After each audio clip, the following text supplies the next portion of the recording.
weekly list old matter item number 1. I am appealing for the object. Or none appears in the petition. Dismissal of opposition. Weekly list old matter item number 2. The Lord say item number 2, 3, 4 are covered by circular. Similar order has been given. 2, 3, 4. In view of the It's circular below tax. number Below monetary limit. 2018, dated 11 July 2018, the tax effect in these cases is below the limit.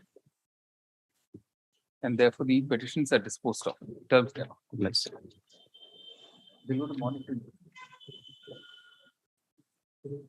Weekly list item number 5. None appears. Weekly list item number 6.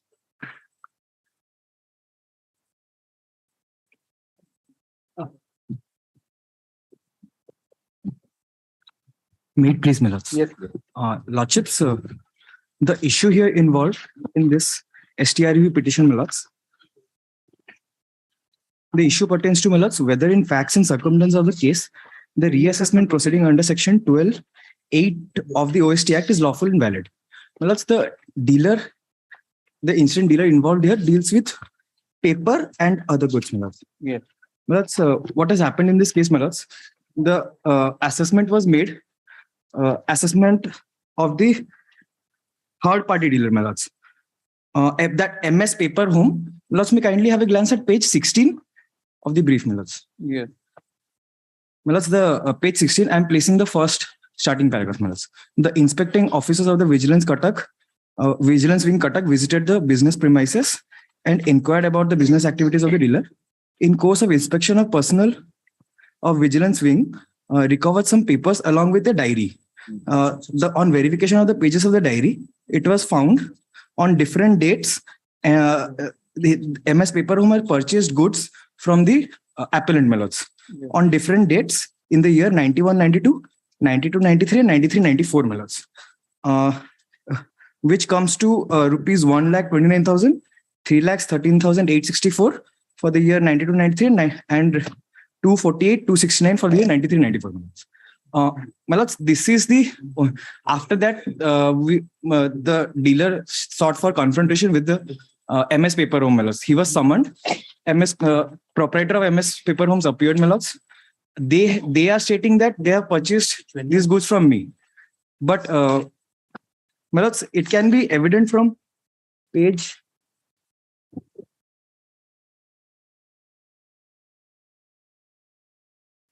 My lords, page 17, my lords.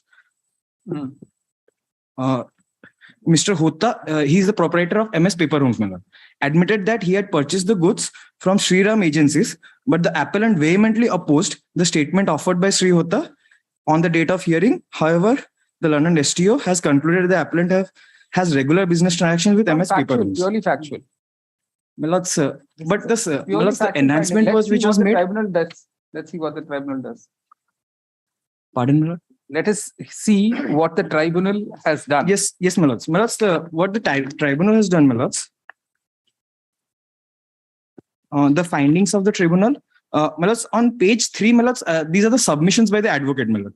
My lord, on para B, my lords, point number B, the appellant had regular business transaction which has been accounted for in the books of what I have stated, my lords, that I had regular business transactions with MS Paper Home, which has been accounted for in the books of account, but no transactions with the alleged dealer during the relevant period as revealed from the seized diary has been done. No, My lords, denial. That's a bad denial. You should have something substantial to show for that. my lords, we kindly have a glance at ACST order, my lords. My lords, initial demand which was raised, my lords, that was 146,391. But learned ACST, he has recorded that in finding, my lords, at page 21. My lords, but the alleged sales effected without sale memo covers a substantial portion of the year. The enhancement of 7,74,954 for the year 91-92 and seems a bit high. Yeah. So it is already given you relief. There's nothing in this. You say, my lords, may I pray one thing, my lords. My lords, we have paid around 95,000 for stay during the hearing of these petitions, my lord. My lords, may permit me to my liability may be set at that. No. This is Six not times a- has been reduced to 3 times that know. enhancement by the first I- application. You say while admitting this revision petition on 22nd October 2009, the following questions were framed for consideration. The background facts are that the petitioner, SSC, deals in paper, cardboards, binding cloth on wholesale and retail business basis in Cuttack. The petition is registered under the Orissa Sales Tax Act, bracket AT Act, as well as the Central Sales Tax Act, bracket CST Act. For the years 1991 and -92 and 92-93. Actually, you should start saying both these revision petitions together. The petitioner was assessed under Section 12, bracket 4 of the OST Act. Thereafter, a fraud case report dated 30th August 1993 was received from the IST Vigilance Cuttack, as a result of which the sales tax officer, bracket STO, reopened the assessment under Section 12, bracket 8 of the OST Act. As per the report, inspecting officers of the Vigilance Wing, Cuttack, visited the business premises of Messrs. Paper Home, Balagandi, Puri, on 28th August 1993, and recovered a diary book. Full stop. From the contents of the diary revealed that Messrs. Paper Home, Puri had purchased from the petitioner paper on different dates during the years 91, 92, 92, 93, and 93, 94. The suppressed transactions worked out to rupees 129,159 for 91, 92, 313,864 for 92, 93, and 248,269 for 93, 94. Paragraph. The purchasing dealer was summoned by the STO, and the petitioner was allowed opportunity to confront the said purchasing dealer. Full stop. The STO then proceeded to reject the books of account maintained with the petitioner and completed the best assessments on best judgment basis. Full stop. After estimating the established suppression for the aforementioned years, extra demand towards tax, surcharge, and penalty was raised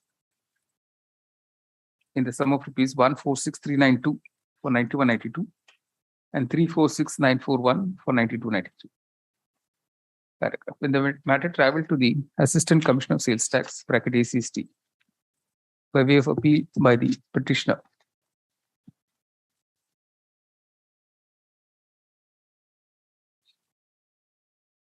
the factum of suppression of purchases was concurred with.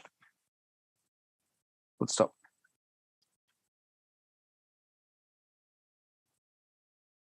However, the enhancement made for the year 91, 92 was reduced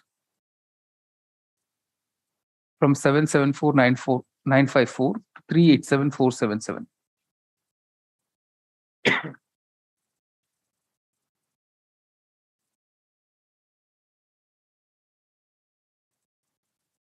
For the next year, what was it reduced to for 92, 93?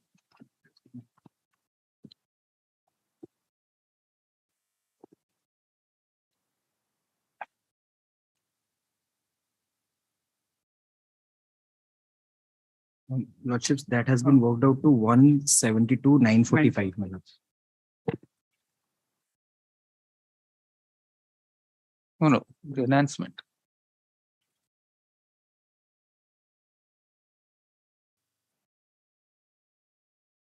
My lords, page 16 of 53 of 2009, my lords, of STRE, 53 of For 92, 93, the demand was reduced to rupees 172,945. Paragraph. The further appeal by the SSC was dismissed by the tribunal by the impugned order dated 20 June 2008. Paragraph. Learned counsel, the petitioners ought to refer to the submissions made on behalf of the petitioner, both before the ACST and the tribunal,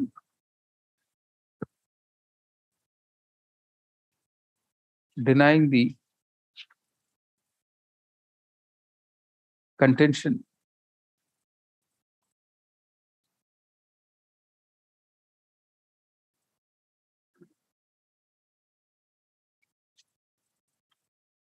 of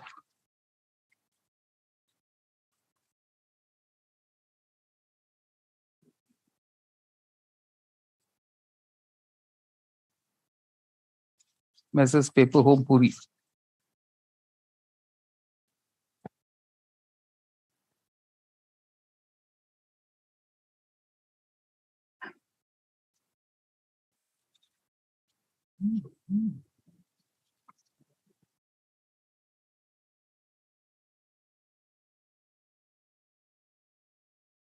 who had admitted to purchasing goods from the petitioner. Full stop. However, it is seen that these were mere denials by the petitioner, with there being no material placed on record to substantiate it. Full stop. On the other hand, the proprietor of Messrs. Paper Home was produced as a witness for cross-examination by the petitioner, despite which the petitioner could not demonstrate that there was no purchase suppression, as was shown in the diary maintained by Messrs. Paper Home. Paragraph. The court finds that the court notices that the findings of the STO, the AC, and the ACST were purely based on the evidence on record.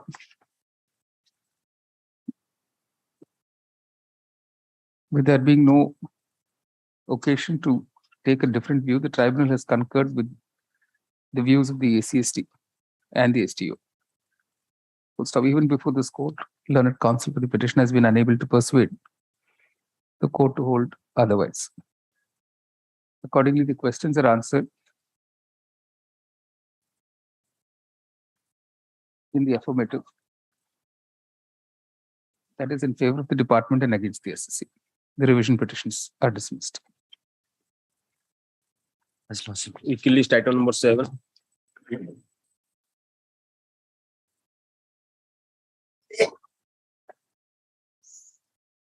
Item 7.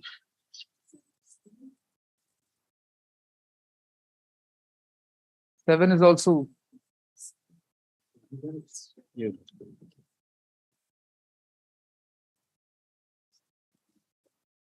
The issue here involved is similar, Milods.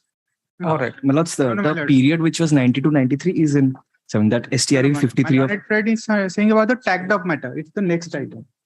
Next item. 54. 54. Maruti Automobiles.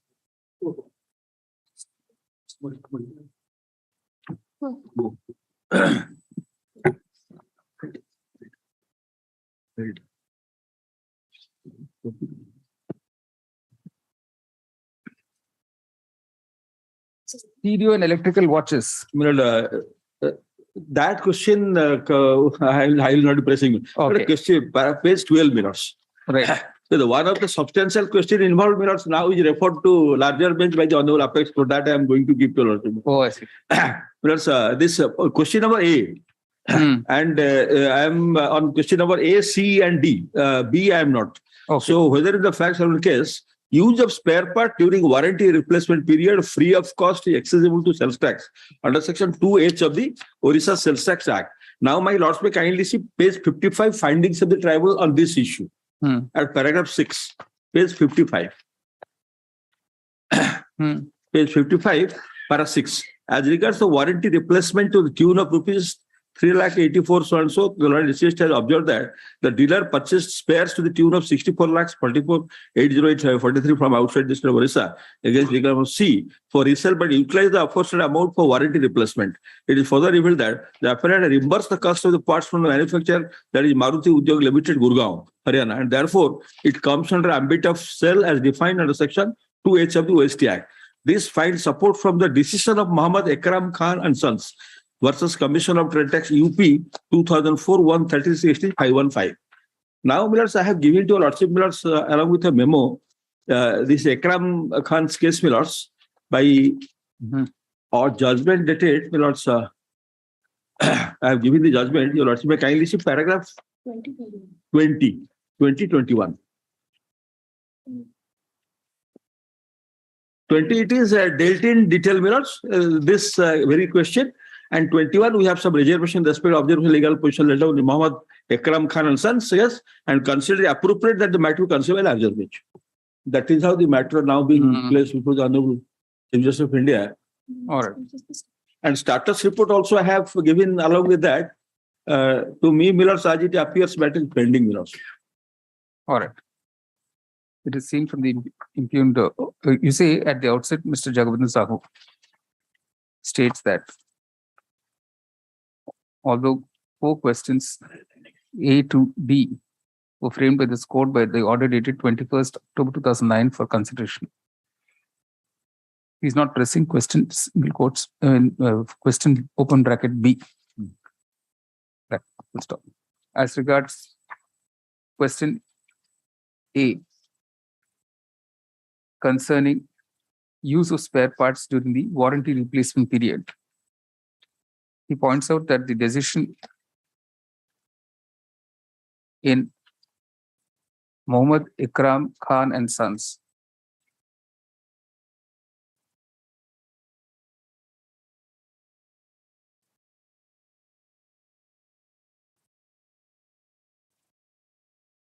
This is relied upon by the tribunal. Millers.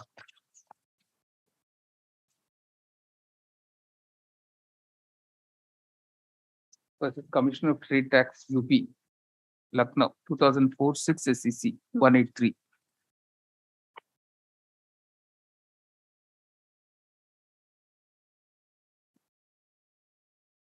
Which has been relied upon by the tribunal in the impugned order, has now been referred to for reconsideration by a larger bench by an order dated 5th February 2019 of the Supreme Court of India in civil appeal number 1822 of 2007, bracket Tata Motors Limited versus TCCT and batch.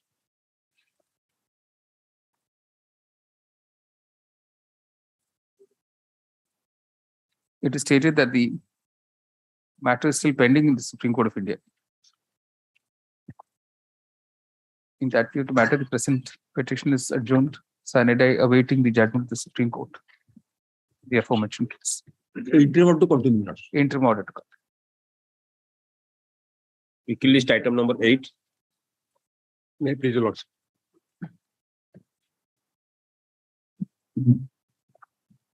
Well, in this case, this tax revision has been filed, my lord, challenging the order of the full bench of the Orissa Sales Tax Tribunal. And my lord, the questions of law has been admitted by the order dated 3/3/2010.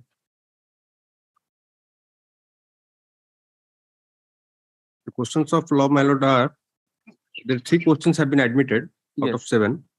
One is whether in the facts and circumstances of the case, the reopening of assessment under section 12(8) made by the sales tax officer solely being influenced by the AG audit report and clarification issued by the Director of Industries in letter number 3 SS and RM 7/2K 6359 dated 24/28 May 2001 without independent application of mind is sustainable in law. The second question is whether the reopening of the assessment completed under section 12(4) is permissible by a change of opinion in respect of allowing the exemption from payment of tax under entry 30 FFI. The third question is whether the sales tax officer can sit in judgment over the amended PMT and eligibility certificates issued for claiming sales tax exemption under the tax exempted entry 30 FFI. It's all the same question actually. Anyway, yes. My lord, The third question, my lord, is no more receding gap. Your lordship have already held that the sales tax authorities cannot sit over the Correct. eligibility certificate. Correct. Now, so far as question number 1 and 2, my lord, Yes. little fact is necessary, and the facts are that petitioner is a small scale industrial unit. It was carrying on business in manufacturing of lubricants, my lord. Initially, it took manufacturing activities of repacking and processing of brake oil. with In effect fact, from- if question number 3 is answered in favor of the RCC, there may not be any need to answer 1 and 2. Exactly, my lord. Exactly. All right. You say, give us the decision we have, there are so many decisions we've rendered on this. My lord. question. My lord. One of the judgment is, my lord, Vadilal's case, relying upon Correct. that judgment, your lordship have Correct. rendered a judgment Correct. in Bajrangbali Wire. Correct.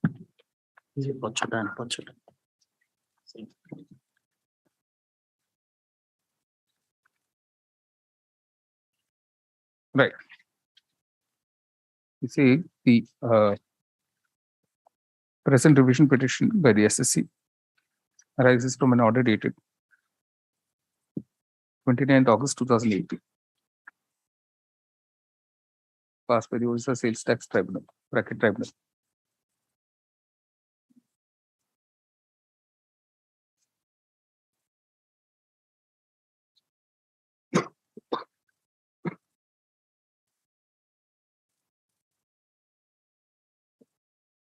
Order dated 29th August 2008, passed by the in second appeal number.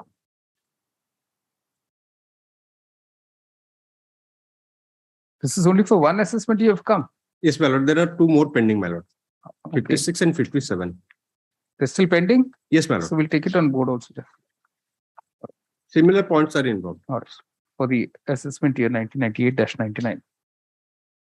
In essay numbers 298, 2918, 2919 and 2920 of 2004-05 for the years 98-99. My lord, this is for 98-99. No, which are the other two? Earlier is 96-97, 97-98. 96-97, 97-98 and 98-99. While admitting the revision petition on 3rd March 2010, the following questions were framed for consideration by this court, reproduced from the order. Paragraph. As far as question number 3 is concerned, the issue is no longer res integra. Stop. Following the decision of the Supreme Court,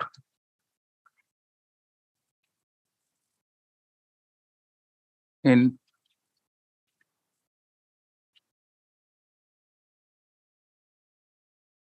Vadilal case reported in 142 STC page 76. Vadilal Chemicals Limited versus State of Andhra Pradesh, 2005 142 STC 76 bracket SC.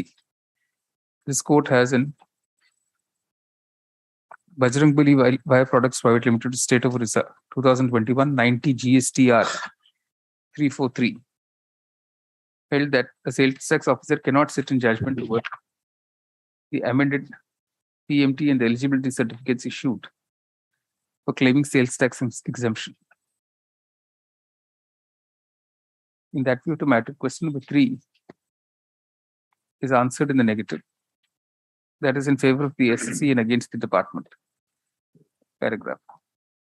It is not in dispute that in view of the answer to question number 3 as above, the other two questions, 1 and 2, need not be answered. The impugned order of the tribunal is hereby set aside. The revision petition is allowed. Well, the question number 1 and 2 may be kept open so that Need not be answered, and they are kept open for decision in some other appropriate case. All right. That is in common to the other two is taken on board, right? By mentioning. Weekly list item number 9. 9, my lord, there is 600 days delay and tax involvement is 1,01,000. 600 days, is it? My lord. Delay of 600 days has not been satisfactorily explained. Accordingly, the delay is not controlled. Consequently, the revision petition is dismissed. Item number 10. May it please your lordships. 11. Oh, sorry. Item number My 10. lord, 51,000 is the tax involvement. With the tax amount being insubstantial, The court is not inclined to interfere. However, the question of law is left open for decision in some other case. The petition is dismissed. Weekly item 11. Malus, here I require some time. Can it be listed next week, Malus? All right, next Monday, next Wednesday. Obliged.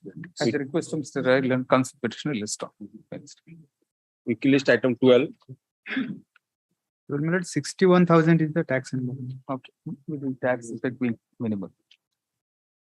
The court is not inclined to interfere. The petition is dismissed, leaving the question of law. What is the delay there?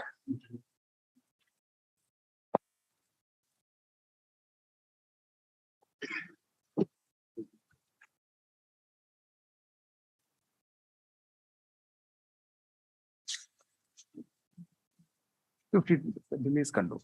Right. Weekly list item 13. Delay is not much, my lord. Right, that we condoned. All right. 13, Item 13.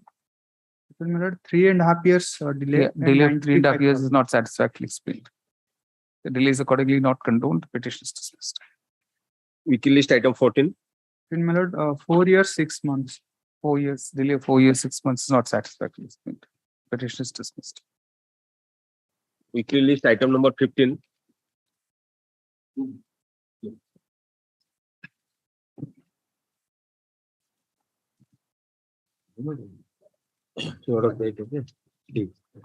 Because this matter, Milos, is connected with number of applications which your lordship the other day have given your lordship's order. My lords have posted to 13 September 2022 along with all similar connected matters. All right. But one matter somehow is today before lordship. All right. List along with STREV 353 of 2008 on 13 September 2022. 2022, my lords. Supported. Weekly list item 16.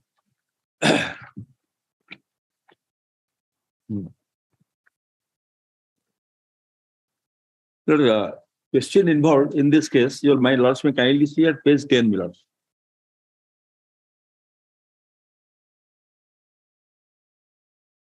Whether the petitioner is entitled to purchase goods for use in processing, manufacturing of transformer against declaration form 4. Whether the notification number so-and-so dated 31/3/2001 published in the Orissa Gazette Explanatory by SR number so-and-so is clarificatory or mandatory. Then the petitioner before your lordship belongs manufactures electrical transformer and also repair electrical transformers. That's most of the transformers belongs.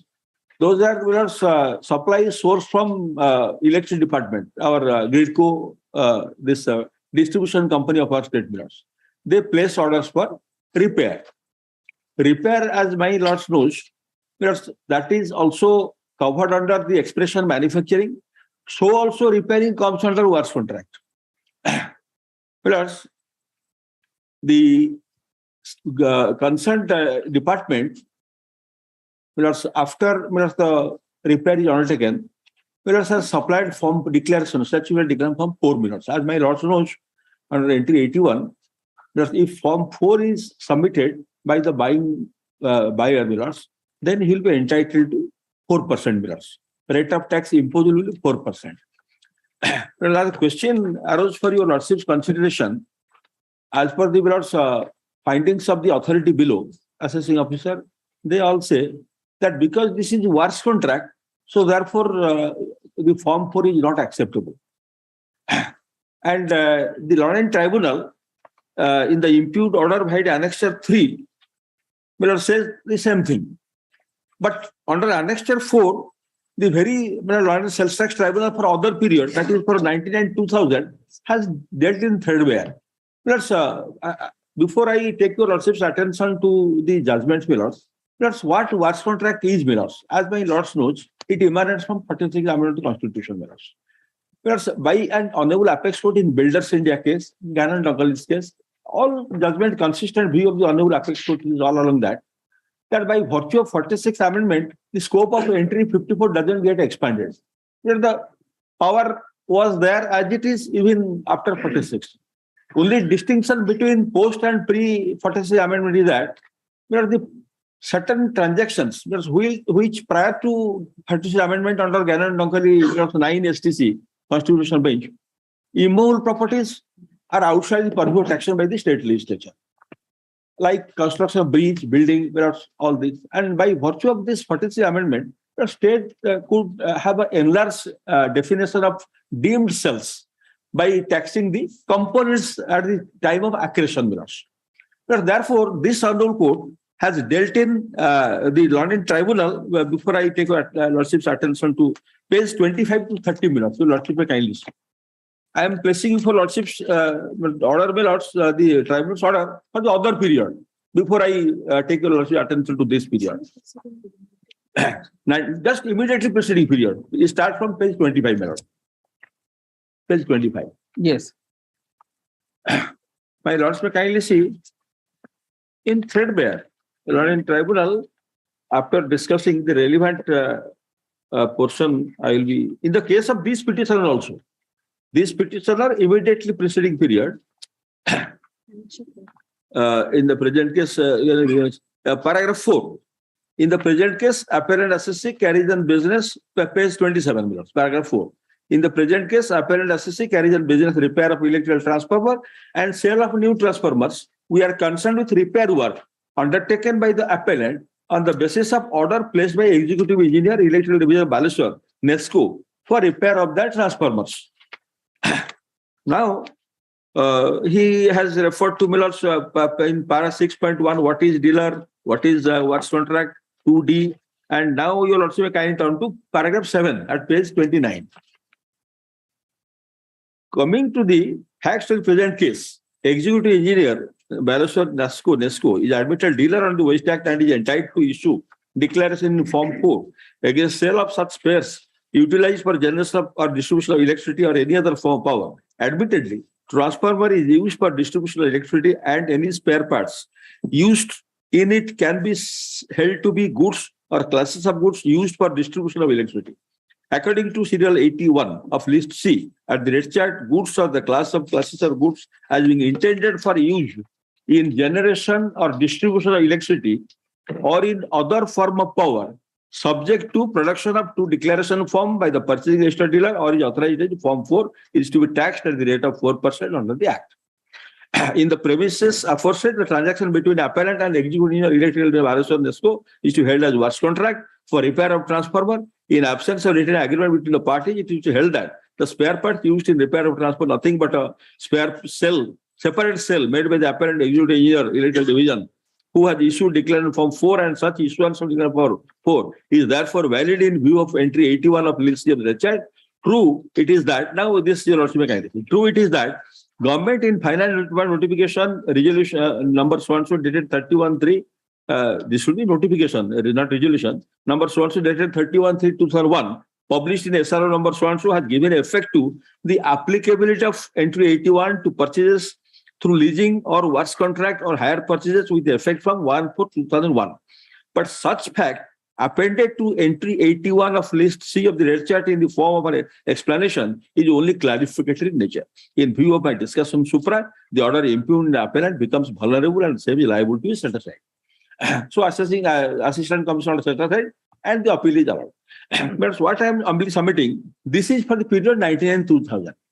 In the red chart under entry 81, works contract was mentioned with effect from 1/4/2001. Purchases to leasing or works contract. And London Tribunal said, because even if it is there from 1/4/2001, but intrinsically it affects nothing because the very concept of works contract flowing from constitutional entry and the scope of taxation method, that doesn't change. That is same. Any use of material for repair that's constituting works contract, otherwise also comes under manufacture and is otherwise the petitioner is entitled to avail the benefit of concessional rate of tax as against Form 4 given by the purchaser belongs. So therefore, the London Tribunal given the benefit, saying clarificatory. I don't know whether against this department has gone now. Now, the London Tribunal has taken a different view for the period for which your lordship is concerned in this case, that is annexure 3 minutes. What the London Tribunal has said, my lords may kindly see, that is in paragraph page 21, paragraph 6. Paragraph 6. May I burden your lordship by placing the paragraph? Yes, please. My lords. Paragraph 6, page 21. We have heard both the parties, gone through the order of assessment and order of appeal of the SCST. The appellant has relied upon the case law, that is 33 OJD so and so, but the copy of the same is not filed at the hearing of the case. So the fact of the case cannot explain anyway. He has also cited decision of Honorable Orissa High Court in case of State of Orissa versus JP Sikaria Company and ours to allow Form 4 furnished by the purchasing dealer. We have gone through the decision relied upon by the appellant and found that in the instant case, their lordships have held that assessing officer disallowed the claim on the grounds that inquiry revealed that the purchaser did not function during 71-72 and therefore the declaration produced were not to be accepted. Since the dealer pleaded inability to produce the purchaser, the claim was disallowed. In appeal, Assistant Commissioner held that the business activity the purchaser were rightly suspicious, and since the burden was on the dealer to prove that the declaration on which it relied was genuine, the dealer ought to have produced purchaser in support of his claim of deduction. It is inconceivable that a non-executive person can be granted certificate of registration. It is accepted that certificate of registration is granted to purchaser merely because he may or may not have been functioned in particular year, cannot deprive the seller of the claim of deduction. But for some time, if there is no production, that doesn't mean that the benefit of deduction claim will go. The STU has found that the appellant has accepted Form 4 issued by the purchaser for repairing for the old transformer. Since Form 4 is meant for purchase of goods at a constant rate, exclusively for manufacturing purposes, utilization of such form for repairing work is not permissible. The repairing of old transformer, as has been undertaken by the dealer, assessee, involves transfer of property and goods like the materials used in repairing and labor charges. The provision for acceptance of Form 4 in case of works contract has been introduced with the effect of 1/4/2001 by the entry number 81 of List C of OST Act, read by notification number so and so dated 31/2001, published in SR number so and so. So the claim of acceptance of Form 4 for transfer of property and goods in course of works contract for 2000-2001 and for the period prior to 1/4/2001. But the period of instant case 2001, which is not coming under purview of this provision. In view of this, the decision cited by dealer apparently not applicable to instant case. In view of this position discussed above, SCST has rightly upheld the assessment. So there is no ground to interfere with the order of the SCST being fair and reasonable. Now, what the London Tribunal has referred to, that it is exclusively meant for manufacturing, which is not correct because section entry 81. I have read the other day also, today also it is there. Let me say, it is available for processing, manufacturing, generation and distribution of electricity, mining, various things are there. It is not confined to.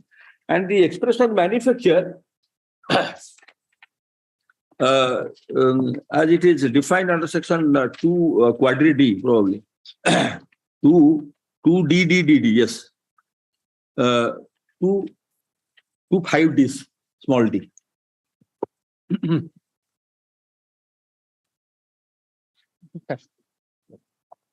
Sorry.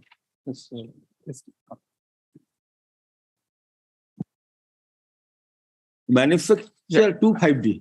5Ds, correct. Okay. Manufacture. Yes. Correct. With all its grammatical variation, cognate expressions means producing, extracting, altering, ornamenting, finishing, authorized processing or adapting any goods, but not include such manufacturing process as the state government notification specifically time. So this is not prohibited, or yes. So this is it has very expensive suite, Milors. And now you will also kindly see the definition of works contract 2JJ, Milors. 2JJ. No, but what do you say to that prospective retrospective? Prospective retrospective, my humble submission will be Because it's that only a notification of 31(3). Yes, notification 31 that I have also given to Lordship Milors. Entry 81. Now my Lordship kindly. No, you're trying to contend that it's only clarificatory. Entry 81, my Lordship kindly see. Yes. Entry 1, goods or classes other than so and so, being intended for use by manufacturer, processing of goods for sale, mining, or generation of distribution of electricity, or any other form of power subject to production to declaration by the purchase dealer or authorized in the Form 4. Explanation. This explanation. This entry is also applicable for purchases through leasing or works contract or hire purchase. So these three are added. That London Tribunal says clarificate. That is not binding on your Lordship Milors. But my humble submission, Your Lordship, is works contract, Milords. Works contract, Milords, transfer of property and goods either in same form or any other form. And whatever would have been authorized tax is only taxed under the this new concept of works contract. Otherwise, that is taxable. It is not that could not have been taxed. So therefore, here, this is not that this insertion disentitles before 2031 to 2001. It is not like that, belongs. This would have been otherwise entitled to what the... No, I think what the tribunal is saying is, since Form 4 is meant for purchase of goods at concessional rate exclusively for manufacturing, Yes. utilization of such form for repairing is not permissible. That is what I also wonder. Yes. Because Your Lordship have gone through entry 81. Correct. That does not confine to this manufacturing. My Lords may kindly specifically mention goods intended, classes of goods other than so and so. Lords may skip it in the certificate registration. Purchasing the goods as being intended for use by him in manufacture or processing of goods for sale or in mining or in generation, distribution of electricity or any other form of power. No, for sale. See, ultimately, when you repair and you go give it back, it's not a sale in that sense, correct? That's repair. The charges, repair charges, well, I don't know. That works. That will be a works contract. Industry department has recognized this activity to be industrial activity and consisting of manufacturing. Industry department, as a matter of policy also. Any repair, be it his transformer, old transformer, which is given to me for repair, but old transformer, as my lords, unless it is repaired, it is scrap. It cannot be has any function. So I give life to the transformer by ordering repair so that it becomes workable. It works. So therefore, any repairing activity, the process which I have undertaken, that is eligible because it cannot be as the Lordship Tribunal says, manufacturing. That is not correct. Your Lordship, and Your Lordship kindly see, there is a larger full bench judgment of our High Court. The question has arisen whether a works contract, is at all eligible to avail concession against a declaration from 34. That was the case of 34. And Kalinga Builders. yes, I am calling a builder's case. Full bench answered in favor of the assessors. It has remanded back to division again, referring to various judgments of Kerala High Court and other High Courts, and the scope of taking into consideration the Builders India case also, that under this 46th amendment, the goods which get transferred by the executor, namely the contractor, to the contractor, this is otherwise taxable. And either the same form or the other, it gets transferred. So therefore, entitlement to declaration or concession against C form, F form, local tax, state tax, form 34, all are available. No, Kalinga Builders is not a case of repair. Not a case of repair, it's a case of works contract. So I only what I am trying to impress my Lordship, because even if the insertion of works contract leasing hiring was added by way of explanation to be effective from 1/4/2001, and the period falls 2001, but that's the clarificatory. Who else can clarify other than Your Lordship belongs? And tribunal has ventured to do that. Now it only requires Your Lordship's thumb of approval. Your Lordship may kindly consider 46th amendment, scope of 46th amendment, Builders India, but everything, this doesn't disentitle the petitioner, otherwise. Otherwise, and the nature of amendment, my Lords may kindly see. If he would have been disentitled, can the state would have also ventured to insert from 1/4/2001, giving benefit of concession to leasing, hiring, and the works contract? They are otherwise entitled. This is just clarificatory, inserted latter. The benefit cannot be prohibited to persons prior to 2001. It is pure clarification. So left to Your Lordship's consent. What do you say, Mr. Padi?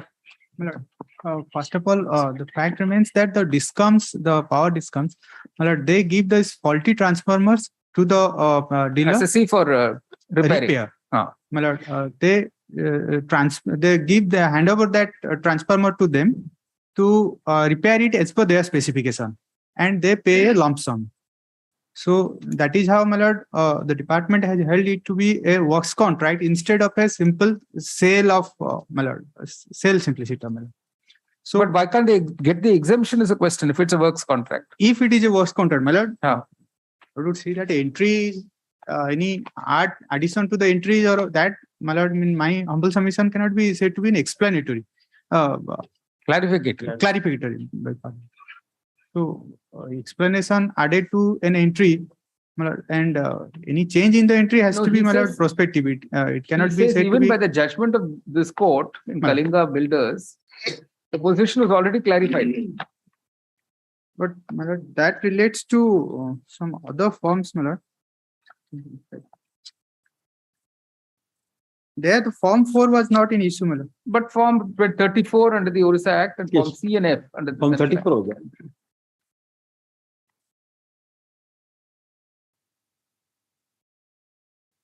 In fact, my lord senior has handed over the judgment now. My lord, I will go through.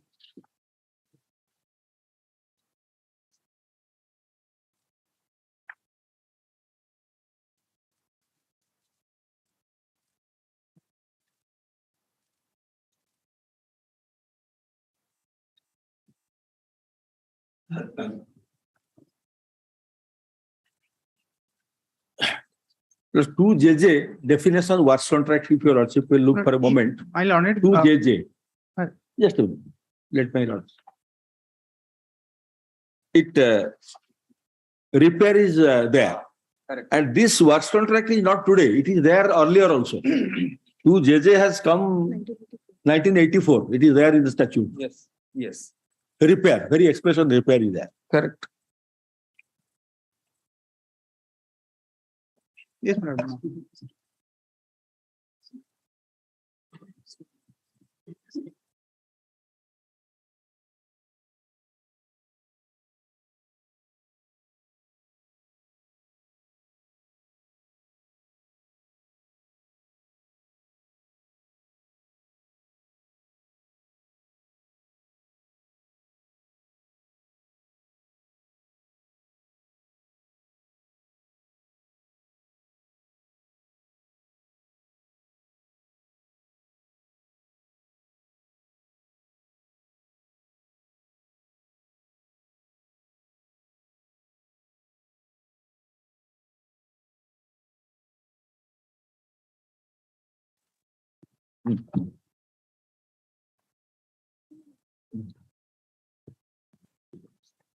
Equal list item number 17.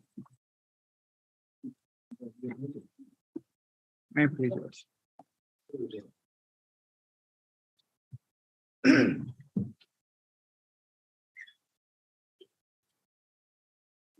My lord, the question of law is at page 11, my lord.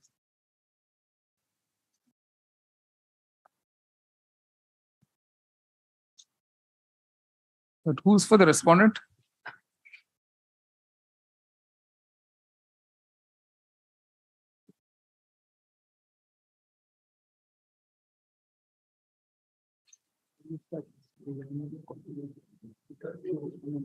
No, service not returned.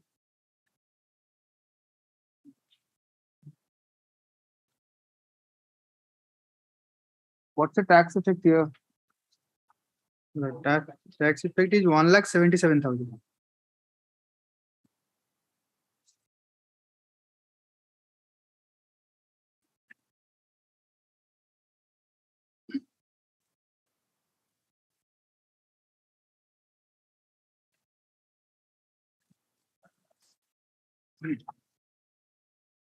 My lord, I'll only press question number 2, my lord.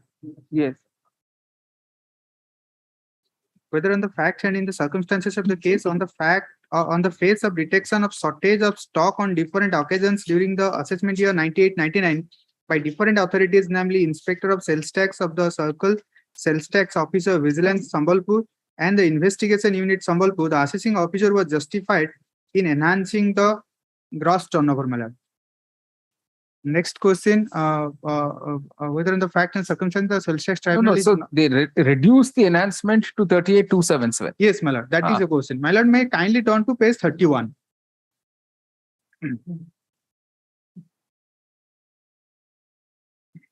Yes. Page 31, may I place, my lord. In fact, here the suppression was found on various dates. If I may place paragraph 11, As regards the enhancement of the GTO of the appellant due to physical shortage of paddy and rice during the inspection of its mill by the vigilance officials of the sales tax department, the learned counsel for the appellant contended that the appellant was doing a large-scale business of paddy and rice. The alleged physical shortage of paddy and rice was due to dryers of moisture contents in the sale. The learned STO should have ignored the said shortage for assessment of sales tax. He, according to his own pleasure, enhanced the GTO of the appellant by rupees 6,63,000. On perusal of orders of both the forums below, it appeared that the learned STO alleged that on 26,598 there was physical shortage of such and such. Next, my lord, next I'm just skipping it. On 24,798 such and such, I'm just skipping it. Next, on 4,998, just 2 lines below, the investigation unit found such and such. So on 3 occasions, 26.5, 24.7, 4.9, 8.20. The learned STO estimated the value of the same at rupees 38,277. Basing on the said estimation, he enhanced the GTO of the appellant by rupees 6,63,475. The learned counsel for the appellant The only contended that problem is it's all ex parte. Nobody's appearing on the other side. yes, my lord. Even the AD card has not come back. No? Or some Rajgaria has appeared.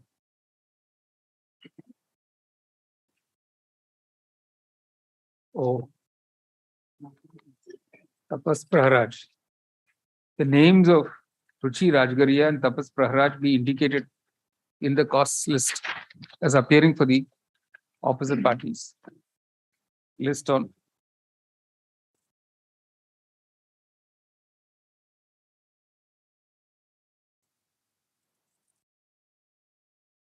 third August. Weekly list item 18. May it please your lordship. The question has been referred in this case. That is, whether in the facts and circumstances of the case, claim of the petitioner towards the labor service as indicated in the books of account as well as in the return would have been rejected. And without rejecting the books of account, could the assessing officer have resorted to and estimate the extent to which the deduction for labor and service ought to have been extended? This is the only question, and the other question also the whether principle of rule 4B, that is 35%. But the entire work has already been at the page 2, para 7.2, that has been discussed. The dealer petitioner being registered by this had carried on execution of a contract, works contract under the Steel Authority of India, Limited Steel Plant, and examined the books of account.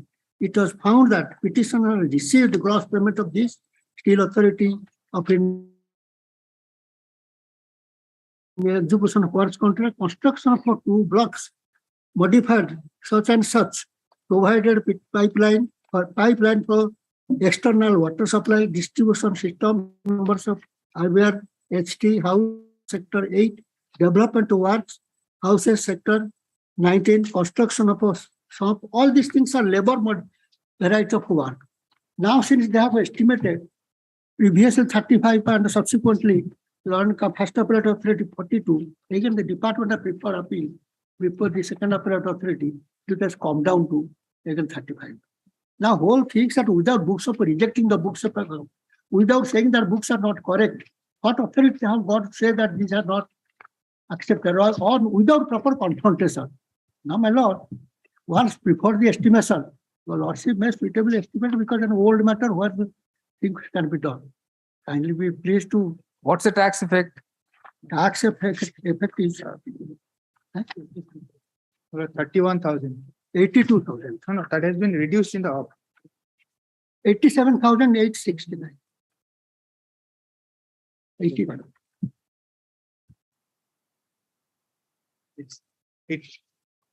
So what do you say? How, without rejecting the books of account, how can you simply go for best judgment?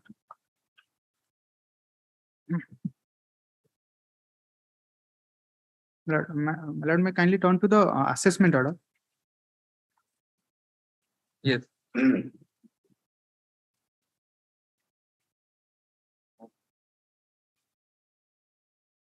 Page 7. third paragraph.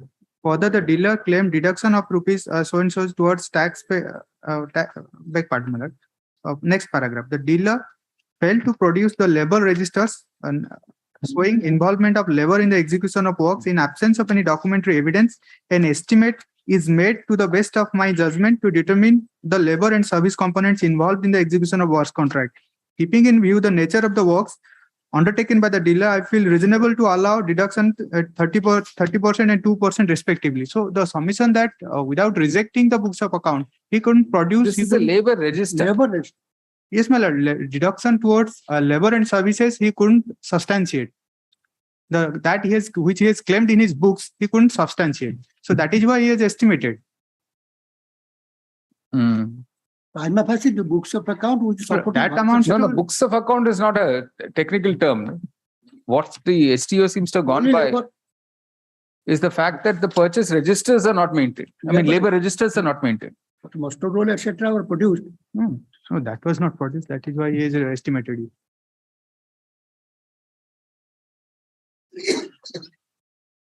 We won't interfere, sir. You see, while admitting the present petition on 9th October 2015, the following questions. What is this amended rule 4B? What is that? So that is 35% to be taken out. My lord, when if books of account is rejected, then while estimating, there is a guide given for this nature of work. This must be given as the deduction towards labor and service. Following questions were framed for consideration. See, the background facts are that 35%. So 35% has been given. 30%.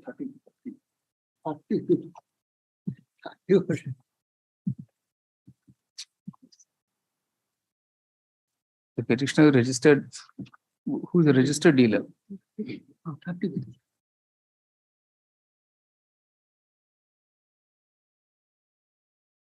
carried on during the year in question, that is,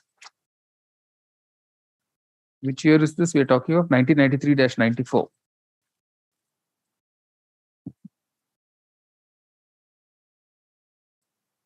Works contract under the Steel Authority of India Limited, Rourkela Steel Plant.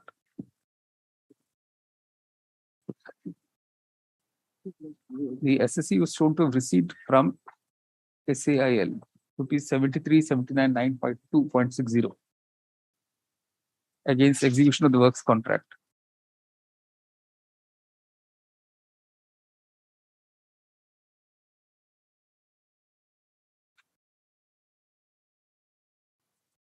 Paragraph.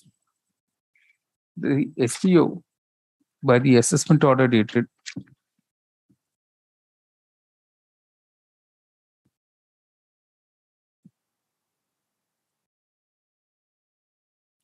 February 1995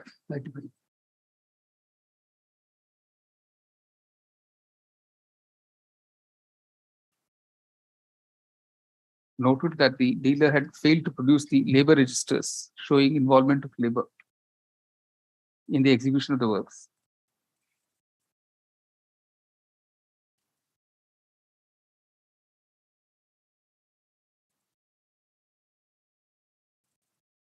Consequently,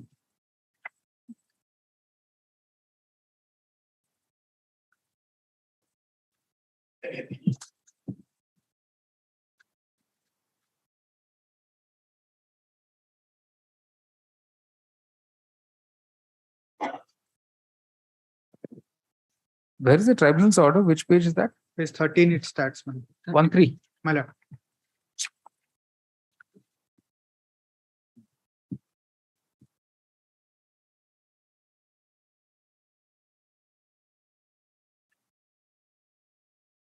Relevant is para 7. Complete the assessment by resorting to best judgment assessment by allowing 30% towards labor and 2% towards service charges. This resulted in a tax demand of rupees 87,869. Paragraph. The above order was affirmed by the Assistant Commissioner of Sales Tax. 42. First And appellate held that- options, 42%. No, when the matter went in appeal before the Assistant Commissioner of Sales Tax,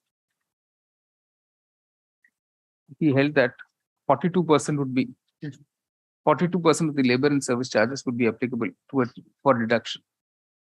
And accordingly, the assessment order of the STO was modified and the tax demand was reduced from rupees 87,869 to 31,879. Full stop.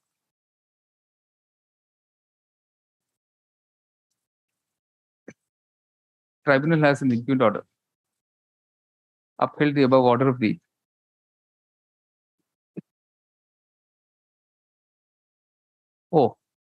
the tribunal dealt with the appeal of the jointly the appeal of the present. No, you did not file an appeal. No, the department. The state then went an appeal before the tribunal, which has restored the order of the STO and set aside the order of the ACST.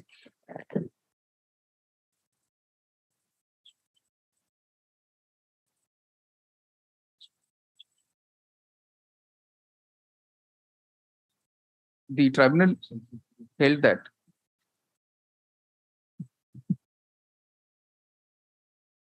the allowing of 42% towards labor and service charges was not supported by reasons of the ACST.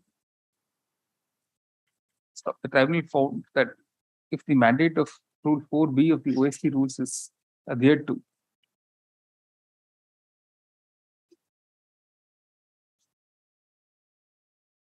the deduction towards labor and service charges has been prescribed at 35%, whereas the STO had allowed only 32%.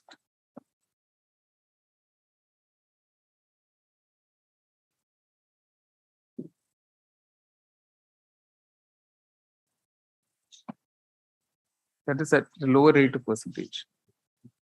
The tribunal concurred with this view of the STO and accordingly quashed the order of the ACST. Paragraph. Mr. Panda, learned counsel petitioner submits that without rejecting the books of account of the SSC, the STO could not have resorted to best judgment assessment. Paragraph. Having perused the order of the assessment order of the STO, the court finds that there was a valid reason for the STO to have not allowed the entire labor and service charges as claimed, but only a percentage thereof. This is because the SSC failed to produce the labor registers. Stop. The further reduction by further allowing of reduction at 42% towards labor and service charges for the ACST indeed is not supported by any reasons. Full stop. Consequently, the court finds no error having been committed by the tribunal in coming to the conclusion that it did. The questions are accordingly answered in favor of the department and against the SSC. The revision petition is dismissed. Vehicle list item 19. Item 19. At least the rule 35, that 35% will be given, that 4B, 35%. If they insist in rule, that is 4B, that demand is 45% to be given. At least that could have been accepted. All right. You say the tribunal itself noted that if Rule 4B were to be applied, the deduction allowable was at 35%. In that view of the matter, the order of the tribunal is modified by allowing deduction at 35%. Right. The questions are answered accordingly. Question number 2 is answered accordingly. Right. Item 19. 19, my lord, delay of 5 years and the tax involvement fee is 1 lakh. The delay is 5 years is not satisfactorily explained. The delay is accordingly not controlled. The revision petition is dismissed. Vehicle list item 20. 20, my lord, similar. 5 years delay, tax involvement is 29,000. All right. The delay is unexplained. The tax effect is also Vehicle list item, substantial. Consequently, the revision petition is dismissed. item 21. 21, my lord, I may place.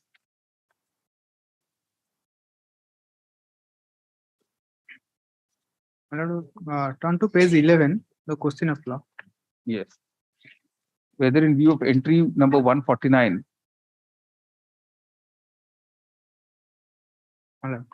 First is whether on the facts and in the circumstances of the case, the Orissa Sales Tax Tribunal is not correct in holding that the dealer was entitled to. no, only one question has been framed. Both these questions are related. Make turn to question number 2. Both these are related. Two No, has no, been. this court has framed only one question. 2nd January 2013 order.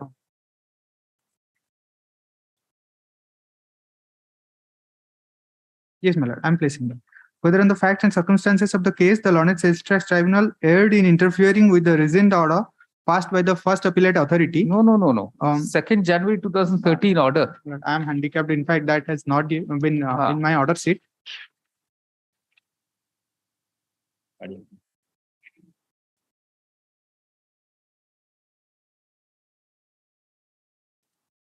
Whether the dealer is entitled to avail set off of the tax paid on purchase of paddy for the entire financial year against the sales tax due on the sale of rice. Yes, my lord. Yes, my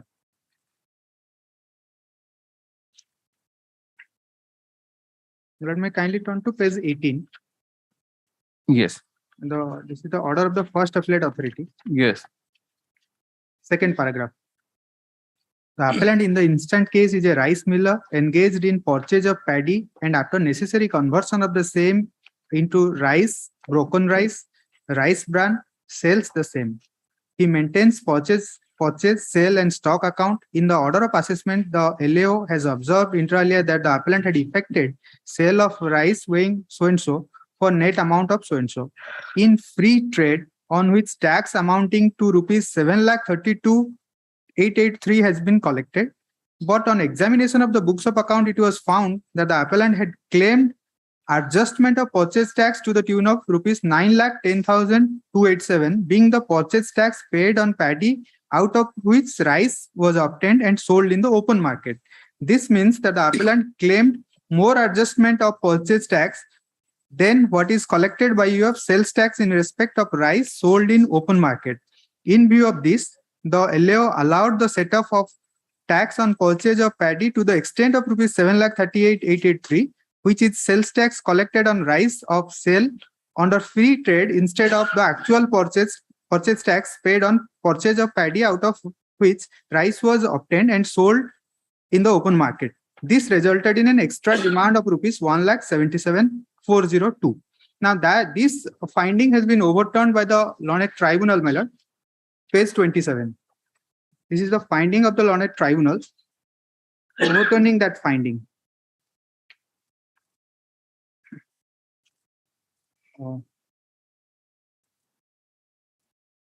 Yes. The 15th line from the bottom. No doubt. No doubt as per the provisions. Yes.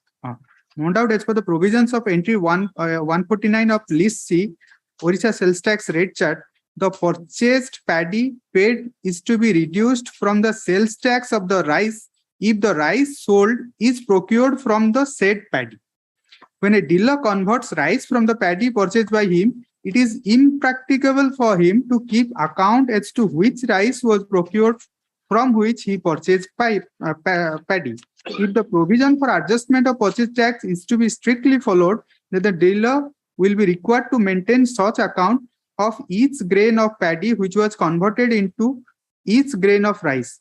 When a financial year is taken as a unit for measurement of the tax liability of a dealer, in our considered opinion, the dealer must be allowed to avail set-off of the purchase tax paid on paddy for the entire financial year for the sales tax due against the dealer for that year. So essentially the reasoning is it is impracticable for a dealer to maintain account. And it's correct. But my lord, the statute says proportionate only to that extent. But if you're able to do it, if you can't do that, then how will you? My lord, that's the statute says that if it is impracticable for it. The statute says it should be doable, right? In a case like this, it should be doable. That's the thing. Yeah, it's really important. You see, while admitting the present revision petition on 2nd January 2013, the following question was framed for consideration by this court. The background facts have been set out in the impugned order dated 21st August 2010 of the Orissa Sales Tax Tribunal, which allowed the revision petition of the SSC being SA number, which allowed the appeal of the SSC being SA number 1952 of 2005-06 against an order dated 5th October 2005 of the Assistant Commissioner of Sales Tax bracket ACST bracket Sambalpur range Sambalpur, modifying the assessment order passed by the sales tax officer of the STO. Paragraph. The SSC was a rice miller carrying on business of purchasing paddy and converting it into rice, broken rice, rice bran, and selling it. Full stop. Yeah, but the SSC was registered under the Orissa Sales Tax Act 1947, bracket OST Act.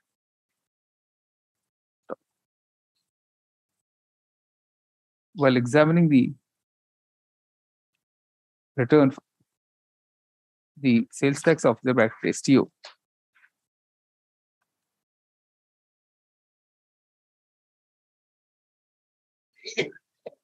examined the books of accounts and registers and found that the SSC had shown his gross turnover, in which was included the purchase turnover of paddy.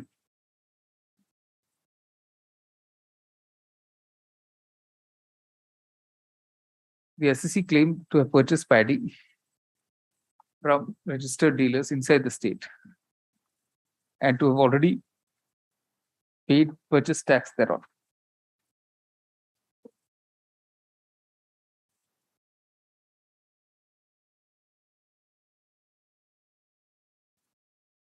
The books of accounts and registers also showed the exact quantities of the paddy purchased and converted into rice, which was then sold.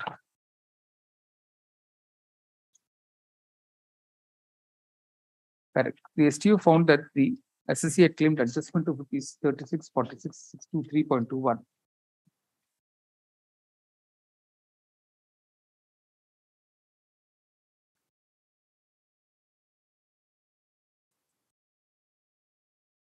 for the purchase tax paid on equivalent paddy, out of which rice was obtained and sold.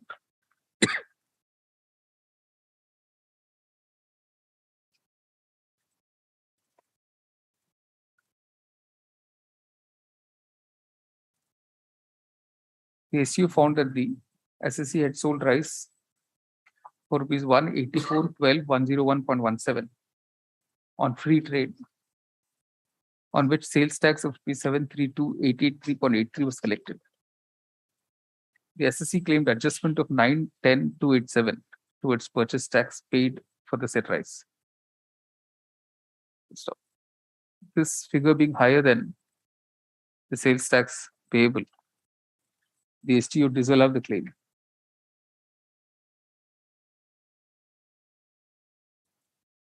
He held that the SSC is not entitled to reimbursement of the purchase tax, which was more than the sales tax due in respect of the rice sold in the free trade.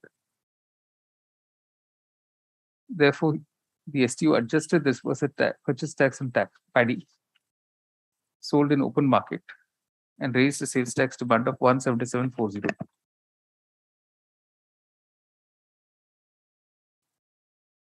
Paragraph. The appeal filed by the SSC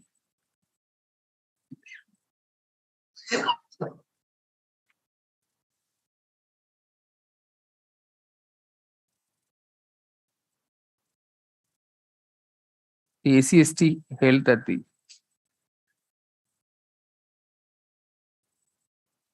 sales tax payable by the SSC would be reduced to rupees 166,235. Paragraph. In the impugned order, the tribunal has, while allowing the appeal of the SSC,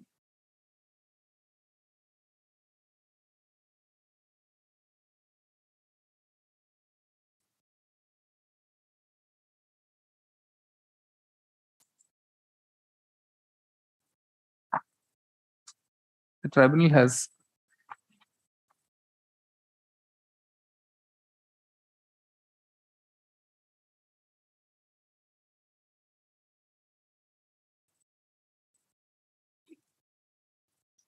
reason that the excess purchase tax paid on the paddy by the SSE in respect of paddy out of which rice was sold under levy rice became more than the sales tax due for the sale of the same. Due to such computation, the SSE was deprived of getting some portion of the purchased paddy.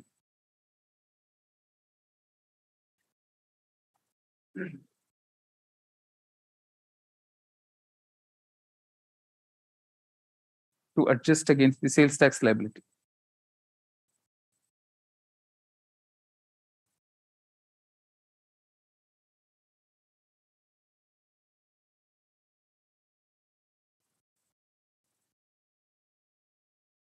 The tribunal further pointed out that although under entry 149 of list C of the Orissa sales tax rate chart, the purchase paddy paid is to be reduced from the sales tax of the rice if the rice sold is procured from the said paddy, it is impracticable for a dealer, open quotation, to keep account as to which rice was procured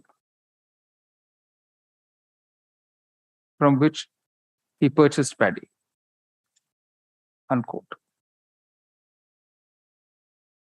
It is not practical to expect the dealer to maintain accounts, open quotation, for each grain of paddy which is converted into each grain of rice. So accordingly, the tribunal adopted the financial year as a unit of measurement of the tax liability of a dealer.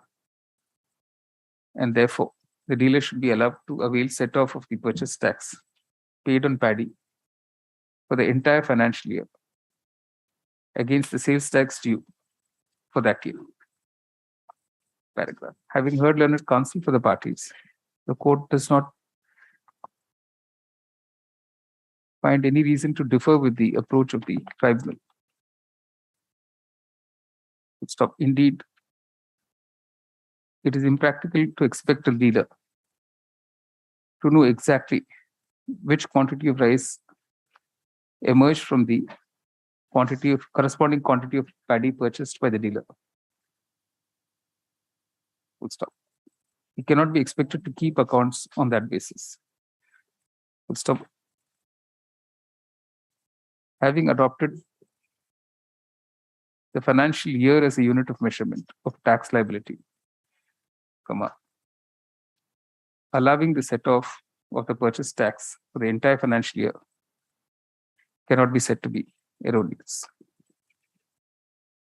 The question framed is therefore answered in favor of the ACC and against the department. The revision petition is dismissed. List item number 22. None appears dismissed now. List item number 23. Similar delay of 4 years and 9 months. Tax effect is 20,867. Delay is unexplained. The tax effect is also insubstantial. The petition is accordingly dismissed. List item 24. For delay of 4 years, tax effect is 50,520. Same order for 24. List item 25. 25 minutes. I find that some SR is to be made again. And the date of Annexure 4, the order of the tribunal has not been furnished. So defects not removed for more than 10 years now. Yes. Consequently, the court is not inclined to give any further time for that purpose. The petition is dismissed. List item 26. May I please, your lordship? Lord, here is a sole question, Lord. Your lordship may.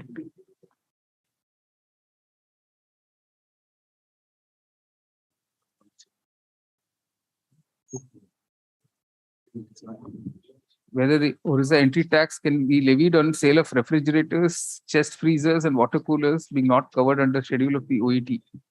Lord, my humble submission, your lordship may kindly turn to page 19, that is a notification of the government. That notification came on 5th February 2004. So whether prior to that, this assessment period for the period 2003-2004, whether this can be taxed under the entry of appliances, electrical appliances. So stating that it is an electrical appliances, therefore they have subjected that, and the answer has been given by the tribunal at page 15. Yes. Whether deep and chest freezers, refrigerator and water coolers are scheduled goods under Orissa Entry Tax Act 1999. Right. So my humble submission, Miller, that because there was no specified goods. It is an appliance. Sir. It is an appliance. You see, while admitting this revision petition on 8 February 2013, the following question was framed by this court for consideration. Reproduce that. Admittedly,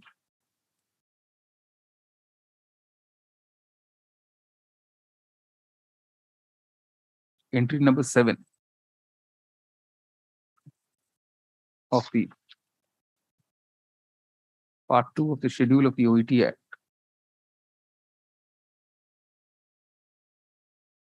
permitted levy of entry tax on open creation and electrical appliances, excluding those specified elsewhere in the schedule, unquote.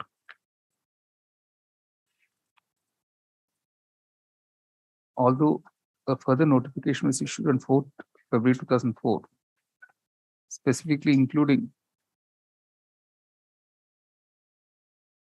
air conditioners, refrigerators, and deep freezers. Under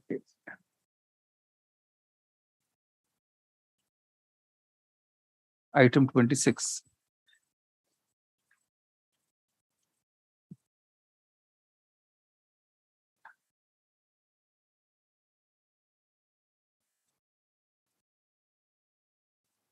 In the schedule to the OET Act.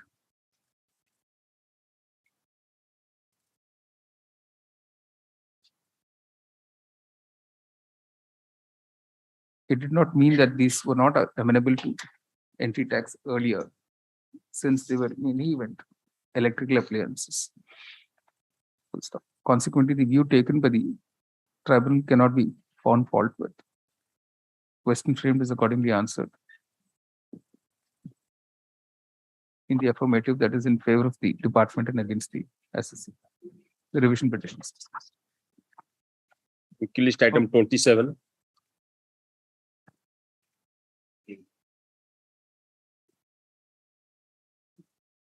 Item 27. None appears to the petition. This was not possible. Quickly list item 28.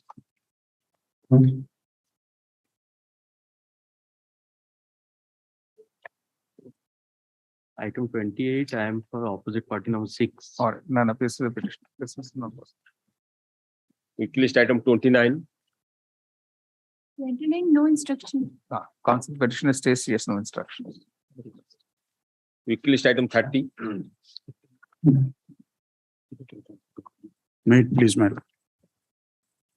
Here, my lord, the petitioners are challenging the award that was passed, my lord.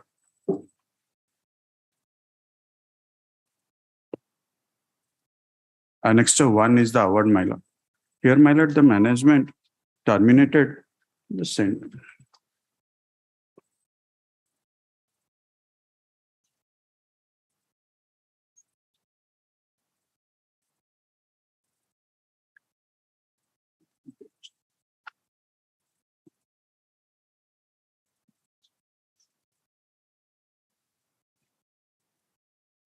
My lord, the reference that was made to the tribunal is reflected at page 11, my lord. Yes. Whether the termination of services of Sri Gyanaranjan Suna, ophthalmologist, and Sri Sankar and Pandya, and pharmacy health officer Sri Ekalabya Kumar. My lord, I'm just leaving the names, my lord. There were 18 persons. By management with effect from 29/8/2019 by management ERBS Netra Niketan and Supreme Tax General Hospital Bolangir is legal or justified, my lord. In way back in 2009, my lord, their services were unilaterally was terminated, my lord, without giving any notice, my lord. Now, my lord, while the tribunal was passed this award, he has not considered the relevant evidence passed given by management witness, my lord. Where management witness, my lord, in clear terms has stated that this hospital. Let's read it. My lord. My lord, I'll place the entire award, my lord. No. The relevant portion Yes, where the management is Yes, my lord. purportedly My lord. supporting your case. My lord, first I'm reading the statement that is at page 11, my lord.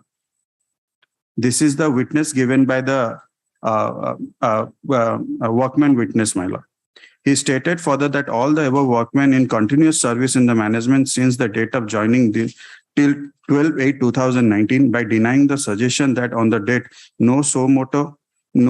on the date they so moto left their job. He, however, stated on other hand, on 19/8/2009, all the workmen proceeded to the management for their work, but management did not allow them to enter inside and lock the gate, my lord.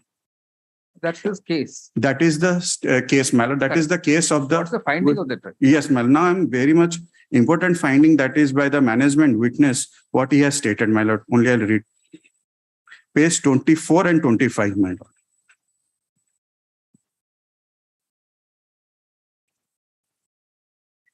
He, however, admitted that taking of fees from the patient towards the services by the management and doctors as well.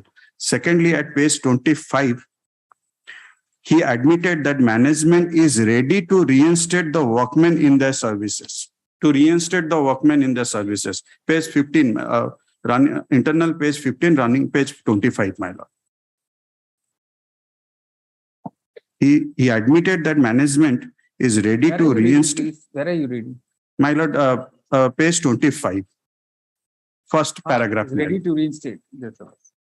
Yes, my lord. He completely states that he admits that management is ready to reinstate the workmen in their services, my lord.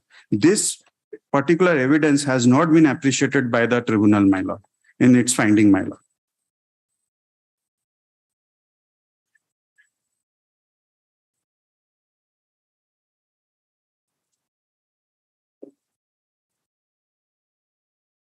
Let's see, go ahead.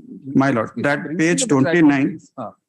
Thus, from the submission advanced by the parties, it appeared to my considered view that the second party workmen all on a sudden resorted to cease work, and though some of them repented themselves for wrong done and resumed the duties, some other were gainfully employed elsewhere, whereas the authorized representative and some other, despite the time-to-time discussion made in between the parties, did not resume duty and ultimately tabled the affairs of the management in a public meeting on 7/9/2019. Thus, the conduct of the second party workmen in the facts and circumstances of the case speak against them. Then he has cited that judgment. Ordinarily, a workman whose services has been illegally terminated either by dismissal, discharge, or retrenchment will be entitled to full back wages except to the extent that he was gainfully employed during the enforced idleness. That is the normal rule when the termination of services was found to be neither proper nor justified. It would not only show that the workmen were always willing to serve. If they render services, they would be legitimately be entitled to the wages for the same. And if the workmen were always ready to work, but they were kept away thereupon on account of invalid act of the employer, there is no justification for not awarding them full back wages, which were very much legitimately due to them. When the backdrop of the proceeding is taken note of, it is found that some of the second party workmen were always found not ready and willing to work by taking the affairs ultimately to the general public, for which they were kept away from their service on account of the invalid action. The Lordship in 2004 Supreme Court cases 1078 have observed that when the workman has indulged in misconduct, it is not only led to monetary loss to the management, but management has also lost confidence in the said workman. Continuation of such employee in the employment of the management by virtue of judicial order could not be an act of displaced sympathy, which find no foundation in law or in equity. Thus, to conclude the discussion on the issue, it is appeared to my considered view that termination of service of second party workmen by the first party management is not illegal, unjustified, and consequently the issue number 1 is answered against the second party workman. In view of the discussion above, the second party, except those who have already been taken in service by the first party management, are not entitled to get any other relief in this case. See, there Hence, are 12 petitioners, right? my lord. There are 12 petitioners. Yes, my lord. Of One died, my lord. 1 minute. Of One these- died, and No, no. one is in their employment. Second petitioner, my lord. Which is the one who died? Serial number 7, my lord, Vijay Kumar Tandi. Serial number 7? Here, my lord. Shankar Tandi, Shankar Lal Tandi, it says. Petitioner, my lord, just my lord, I'm giving. 10, my lord. 10, my lord. 10 died, and who's in service now? My lord, the 12, Prasant Kumar Bag. Prasanta Kumar Bag. No, but Is- if you come to serial number 5, My lord, I'm just coming.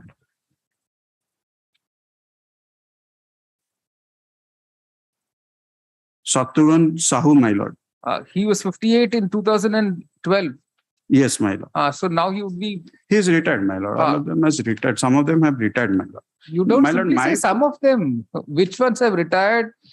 You have to be clear on these things, please. Yes, my lord. My Who's lord, appearing for the other side? nobody. Nobody is appearing. You've argued for so long without knowing who's appearing on the My other lord. side. Side who is appearing? PK Nayak. My lord, just I'll check.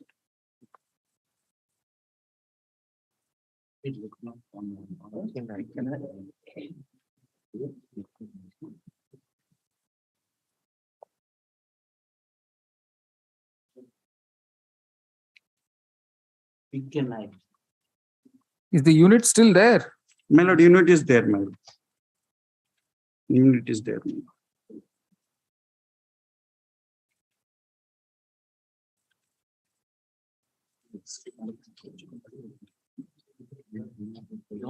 Unit is there, my lord. Where is the lawyer? PK Naik, my lord.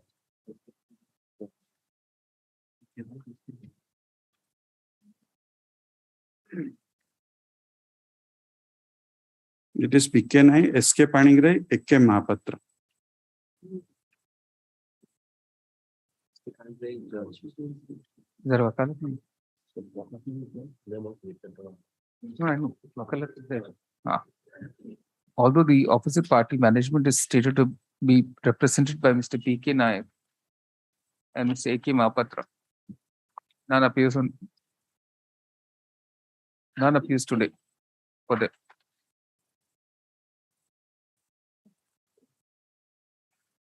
notice without process will be issued to the above council to appear on the next hearing.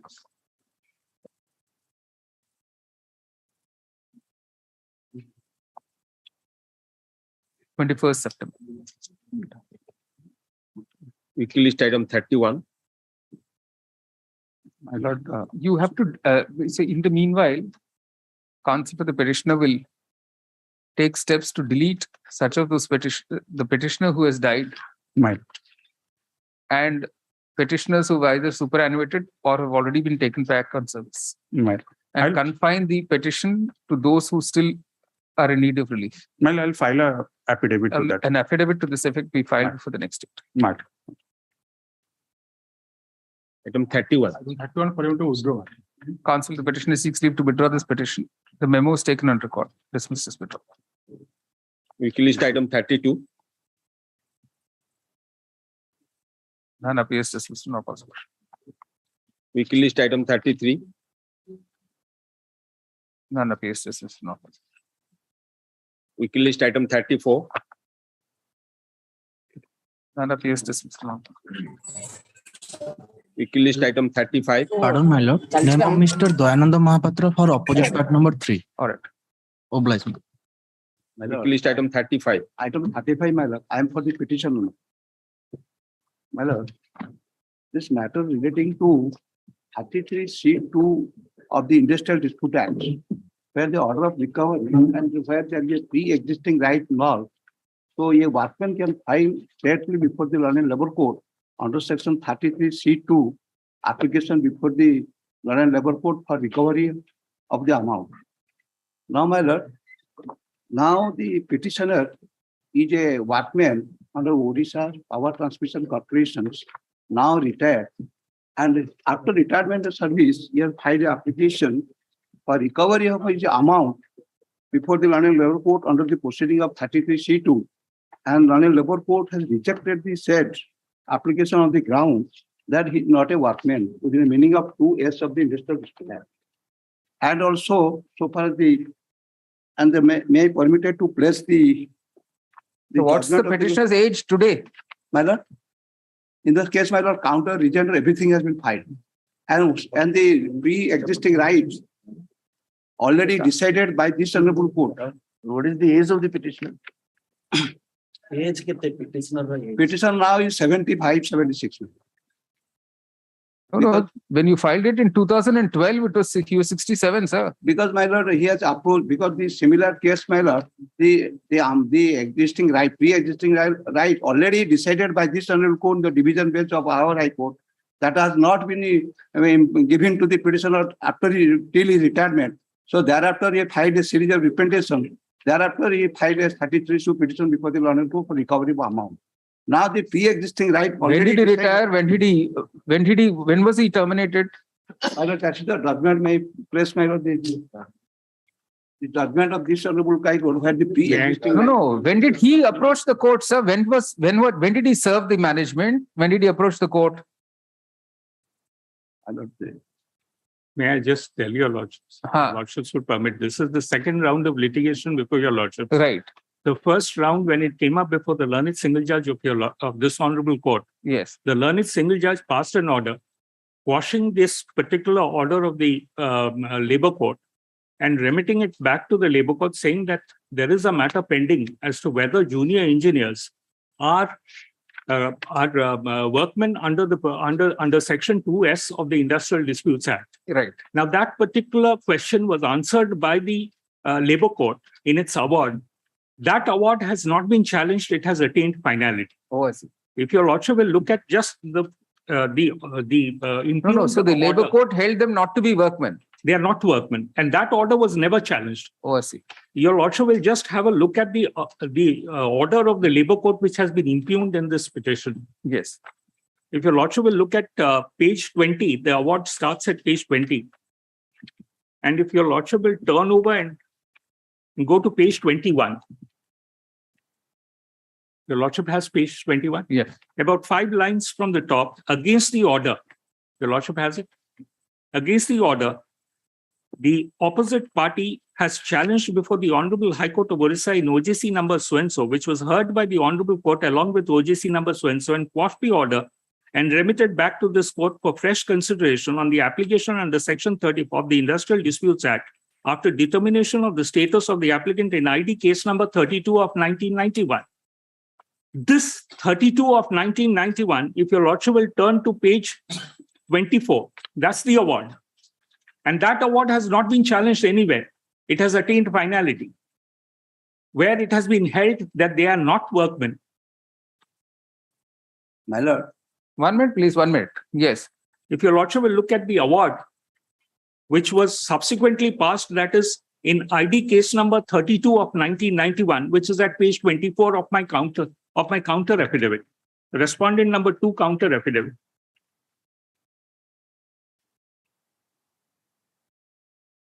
It starts at page 18. And if your lordship will go to page 24.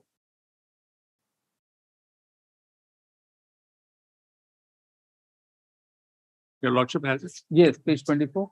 If your lordship will look at the first issue, whether sub-assistant engineers, now junior engineers working under the Orissa State Electricity Board, perform the duties of workmen and come within the definition of workmen given in Section 2S of the ID Act. Now, your lordship will look at page 35, which is the finding. At paragraph 15.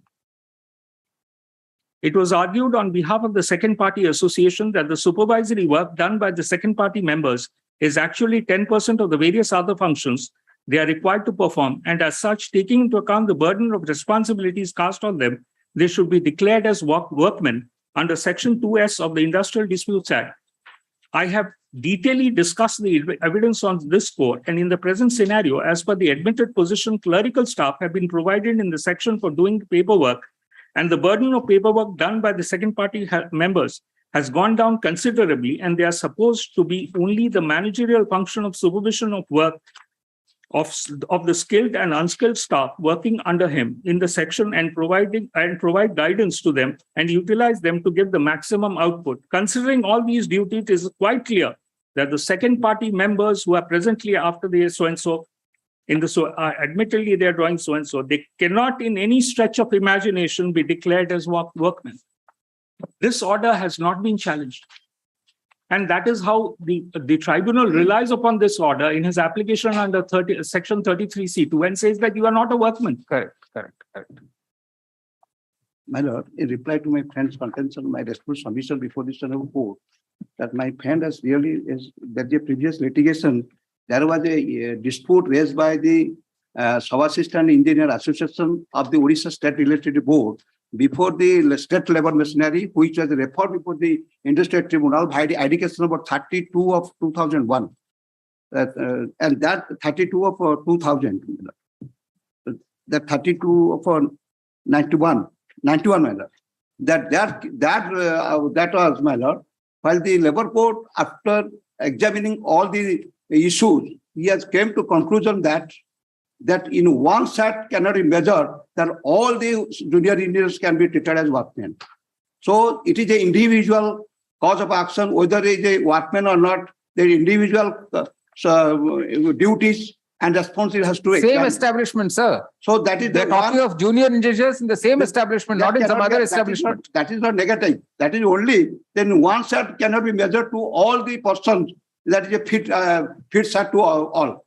So it is the finding same of establishment, same designation. But in that respect to decision of Appeals Court, I am drawing the kind of attention. In spite of them in a technical fault, they are not workmen, but the labor that their grievance should be considered, and that the two leading decision of Appeals Court, my lord, the constitutional bench, I am reading, my lord. Kindly see the judgment, my lord. Only on that plea, their legitimate right cannot be ignored.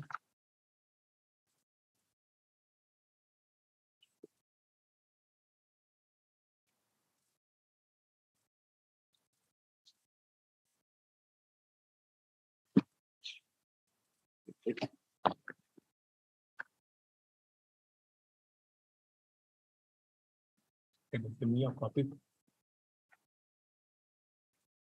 Oh, dear child. That is the 1988 AR 329, page 329. 1988 AR 329. And another judgment, my lord. No, where are you reading this judgment, sir? That judgment, my lord. That first judgment, my lord, kindly see that Arkal Govind Raj Rao decided by AR 1995 as 985. In that case, my lord, that is a clear distinction, my lord, the Supreme Court, that merely a technical plea is not is a management, that their claim cannot be ignored. And that is allowed by the Honorable Supreme Court in the two judgments. One management case is dismissed, another workplace is allowed. Sir, where in this judgment are you relying? Which paragraph? Yes, my lord. Yes, ma'am. Which paragraph? Paragraph, my lord.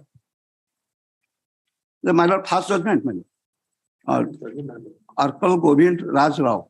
In that case, my lord, that appellant joined as a stenographer, come accountant with a respondent company. Subsequently, he was promoted to the assistant and continued such till October 1972. His service was terminated. And my lord, that rejecting the reference, my lord, that come, my lord. My lord. That held, my lord.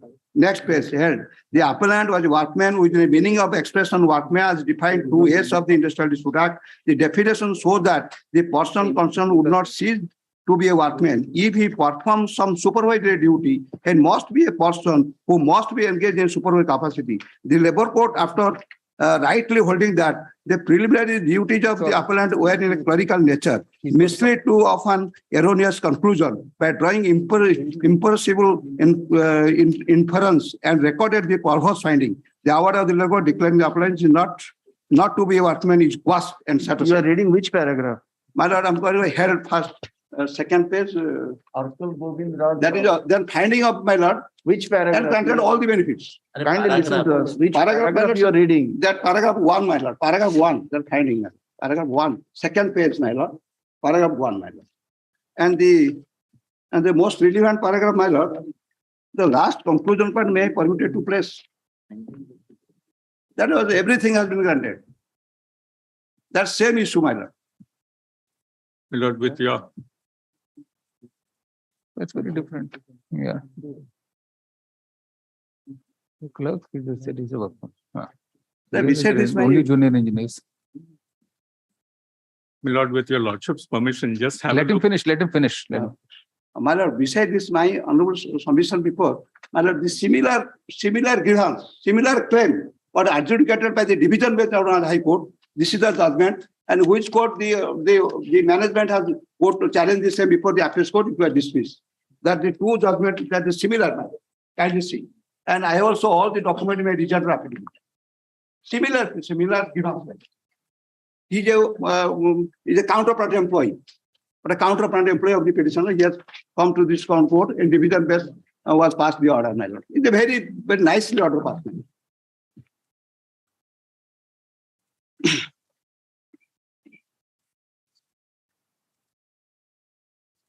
If that order will become covered matter to my case, then my grievance will be settled matter. Para 2 of the said judgment, that is the grievance are nicely interpreted. Para 2 and para 3, my lord. They are nicely interpreted, then are finding the para 5, my lord. Para 2, this case is that he should pay salary, not the very workman or not. This is referring to someone not condemned. My lord Justice Hansaria was honorable justice. That is similar to fit. They categorize our applicability, then give a finding. Para 2 and 3. May I place para 2, 3 and am I permitted and place?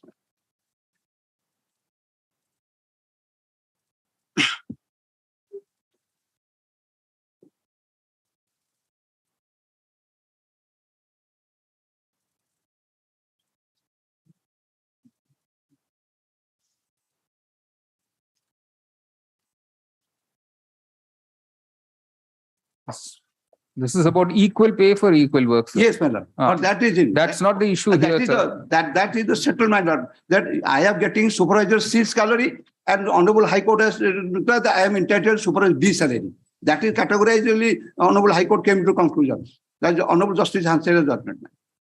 What do you say, sir? My lord, I don't have the benefit of I am that also order. But giving what one he has judgment to my friend, he filed, also examine the same and give his. what he has filed in his rejoinder is the relevant order of the Supreme Court, which is at page 31. Right. In his rejoinder. That's the relevant order. All right. That he has filed in his rejoinder. Rejoinder, Supreme Court judgment. Yes. Now just have a look at that order. Yes. Although there is much to be said on merits in favor of the petitioner board, that is the respondent number 2 herein. We are dismissing the petitioner because there is no satisfactory explanation for condoning the delay. Correct. Now, this is the order of the Supreme Court. Correct. That's right. And just have a look at at the order of the learned single judge, pursuant to which the award was passed, which I read out to your lordships.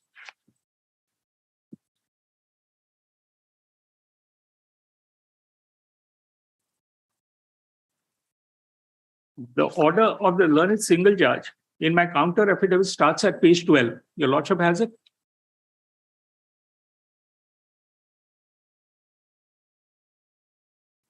Yes. Now just have a look at page 15 of that order. Your lordship has it. Accordingly,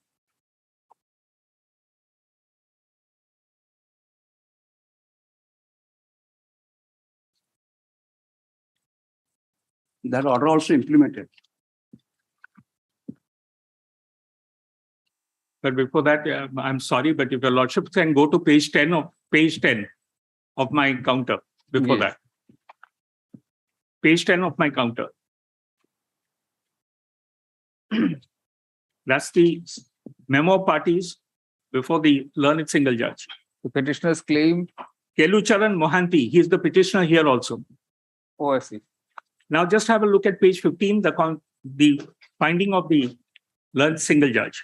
Accordingly, the impugned orders of the learned presiding officer labor court. This is the first round of litigation in the same proceeding.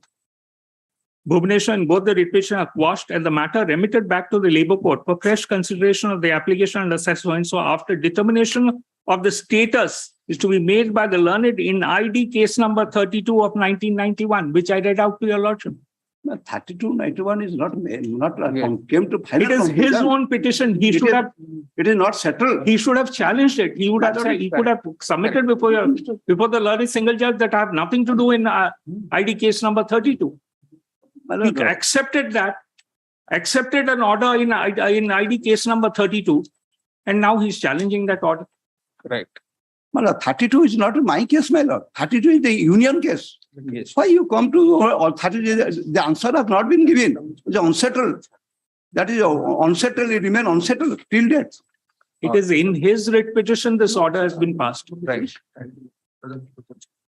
The challenge the present petition is to an award dated 25th November 2011 passed by the Labour Court Bhubaneswar in industrial miss case number 161 2003 filed by the petitioner under section 33 capital C bracket 2 of the Industrial Disputes Act 1947 bracket ID Act, praying for computation of his arrears of wages for the period April 88 to December 2002.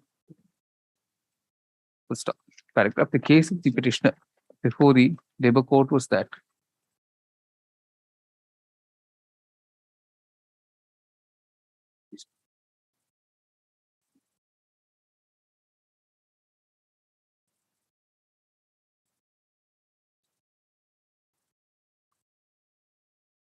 he was engaged as a workman with the opposite party management, having no managerial function.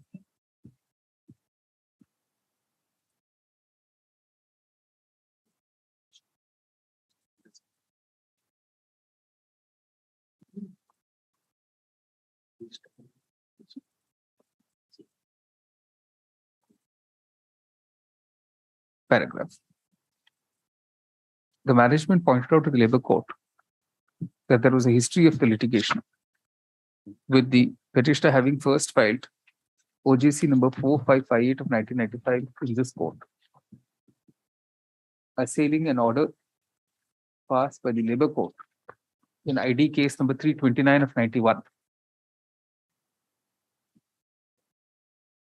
and application under section 33C2 of the ID Act,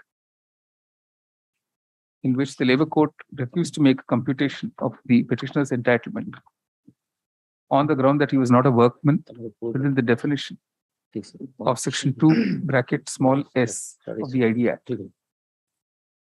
Stop. Accordingly, the ID miss case was disposed of by the Labour Court by an order dated 14th January 1994. Paragraph. On 9th October 2001, the learned single judge of this court disposed of OJC number 4558 of 1995, filed by the very same petitioner, assailing the order dated 14th January 1994 of the Labour Court in ID miss case number 329 of 1991. This order was also passed in common to OJC number 3874 of 1995.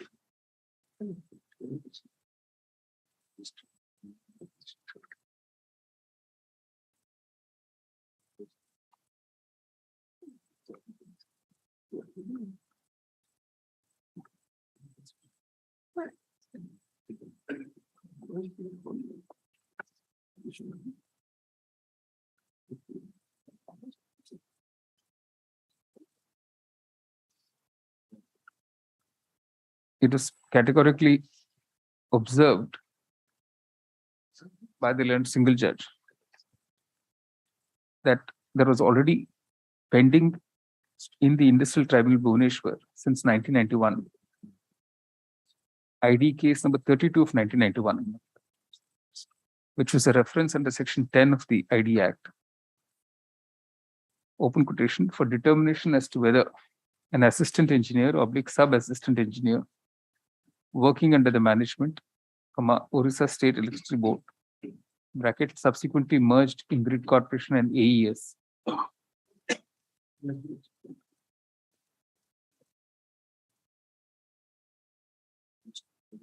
were workmen entitled to be declared as such for the purposes of further consequential reliefs.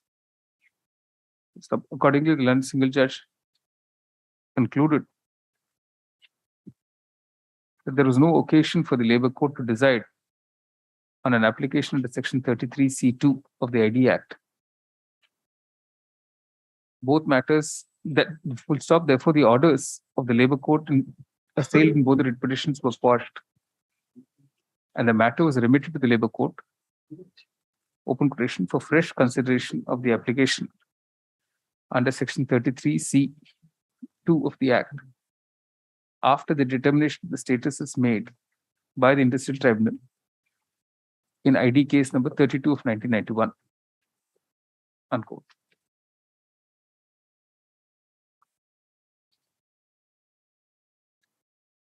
Thereafter, ID case number 32 of 1991 came to be disposed of by the Industrial Tribunal by an award dated 14th February 2002. One of the issues considered by the Industrial Tribunal was, open quotation, whether the sub-assistant engineers, bracket now junior engineers, working under the OSCEB perform duties of workmen and come within the definition of workmen given in section 2, bracket small s of the ID Act, unquote. While answering this issue, the tribunal, in the said award dated 14th February 2002, categorically held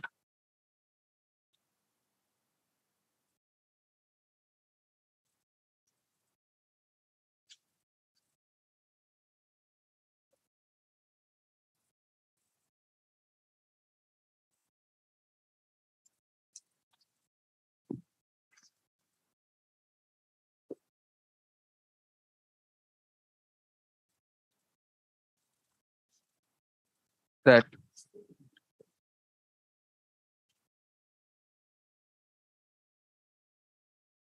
the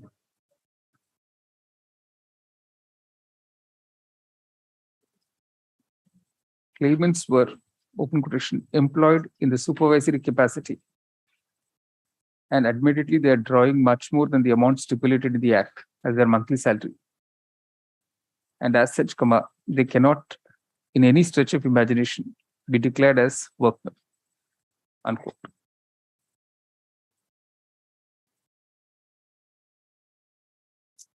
The other issues arising in the said ID case number 32 of 1991 were held to have become infructuous in view of the above finding. Paragraph. The above award dated 14th February 2002 of the Industrial Tribunal in ID case number 32 of 1991 attained finality, with there being no further challenge to the said award. Paragraph.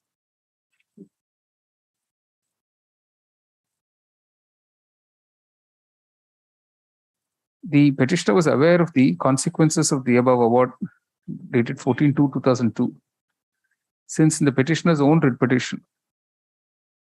petitions, that is OGC numbers 4558 and 3874 of 1995, the learned single judge had passed the earlier mentioned order dated 9th October 2001, remanding the matters to the Labour Court for deciding the issue after the decision in ID case number 31 of 2000. Paragraph. It is pursuant to that remand that the impugned order has been passed by the Labour Court. And the issue has been decided against the petitioner by referring to the award of the Industrial Tribunal dated 14/2/2002 in ID case number 32 of 1991. Full stop.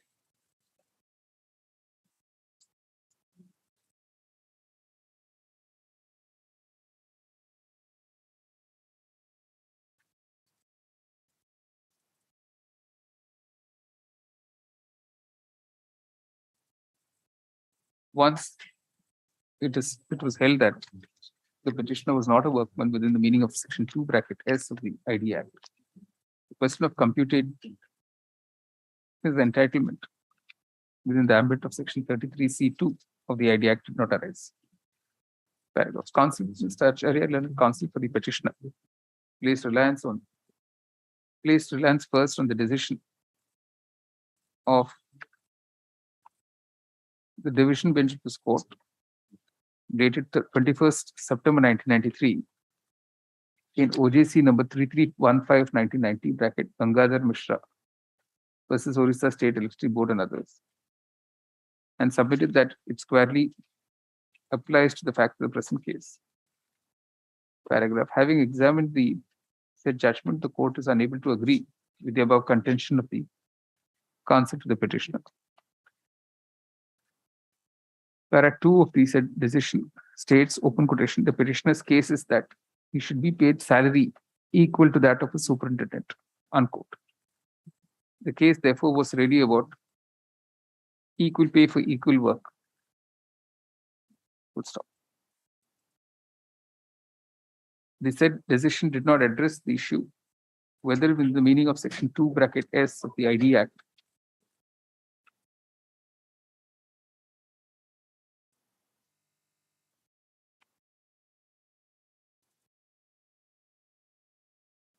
the petitioner in that case was a single quotes workman.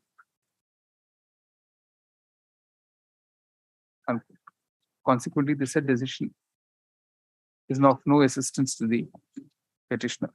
Paragraph. It is moreover pointed out by learned counsel for the OSAB, for the opposite party, that the SLP filed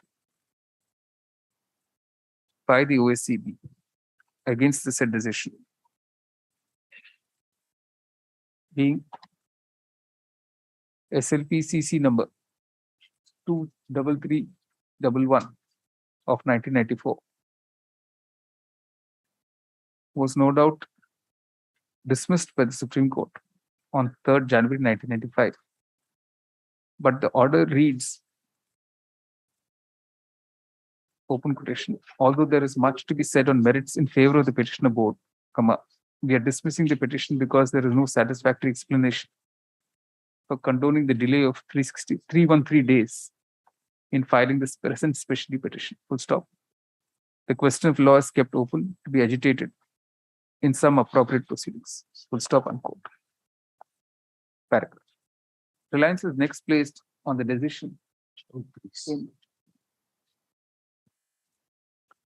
decisions in Arkal Govindaraj Rao versus Sibai Gaigi of India Limited, AIR 1985 SC 985, and National Engineering Industries Limited versus Sri Krishnan Bagaria, AIR 1988 SC 329. Full stop.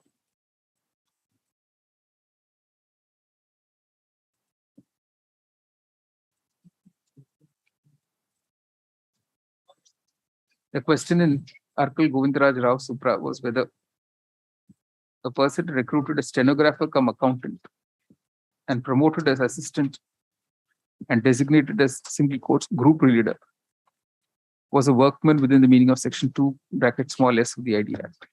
So clearly the decision turned on its own facts, whereas in the present case concerning the very post in which the petitioner was working, there is a finding of the labor court, which has become final, that such person cannot be considered to be a workman within the meaning of section 2 bracket S of the ID Act. Paragraph. Likewise, in the decision National Engineering Industries Limited, Supra, the question was whether a person, open quotation, not doing supervisory work, unquote, but only checking up on behalf of the employer, was a workman within the meaning of section 2 bracket S of the ID Act. That is not the issue that arises for consideration here. Full stop. To reiterate, the very issue whether the post held by the petitioner could be considered to be that of a single court's workman has been answered against the petitioner by the Labour Court in ID case number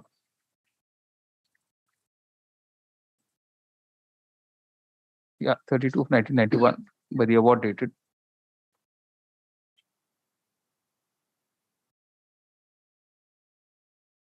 14/2/2002.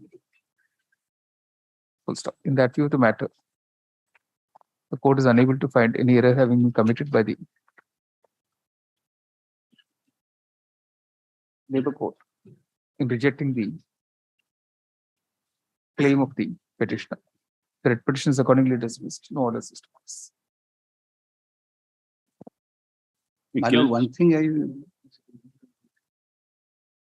One thing may draw your kind attention.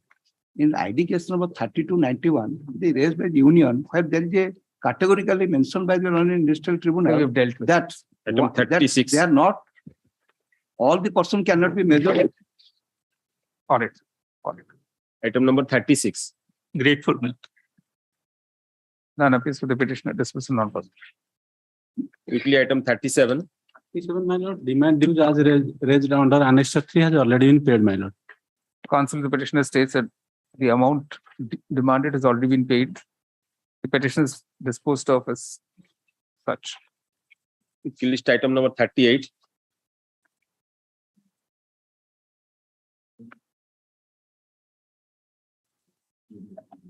Ah. 38. Same order in 38 and 39. Right. Quickly list item number 40. None appears. Dismissal not possible. Quickly list item 41. None appears. Dismissal not possible. Quickly list item number 42. Item 42 has been become infructuous by the time. Counsel, the petitioner states the petition has been rendered infructuous. It is disposed of as such.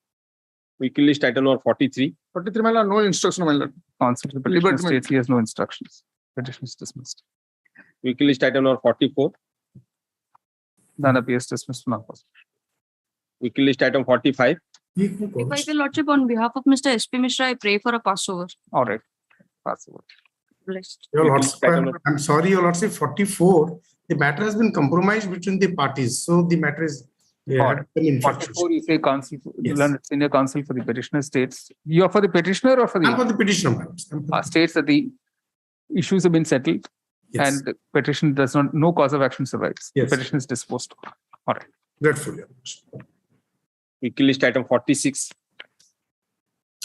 None appears. Dismissal not possible. Lord, item 41, Your Lordship. I may be, pardon, Your Lordship, network, at least I could not connect. Yes. Item 41, Your Lordship. It can be disposed of, my lord. I am extremely sorry for this. All right. 41. My lord, there is only a prayer that let a direction be given to opposite party number 4 to dispose of MC number 464 by 2007 within a particular time. That is the only prayer. The fact All of the right. case, my lord. All right. The limited prayer being expeditious disposal of MC case number 464 of 2007 and 595 of 2007. Where is it pending, sir? My lord, MC number 464 by 2007 before opposite part number 4, that is District Sub Register Ganjam, And MC number 595 by 2007 before the sub-registrar Barampur town, that is opposite party number 5. Pending before the district sub-registrar Ganjam and sub-registrar Behrampur town respectively. A direction is issued to the said two authorities to dispose of the said two cases if they are still pending. Within a If period they of are 6 pending, months. if they are. That's right. If they are still pending yes, within a yes. period of 6 months from today. Obliged, my lord. Copies of this order be sent to the said two authorities forthwith. My lord, obliged. Vehicle list item 46. None appears to assist in opposition. Vehicle list item 47. 47 would also might be pertains to a loan from. All right. None appears to assist in opposition. Vehicle list item 48. 48, I'm for the petitioner. Yes. But I received a copy of the counter affidavit yesterday, and I've drafted out the rejoinder in reply, my lord. I'm ready. I'll be serving the rejoinder, my lord, and filing it in court. Lord, this arises out of a show cause notice, my lord. I'm conscious of your lordship's view relating to show cause notices, but there is a, my lord, a checkered history in this case, my lord. Lordship would kindly take, my lord, page 23, which is the complaint against me from which this emanates, my lord. And lordship would see at, my lord, page 2, the 1 and 2, the cause title, my lord. I have impleted the OP number 6 as a party by name, my lord, because I have made allegations of malafide. This is a story of a lady entrepreneur, my lord, owning a petrol pump, duly allotted, my lord, in accordance with the procedure of selection. And due to a certain miscommunication between the OP number 6 and my dispensing boy, an ego clash happened, my lord. And the person OP number 6 was a deputy superintendent of police with the CBI, my lord, which has led to this case. My lord. Very unfortunate, my lord, while I take your lordship through the annexures. And there have been, my lord, raids on my premise. There have been raids conducted by the Weights and Measures Department, and nothing has been found against me, my lord. And my lord, I in the rejoinder, I have averred specifically referring to my writ application, my lord. A CBI case is registered against me in 2012, my lord. And till today, not a document is filed as a charge sheet. And that leads to this show cause notice. Hence, I came before your lordship, my lord, way back in 2012. My lord. Lordship kindly takes, my lord, page 23 for a moment. No, your rejoinder is ready. The rejoinder is ready. I got it just now. I got it just now. Let yesterday. it come. All right. The rejoinder is tendered today in court and is taken on record. A copy has been served on counsel to the petitioner who wishes to go examine it. There's an interim order. There's an interim order. Interim order to continue. Until further, it's already until further orders. 25/7/2012 was the interim order. It was absolute. List on 27th September. As well. Obliged. Deeply obliged. Vehicle list item 49. My lord, 49, my lord. My lord, 49, I have filed a cost title, my lord. I have till date I have not filed cost title. So give me 2 weeks time to file a cost title. No. We are not adjourning it like this. My lord, and government not filed till that counter, my lord. No, you have to serve opposite party number 4. What happened? My lord, opposite party number 4 not implemented in this case, my lord. That's why honorable court allow my miscase and direct to file a fresh cost title. I have not filed a cost title. So that give me time. You have not taken those steps, sir. Why should we keep adjourning it? My lord. Despite opportunities, the amended cost title has not been filed and no steps have been taken to serve the newly added opposite party number 4. It was obviously a necessary and proper part of the present petition. The court does not propose to give any further indulgence to the petition on this court. The petition is accordingly dismissed. Vehicle list item 50.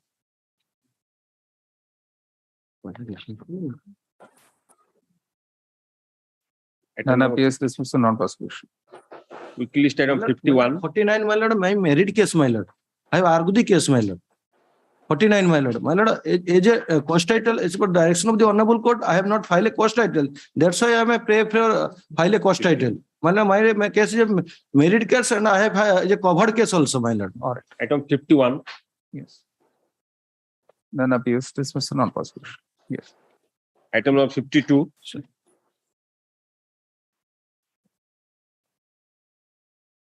Weekly list item 52. item, I am appealing for the opposite under 6. All right. None appeals for the petition.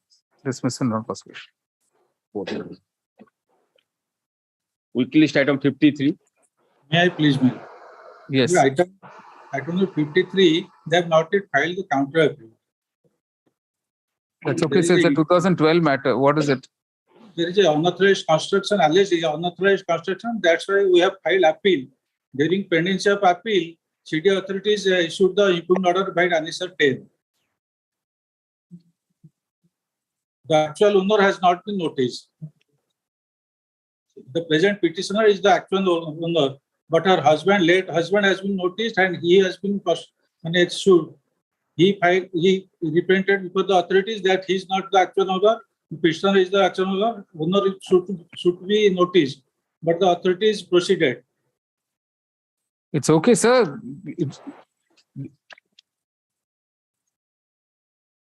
There is a complete. You're all living in the same place. My lord, the statutory appeal is pending. During pendency appeal, the appeal against city authorities issued the same order. Without disposal of the appeal. Where is the appeal pending, sir? Before the opposition 1, my lord. Appeal is annexure 6, my lord. All right. Conspiracy petition. The notice was issued in the present petition way back on 5th September 2012. An interim order was passed. The status quo as regards possession of plot numbers 508 and 509 in Moza Ramgarh, Cuttack shall be maintained. That interim order is continued. Despite a decade having almost passed, none of the opposite parties has filed any reply. Paragraph, the short ground on which the petitioner seeks to challenge the impugned order dated 25th August 2012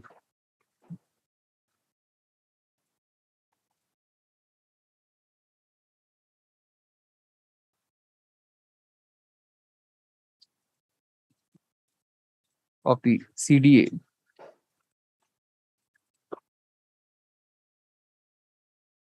requiring him to remove the unauthorized construction is that the petitioner's appeal number 20 of 2005 filed against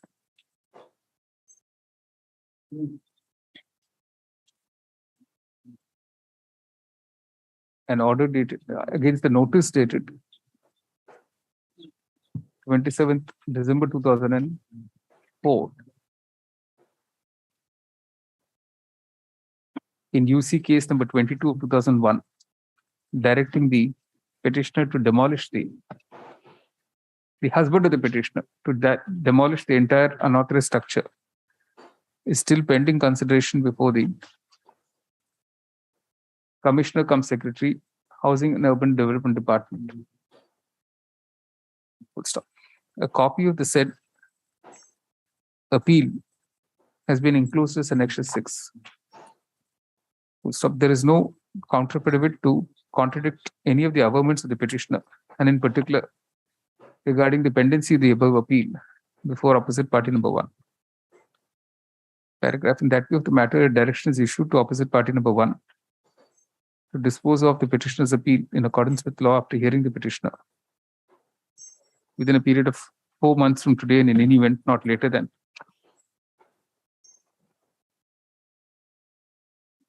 1st November 2022.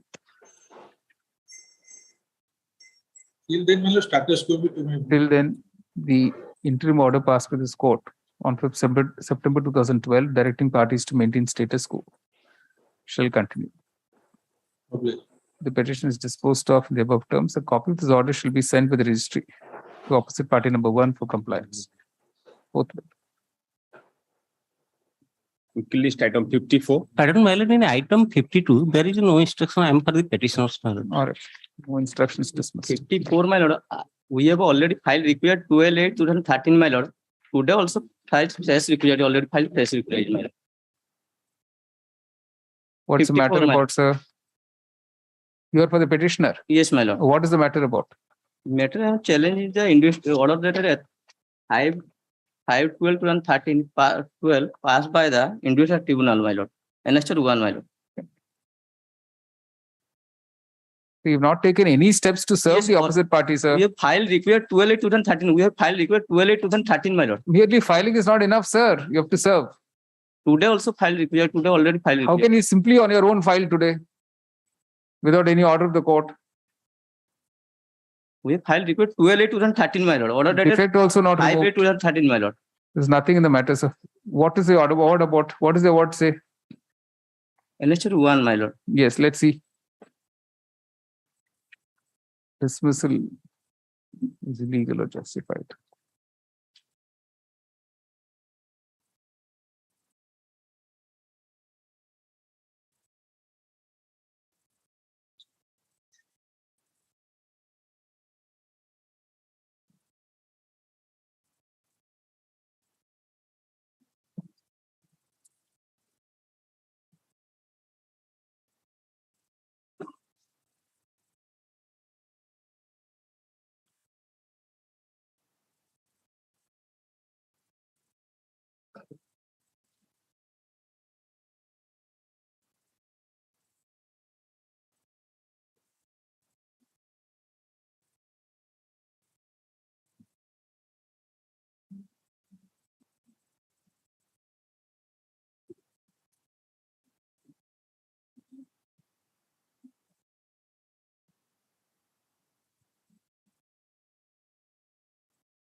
What is wrong? It's completely fair.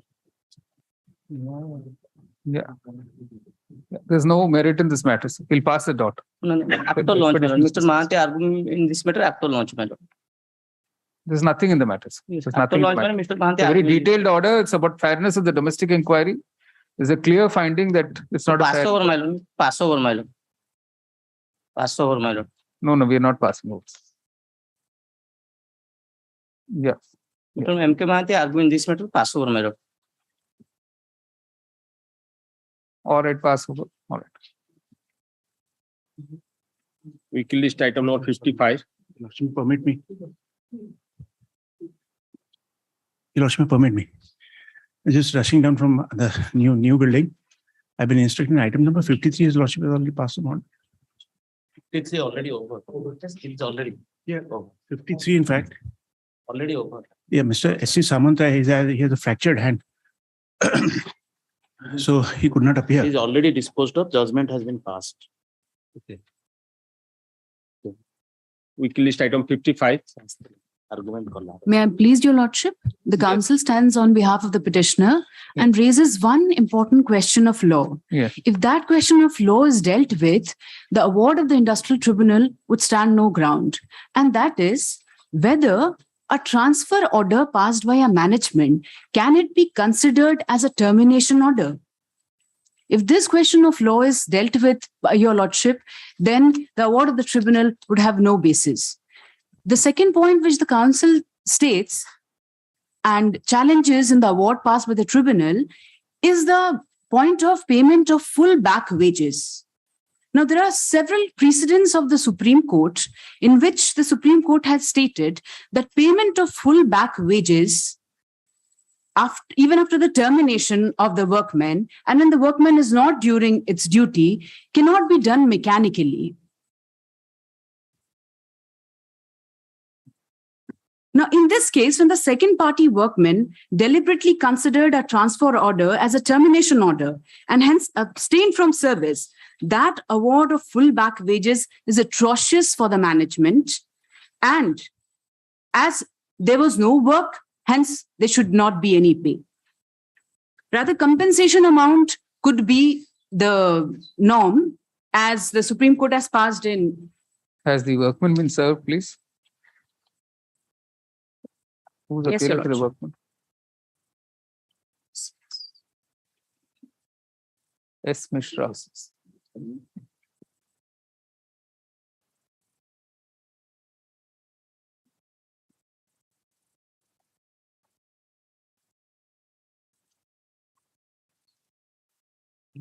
Have you been paying the 17B?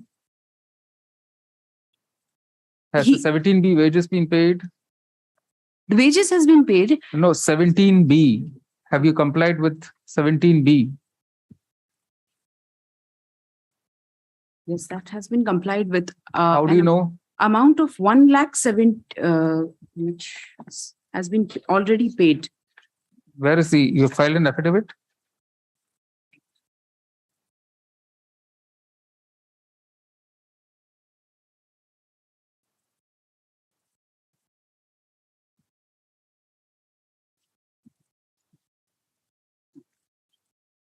Have you seen the order dated 12 September 2013? Yes, there was an order. Oh, no. Have you seen that order? That's a different one. 12 September 2013.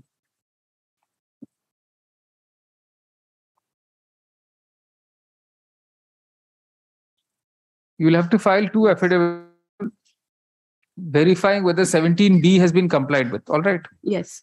Counsel for the petitioner is directed to file an affidavit confirming that wages in terms of Section 17 capital B of the Industrial Disputes Act 1947 has been paid to the opposite party number 2 workman in terms of the order passed with this court on 12 September 2012.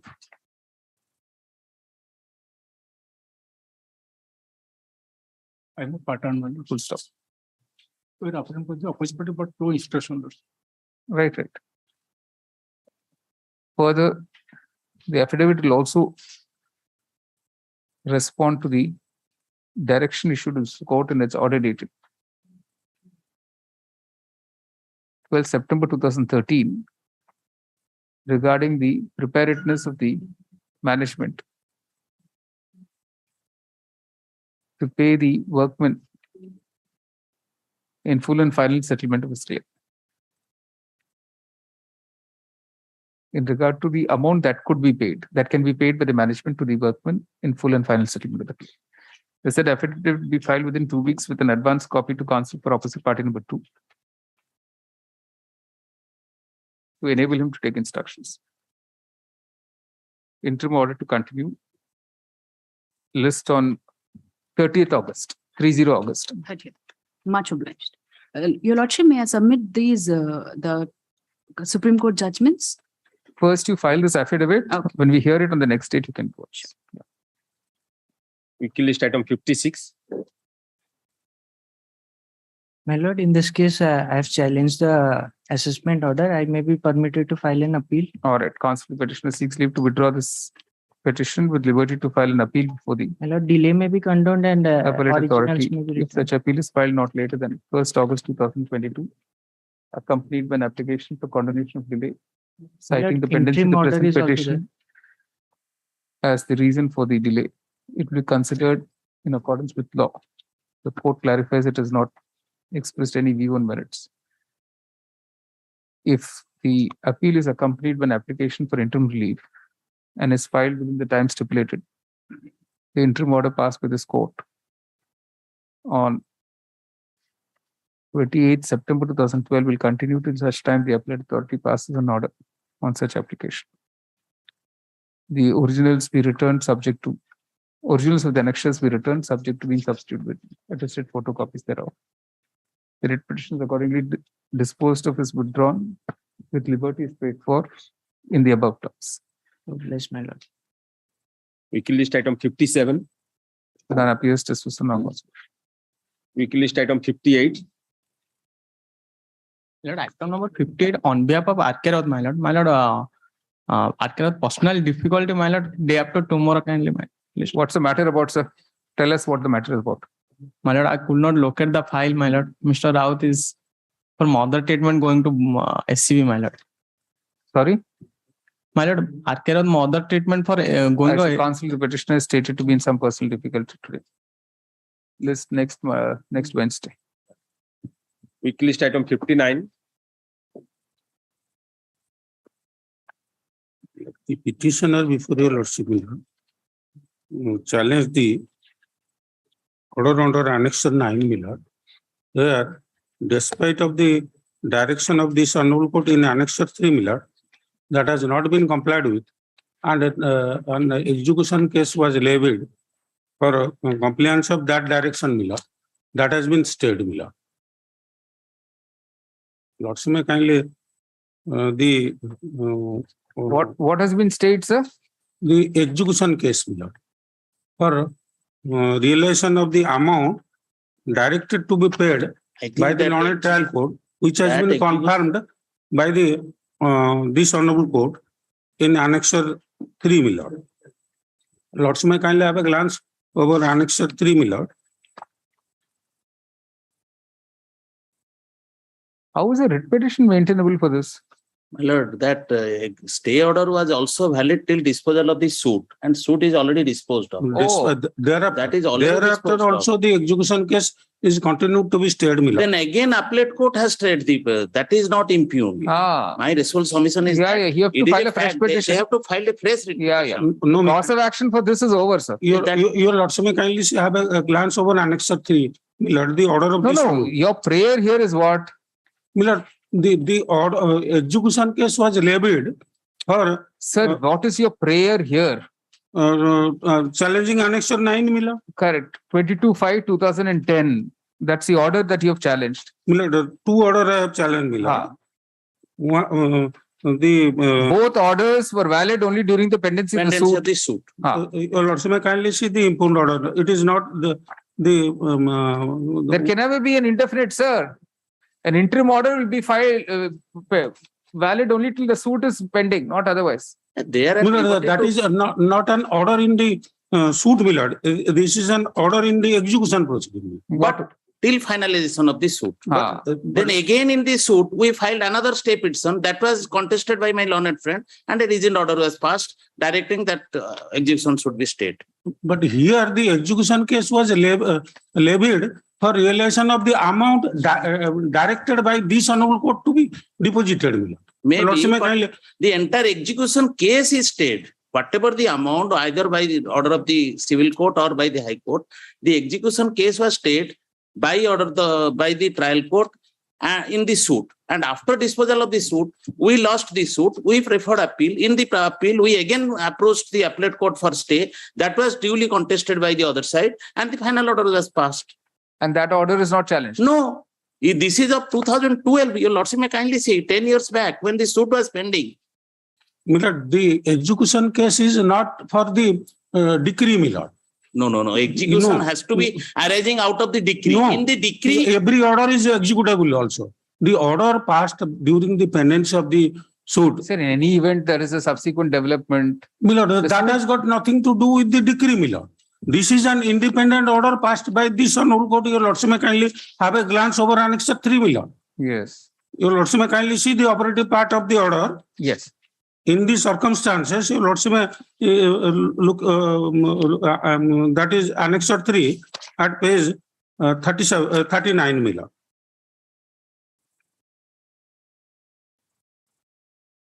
However, the petitioner is permitted to deposit the arrear amount of rupees so plus rupees so totaling rupees 1,38,000 in 6 equal installments starting from October 2011 by 15th of every month. This order was not complied with. So therefore, the execution case was levied, Mila. By you? By me. That has been stayed by the impugned order. The order of this honorable court. No, this Urmila Swine has filed the suit, is it? No, she filed the suit for specific performance of contract. I filed a counter claim for eviction and for realization of area amount. During the pendency of the suit. My suit was dismissed. His counterclaim was also dismissed. But this that order which your lordship he is relying upon, that was during pendency of the suit, and accordingly, on the basis of the decree, he filed an execution case that was stayed. Again, in the appeal stage, we approached for that order has become null and void because suit is disposed of. Thereafter, again, we preferred the appeal. He also preferred another appeal against the dismissal of the counterclaim. Now the matter is pending before the appellate court, and there is an interim order not to realize the rent from the because the locus standi of my learned friend's client, he is treated as not the landlord of the that is the dispute. All right. The order Millard, my learned friend is the present petition has been filed. Agreed with the fact that the execution petition filed by the present petitioner seeking enforcement of the order dated 23rd September 2011 passed by this court in writ petition civil 21155/2011 has been stayed by the order dated 22nd July 2011 of the civil court of the civil judge senior division in CM application number 73 of 2010 paragraph. This is writ petition 19230. Then you say 19229 is against what? 19229 is against Annexure 9, that is staying the execution case. What was the other one, sir? What was 19230? CMA. 230 is against the order dated 22/7/2011. Mila. What does that order do? That is relating to there he has passed the there again execution case is stayed. Yes, in both the order execution case is stayed till disposal of the suit. Till disposal of the suit. And if your lordship this is there are two execution cases, is it? My lord, are there two execution cases? No. That is why your lordship may kindly have a glance over page 65 of 19229. The court has clarified it. I don't understand. 21/8/2012 is an order passed for doing what?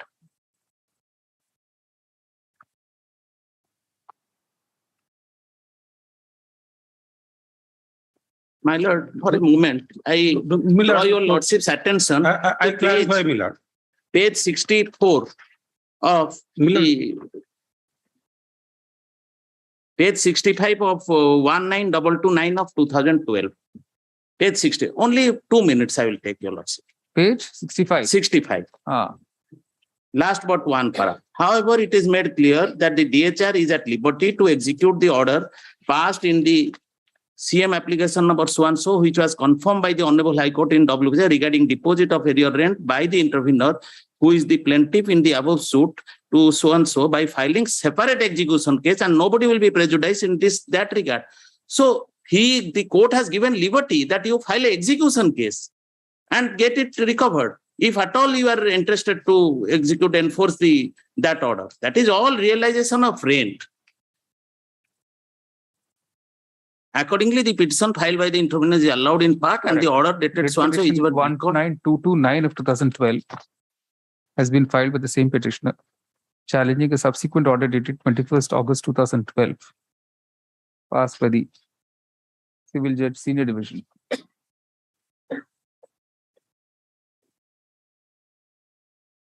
Saying further proceedings in execution case till the disposal of CS bracket 154 of 2010.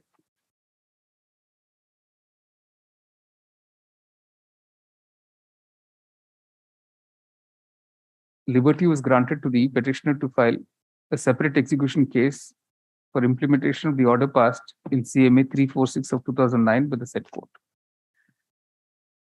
Paragraphs. It is pointed out by Mr. D.K. Mantri, learned counsel appearing for the opposite parties, that during the pendency of these two writ petitions, CS number 54 of 2010, as well as the counterclaim filed by the petitioner. Yes. In the said case were both dismissed. And Suit against is the dismissed and counterclaim yeah, is also. were both dismissed. And against dismissals of the suit and counterclaim, respectively, the opposite parties and the petitioner have filed Regular first appeals, which are pending before the Learned District Judge. Learned District Judge Cuttack. Paragraph.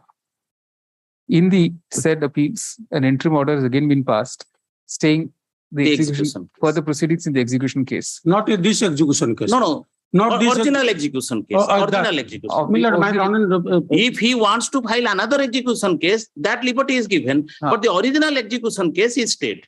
This execution case is for realization of the money. That execution case is that for... cannot be two executions. My learned friend is misguiding your No, lordship. you are misguiding. That During the then your lordship may call for the LCR from the court below. Milord, during the pendency of the suit, an order was passed for deposit of the amount. That order has been confirmed by this honorable court. Due to non-payment, this execution case was levied. After the decree, Milord, there is a decree for ejectment and also for realization of further amount. For that, another execution case was filed. That is state. My Lord will go to merit. Let me submit one thing. The finding of the trial court is that his client is not the landlord. If he is not the landlord, he is not entitled to realize the rent. Somebody else is the landlord. That is the finding for which his counterclaim for eviction has been dismissed. Lordship may kindly. These are all in the appellate court, the district court. Appeal court is has pending for passed an hearing. interim order staying which execution case? The original execution case. Okay, staying the original execution case. Not this. I love me direct the district judge to dispose of the appeal that will that end. order of the district court is not under challenge in these proceedings. Paragraph. In view of the above subsequent developments, after the filing of the present writ petitions, both these writ petitions have been rendered infructuous. This will now and are disposed of as such. This will not prevent the petitioner from proceeding in accordance with law as far as the orders passed in the pending appeal before the district judge is concerned. Obliged. So far, your lordship's order for realization of the amount, that has not been complied with, for which this execution case was levied. All right. Yes. Weekly item 60. Weekly list item number 60.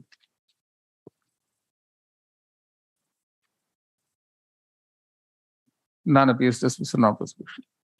Item number 61. Lordship, item number 61 is infructuous. The counsel petitioner states the petition has been rendered infructuous. It is disposed of as such. Item number 62. 61 not pressed by. Counsel petitioner states he is not pressing the present petition. Dismissed as not pressed. Weekly list item number 63. 63, the matter has been settled with the bank. I see. The counsel the petitioner states that the matter has been settled with the bank. The petition is disposed of as such. Much obliged. Weekly list item 64. None appears dismissal or prosecution. Item number 65. 65 minute petitioner has been died. I see. Counsel, the petitioner informs that the petitioner has died. The petition is disposed of as having abated. Weekly list item 66. None appears dismissal or prosecution. Weekly list item 67. The question before my lords is whether on the slides on the management to establish that the workman has completed 240 days in a calendar year. The finding of the lower court is that management has not produced the records to establish that the workman has completed 240 days. That is the question of law involved in this case, my lord. So there is no stay of the impugned award. My lord. So what's the point now after all these years? It must have been worked out. And this is the only question of law involved in this case, my lord. Leave it open, sir, during the long pendency of the present petition. Permitted to for over deposit 10 the amount. years, there has been no stay of the impugned award. Stop. Also, the workman does not appear to have been served. When hear the case, I will deposit the amount. Workman has been served. No, has he not filed a 33C2? No. I couldn't follow, my lord. Has he not filed a execution? No execution case has been filed. So they've just been, it's a compensation in lieu of reinstatement, correct? Yes, my lord. That's a short point, my lord. That is the finding of the labor court, but there is series of decisions of the apex court that the onus lies on the workman to establish that he has completed 240 days in a calendar year. I'm filing those decisions, my lord. You've been working as a driver for 8 years. 8 years she was a substitute employee, my lord. Whatever, Against leave sir, vacancy, she was given the worked appointment. for you for some time. He was not a regular employee. Against leave vacancies, she was given the appointment. He has filed all the appointment letters from Exhibit 1 to 24. That has not been taken into consideration by the labor court. There's no Your state. lordship can glance to that order, my lord. Will you deposit Yes, the 1 filed, lakh the workman has rupees? filed all the appointment Counsel to letters, petitioner but that offers has there been be no not stay. taken into Counsel to consideration. petitioner still But insists the court given the finding that the petitioner, the management is prepared to deposit the sum of rupees 1 lakh in this court to be heard in the matter. So according to its directive, the petitioner will deposit rupees 1 lakh in this court on or before 1 month. 1st August 2022. The amount so deposited will be kept at the registry in a fixed deposit and be kept renewed during the pendency of the present petition. Meanwhile, none appears for the opposite party number 2 workman. Who's opposite party number 1 workman? Although, who's filed the wakalat? K. Guru. Mr. K. Guru is shown to have filed the wakalat on his behalf. Notice of that process will be issued to Mr. K. Guru to remain present on the next date. List on 16th August. Weekly list item 68. My lord, may I permit to mention, my lord, item number 68, my lord, on behalf of RK Raut, my lord. My lord, this is the personal difficulty could not appear, my lord. 68 my is not RK Raut, sir. 68 Rajan is Kumar Raut, my lord. 66. 66. All right. 66 again. My lord, this Which matter is- is which is the Odisha other state. Which date have we adjourned the other matter? Which was the date to which we adjourned the other matter? The earlier matter when you appeared, which date have we adjourned it to? My lord, day after tomorrow. You're not even listening, sir. You appeared in a matter, we adjourned it. You don't know. Nothing. So now when we'll tell you something, you'll simply turn on and walk. You don't even have a paper, you don't even note down. You're a remarkable colleague. Sorry, man. Same date, same date. Item 68.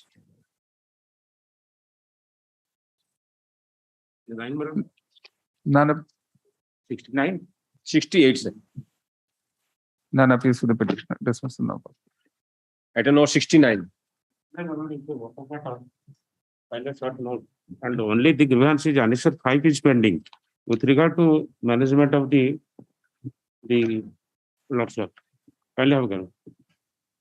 I have to opposite to 1, my lord. Sir, only your lordship have a glance of the document itself. Annexure 1. Who's opposite party number 3, sir? Opposite party 3 is the person who is unauthorizedly occupying the institution and not. You have not served. You have not served that person. 4 years have gone. 5 years in this time, he is not claiming the notice return. Only the grievance. Can you take off your mask and argue? Sir, only the grievance is the lordship have a glance to the document your lordship We are dispose of. serving opposite party number 3. How do we proceed in the matter? In spite of 5 years, your lordship for service of notice. I want to only pray. Let your lordship, I humble pray that decision to be taken by the Waqf board. Because Annexure 5 is pending. Your lordship have a glance to the document. Unnecessary 12 years. The petitioner is a retired principal of the Law University College and suffering from the Waqf board order. Only I pray, without going to the merit of the matter, the Waqf board can dispose of the matter. We'll continue after.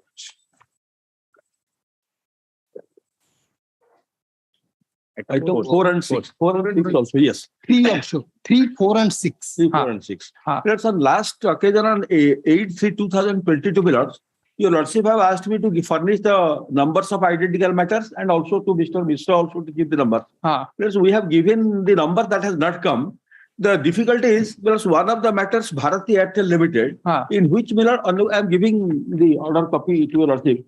Honorable Apex Court in this case has permitted the petitioner, my lords, to file fresh writ application within 30 days from the date of the order, my lords, to incorporate, my lord, the grounds taking about the discrimination under Article 304A, so that your lordship will be able to consider the matter afresh. Okay. Because even after 9 judgment, at 11 in 2016, my lords, when the matter was argued, Honorable Apex Court said that because one of the petitions in case of Vedanta, they found that pleadings are there, but somehow it has skipped the Honorable Court.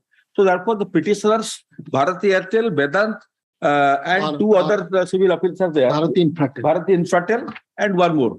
They are permitted to file fresh petitions, before lordship. And accordingly, and in all these matters, the applications are sourced from two judgments. One is this, and the other is, your lordship knows the import matter in which State of Kerala has moved to Apex Court in case of William Fernandez case. In 9/10/2017, Honorable Apex Court in that judgment, the judgment which was delivered, Orissa is an exception. In this sense, the council again. That's a disposal. Satyajit Mohanty is here. Lordship. No, in 1461, a consolidated petition. Lordship, it's not. Lordship, we have filed it today. We are serving a copy on the council. Today. All right. You will get it. Lordship. Your Lordship. Your Lordship. And those two numbers I have given me, Lordship. Once again. Yes, Mr. Mohanty. Who was saying something? Anyway. Your Lordship, one of the item, writ petition number 16644 of 2013 is also a similar matter and should be listed with item 4. 16644, it was last listed on 23rd of August 21. Yes, I have given that number. No. That is a separate issue. Your Lordship, that is so far as that ACZ issue. That is not covered. That is not identical to this case. What I've gone through. Okay. That Vedanta Aluminium, that 16644 2013. That is so far as the levy towards ACZ area, special economic zone. Right. So that is not equivalent to this, identical to this group. I see. That may not be listed. The court's attention is drawn to the fact that there are other 11 connected writ petitions.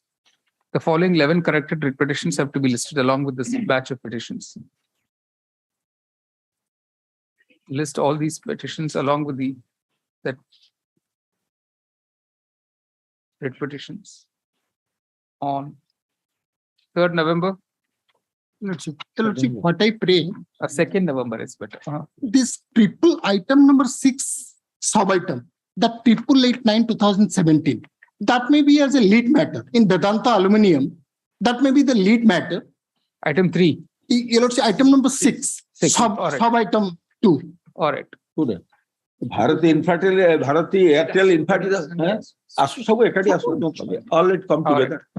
I have given the numbers, my lords. 2 numbers I have given. All right. Writ petition civil 888/9 of 2017 will be the lead matter. 2nd November at 2 p.m. My lord. My lord, one more matter which should be connected to this batch, my lord. Writ petition number 11723/2017, my lord. Bharati Infratel. 11723. I have given that number, that Bharati Infratel Limited, 11723/2017. Right. All right. Obliged.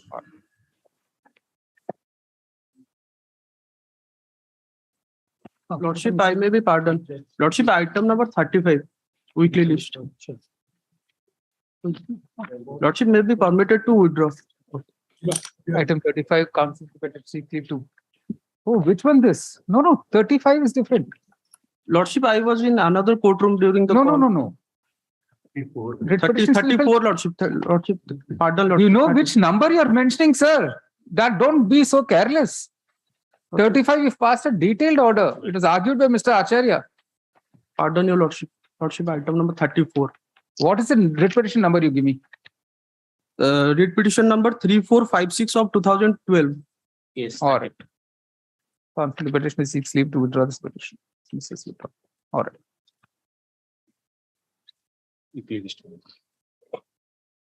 Weekly list item number 69. Oblige, your lordship. Written, my lord. May I prefer substituted service, OP number 3. The notice has been returned non-served so that your lordship pointed out that OP number 3. Order 5 rule 20, I have taken shape. I have given the written note. Only the grievance, the order has been, Waqf board has been kept in abeyance in my favor. Board Which schedule. item number? I have represented. Counsel, the petitioner states that he would like to serve opposite party number 3 My lord. through substituted service. The necessary steps be taken for him by him, making the notice returnable on 26 September. Weekly list item 70. Lordship, may I please, Lordship?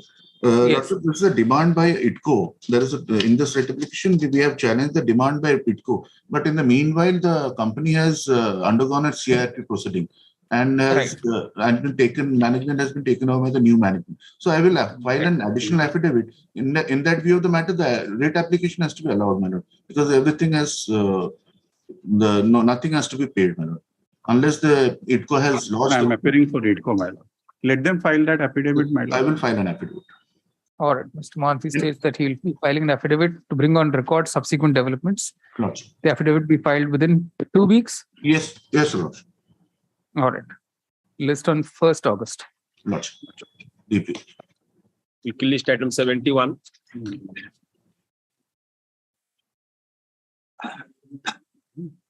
None appears to Weekly list item 72.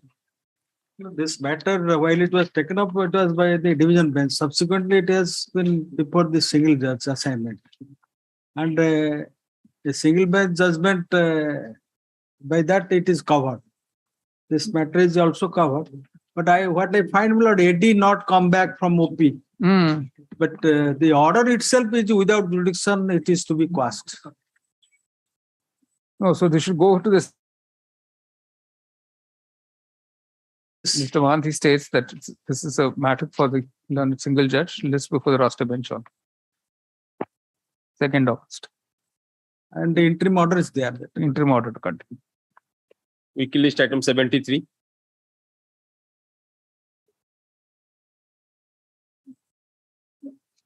None appears dismissed. No prosecution. Weekly list item 74.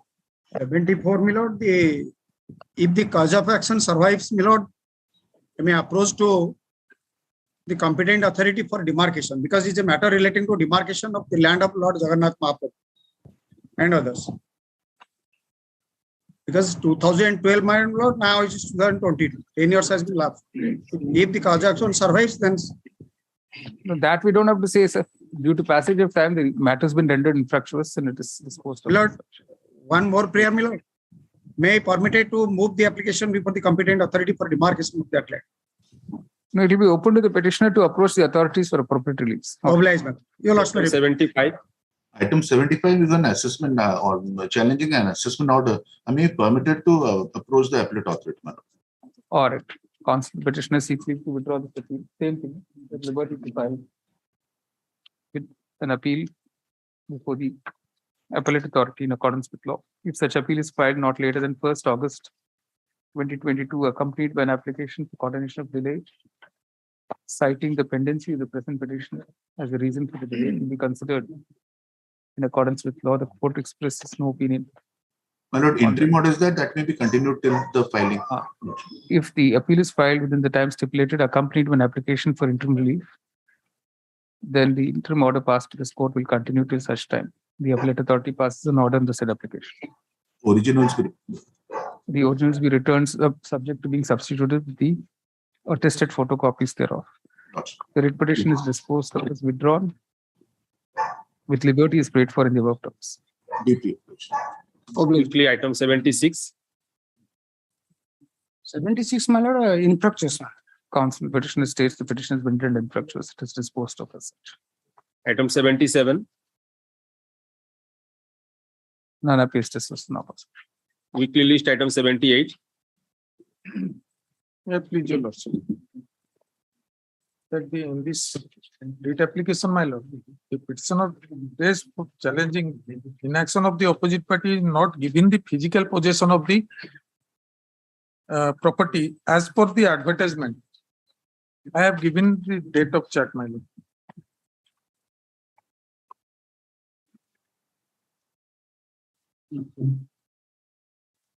Have the option purchaser, my lord, but till date they have not giving possession, my lord. What is the stand? My lord. I have filed the counter affidavit, my lord. I am for the bank. May I kindly turn to Annexure A, page 6 of the counter. Yes. Annexure A is the sale certificate. Yes. This is issued by the authorized officer, my lord, in favor of the petitioner. Here, my lord, the undersigned being the authorized officer of the Union Bank of India under the Securitization and Reconstruction of Financial Assets and Enforcement Security Interest Act, in exercise of power conferred under Section 13 rule of Security Interest Rules 2002, sold on behalf of bank. No, what does it mean? The undersigned acknowledge the receipt of the sale price, yes, my lord, and the handed over undersigned- delivery in possession. Yes, the undersigned acknowledged the receipt of sale price in full and handed over delivery in possession of the scheduled property. Yes, it is proved that, my lord, he has handed over the property. The sale of the scheduled property was made free from all encumbrances. No, but known he to says he does not have possession. No, we have given possession. And you will also kindly see, this is the sale certificate issued on 10/9/2005. Kindly have a glance to it. So why would he file in 2013 a petition saying Yes. he has not been given Yes, possession? without explaining 8 years, my lord, the delay, why they remained silent, and 8 years they have filed this writ petition after 8 years. And a suit is pending, my lord. You can, your lordship can filed by the another person. And my lord, suit, they have, it is a collusive suit. Why I am saying, my lord, the neighbor, my lord, what has happened, the original borrower, he the executed an agreement with the neighbor by taking some amount. So the neighbor has filed, one neighbor, he is Srimati Archana Kumari Beura, he is on the western side of the land. He filed a suit where the implicated him and the bank and the others are the party. And in the present petitioner also. If your lordship see the prayer is, my lord, at page 14. Let the sale transaction made between the defendant number 3 and defendant 4. 3 is the bank and 4 is the petitioner, be declared illegal and void, and the plaintiff is entitled to repossess of the said land and building. This is the suit filed in the year 2005, my lord.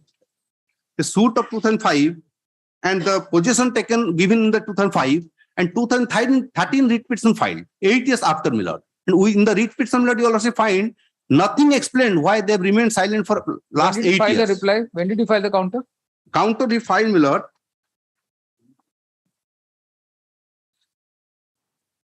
on 29/4/2013.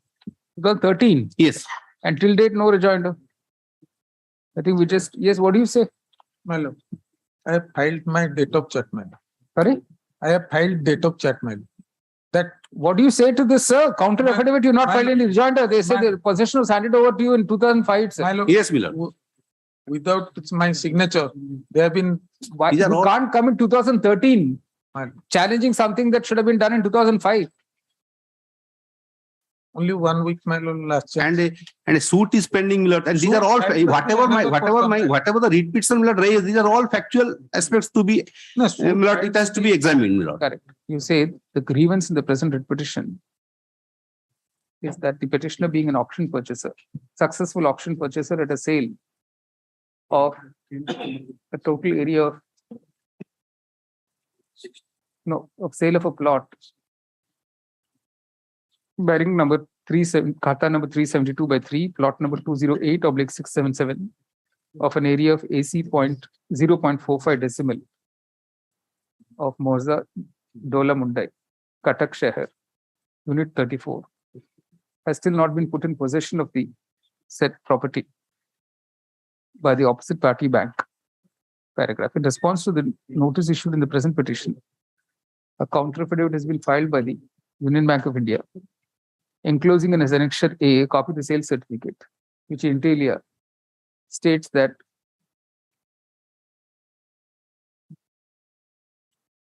possession has been delivered of the property in question to the petitioner. The sales certificate is dated 10 September 2005.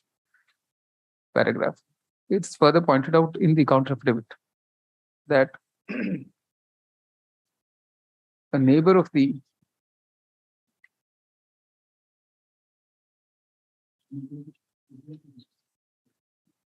that one Archana Bera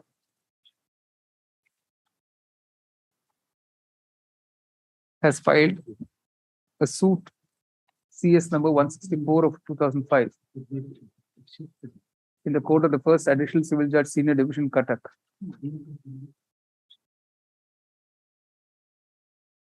In respect of the same property, in which the present petitioner and the bank have been arrayed as defendants.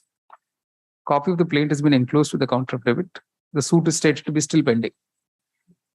Paragraph. The petitioner has failed to explain why, when the sales certificate is dated 10 September 2005, the present petition has been filed only on 1st February 2013. Full stop. Also, the petition seems to raise highly disputed questions of fact. And the further factor is that the petitioner has not filed any rejoinder affidavit for nearly 9 years now to contradict the averments in the counter affidavit of the bank. Paragraph. For all of the aforementioned reasons, the court is not inclined to grant relief prayed for in the writ petition. It is clarified that no observation made here would influence the outcome of the aforementioned suit, stated to be 164 of 2005, stated to be pending in the court of the first civil judge senior division Cuttack. The writ petition is accordingly dismissed. Weekly list item 79. No instruction. Counsel, the petitioner states he has no instructions. The petition is dismissed. Weekly list item 80. May I please? My lord, I want to withdraw this writ application with a prayer, my lord, liberty to be granted on fresh cause of action. I may renew Counsel, the my. petitioner seeks leave to withdraw this writ petition with liberty to file a fresh petition if any cause of action survives. My. This post office withdrawn with liberty is paid for. Weekly list item 81. None appears dismissed. Non possible. Item number 82. None appears dismissed. Non possible. Weekly list item 83. None appears. This No, is no, not- no, it's 83. 83.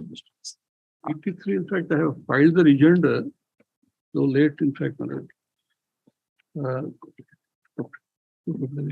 3 and 4, it's come back unserved, saying insufficient address. Yes, my lord. They must be the contesting ones. It's a 3, 4 actually notice has not been served. It's a comeback. So this, you purchased the property, you are a purchaser or? I'm continuing, my lord. Didn't tell you what is there. No, I know. You purchased it after the cancellation or before?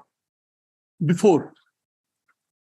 Then it has to go back. No, it has been it had gone back. After going back, actually it was heard again. That is on the challenge ballot.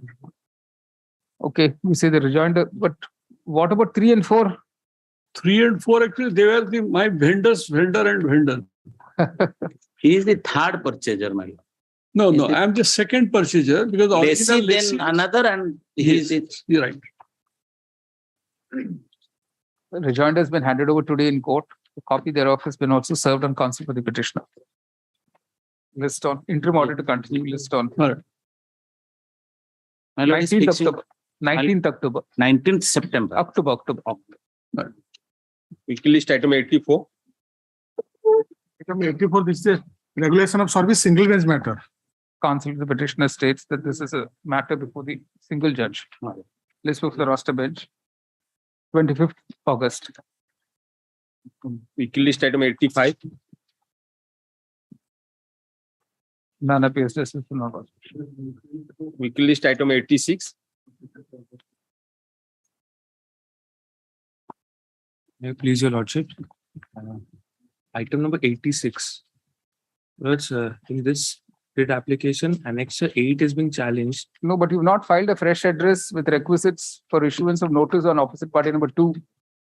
The steps have not been taken for more than 8 years now. for filing the fresh address for service of notice on opposite party number 2. The court does not propose to grant any further indulgence in the matter. Dismissal not. One chance may be given. My No, lord, no. so I will file the fresh request. All these are very old matters, sir. Yes. Weekly list for orders item 87.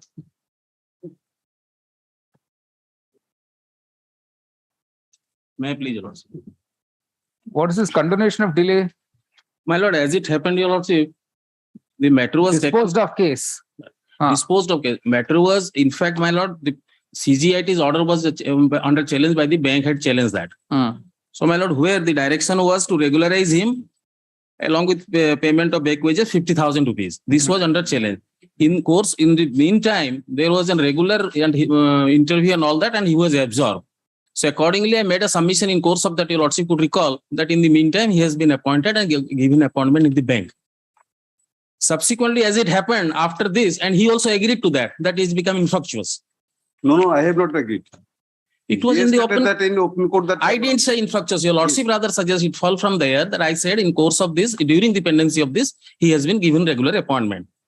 So infructuous, it became infructuous. That is what it was observed. Thereafter, let me submit. I am not going away. Thereafter, he serves us a notice saying that you have not complied with the order passed by the CGIT. Now you pay me this amount and that amount. That is why we have come before this honorable court for recalling that order and to hear the matter on merit. And in fact, while giving in appointment, my lord, your lordship will look at. I have not served him copies. I am serving him copies now. He has given undertaking at this 6210. Your lordship may kindly look at. All right, we'll just say 6210. What is 6450 is what? That is condonation of delay because this was not filed within 1 month after receipt of his delay is condoned. 6450 is disposed of. 6210 is a notice. He accepts notice. Reply be filed within 4 weeks. Joined up for the next date. List on 13 September. Weekly list item 88. Disposed of case. Just put the MAs, say none appears for the applicants. Dismissed for non-possible. Only the MA. 88. Item 89. Modification. Just put the MC number and disposed of. Item number 90. Again, just put the MC and none appears dismissed. Weekly list passport matter item number 45.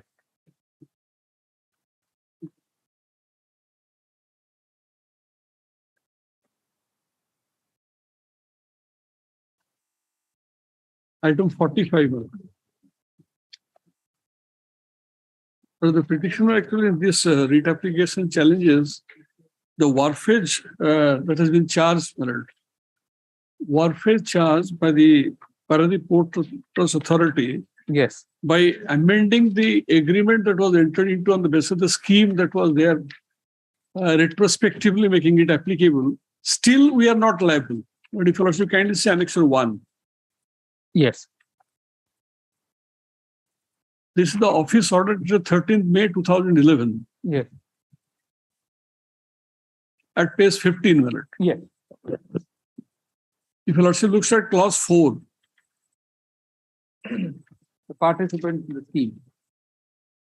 The participant in the scheme will be called minimum guarantee providers. A minimum guarantee providers under the scheme has to furnish an irrevocable and in-case bank guarantee for an amount equivalent to wharfage charges for the cargo under the scheme to be imported as per the import schedule of the MGT provider for MGT quantity of 50 million tons, that is 5 lakh tons, for the first 6 months of financing year 2011-12. The cargo handled during May 2001 will be reckoned for the purpose of MGT. That means it is applicable from April itself. The allotment of berth as per berth reservation 500 will be made by the port depending on the berth availability, etc. If accommodate the vessel shifting is necessary, this will be done by recovering the cost of shifting from the beneficiary vessel. Let's kindly turn to the next order, page 17. This is the office order where the Board of Trustees accepted the resolution. There is a little bit change actually. They modified it. Kindly see clause 4 and 5. The participant that is kept intact, my lord, the cargo handled during April, May will be reckoned for the purpose of MGT. 5 is, in case the MGT provider fails to fulfill MGT, the post will encash the bank guarantee for the equivalent war phase value calculated at the highest and the higher and highest rate in respect to the shortfall quantity of MGT. But we accepted this. Then kindly look at Annexure 2 at page 19. It's the Port Trust Authority, they say, you are required to import 5 million tons of coking coal, so-and-so, for the period 1/4/2011 to 30/3/2011, 6 months period, Marat. As you have availed the berth reservation scheme as per the office order dated 13/5/2011, but you have handled only 4,90,438 metric ton of coking coal. Hence, wharfage for the shortfall quantity. Shortfall quantity has been calculated 9,562 metric ton, amounting to 5,20,173. Wharfage into so-and-so is payable by you. You are advised to deposit the amount before 20th December 2011, failing which your bank guarantee will be encashed. Kindly turn to the next page, my lord, at page 20, Annexure 3. The amount has been deposited. 5,20,173. It is the shortfall. Then comes Annexure 4, 3rd January 2012. The Board of Trustees by resolution in their meeting dated 28/12/2011, after the period is over, have approved the following 53 MTV 1963. Extend the period of berth reservation scheme for the 6 months ending on 31/3/2011 by a further period of 3 months in favor of NINL. We are not concerned about this matter.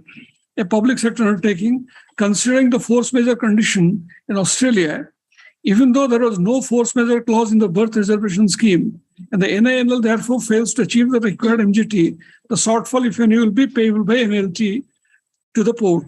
Since the berth reservation scheme for the period 6 months, ending on 39/2011, which is applicable to me, it has been over, was introduced from 13/5/2011, MGT quantity of 5 lakhs is to be revised on pro rata basis from 15/5/2011 to 39/2011 for users such as Mr. Tata Steel and Visa Steel. But by making this pro rata, so whatever amount will be deposited will be removed. But if that is so, then I have nothing to pay, because I have already paid the differential amount of shortfall. Kindly look at Annexure 6.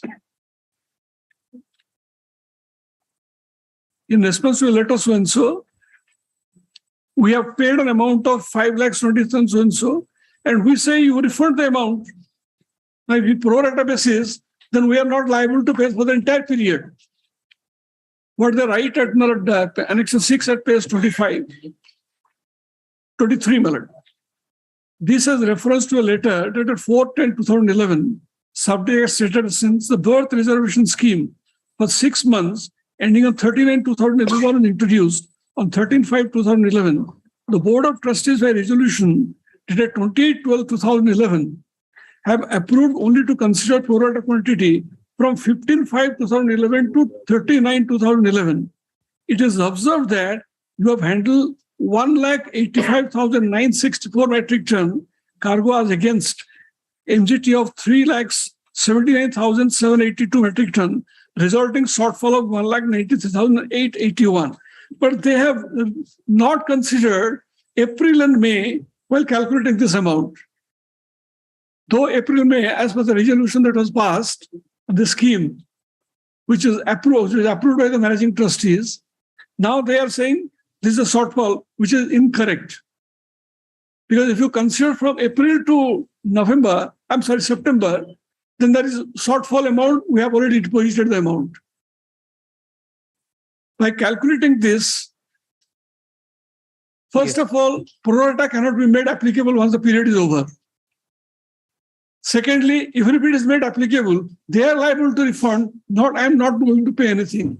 Now they are calculating this amount from 13.5. That means from April, May they are deducting, not considering. From June to September they are calculating, which is also not correct. In view of that, we say that we are not liable to any amount. We filed this Annex 7. What do they say in the counter? No counter, they don't say anything except repeating the same thing. Same calculation has been given in the counter. No, but they didn't reply to your letter also. No, Marat.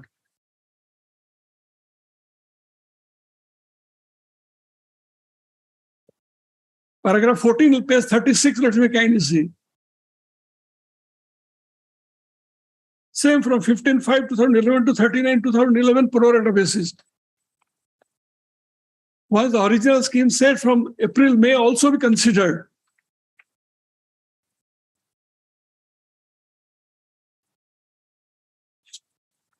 But kindly turn to page 17, clause 4, last line.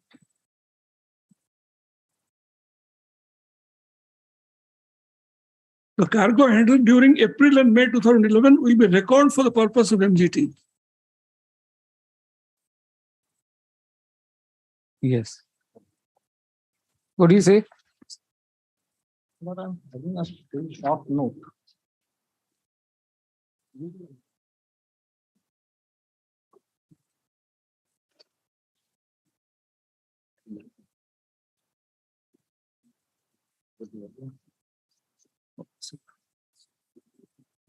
Now,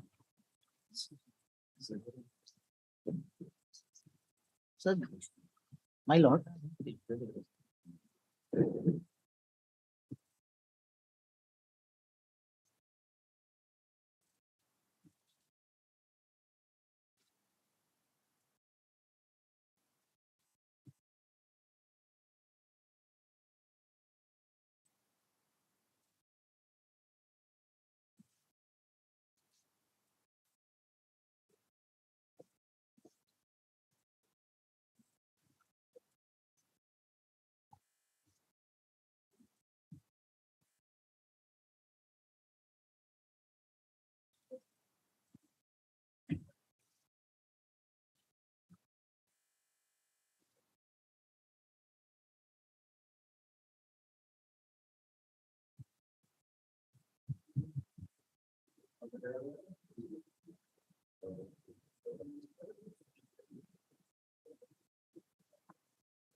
No, you're not answering the point he's making. This is simply a list of facts. You're simply stating facts as per your version.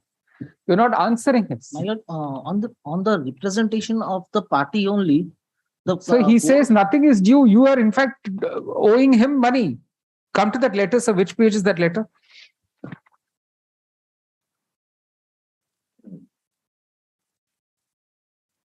Annex 4 is that subsequent decision in December. No, 4th June. No, but 3rd January 2012. No, 4th June, you seem to have written the letter? Yes, my lord. 4th June is annexure page 17. 4th June.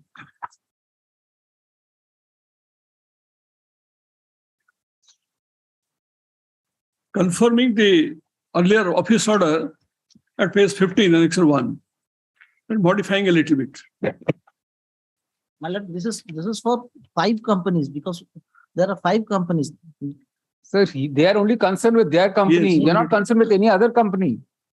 What is your answer to this, sir? My lord, on their representation, the board of trustee has amended. No, they say there can't be any retrospective recalculation of shortfall. Because on their representative, my lord may see the annexure 2 of my counter. That's the representation. Yes, my lord. They made a representation, and my lord must see page 18 of the Board of Trustees decision. Page 18 of my counter. Requested to last line of the second paragraph, my lord. Both Tata Steel and Visa Steel have requested to calculate the MGT on pro rata basis on account of delay in implementation of the birth reservation scheme.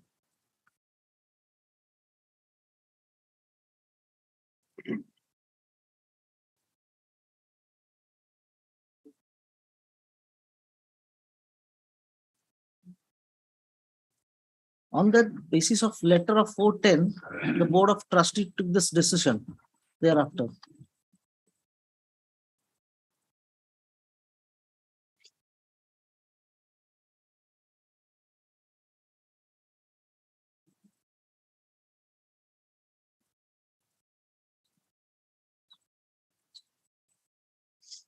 And it was applicable to everyone, other participant also.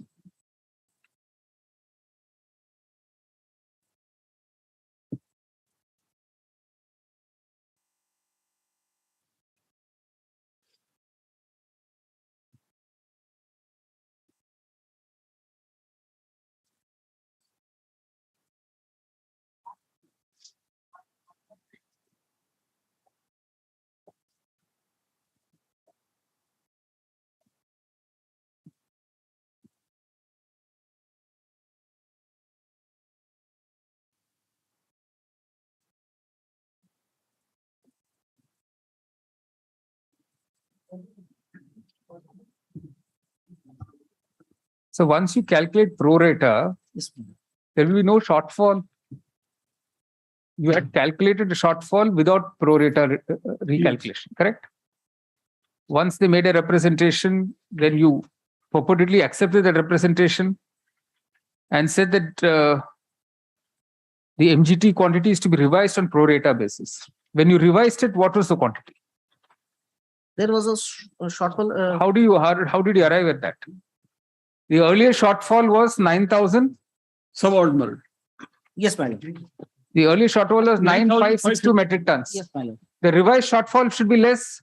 The revised shortfall, I have given a chart, my lord, of page 4 of my counter.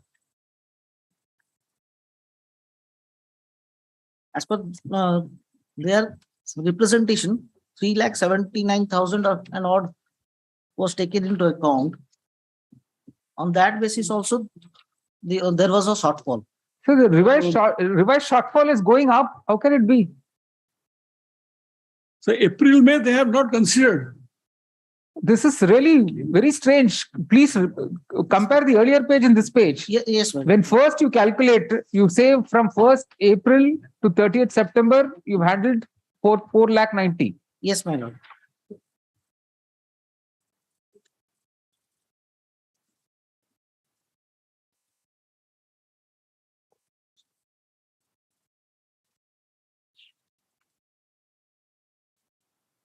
And from 15th May?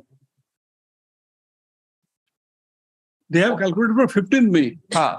Not actually, they have said that it will be calculated from 1st April. So 1st April to 15th May, that period they have not concluded. 1st April, the shortfall, my lord, they have already deposited. The first. No. Entire period shortfall is 9,000. This shortfall amount is just shot up. The quantity also is shot up. It's making only 9,562. Shortfall is 9,562. Original for the entire period.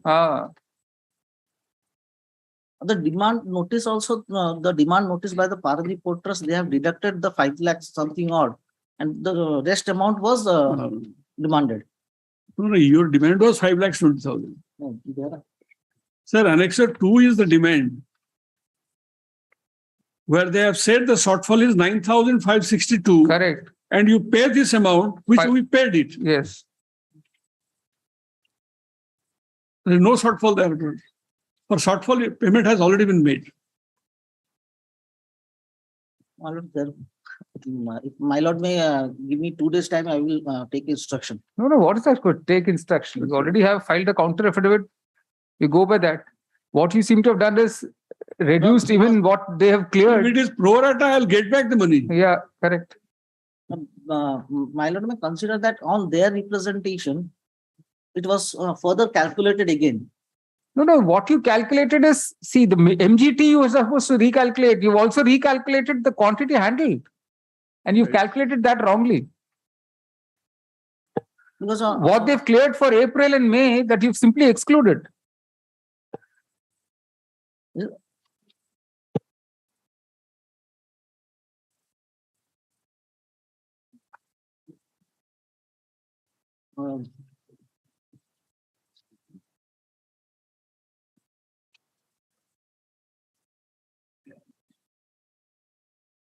My lord, this is for equivalent to all the other companies also. They have correct. Whatever you have calculated for them, he's not worried about that. He's worried about his calculation.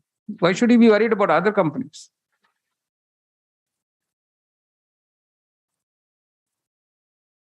My lord, may please enough to grant me 2 days time at least. I can take instruction. No.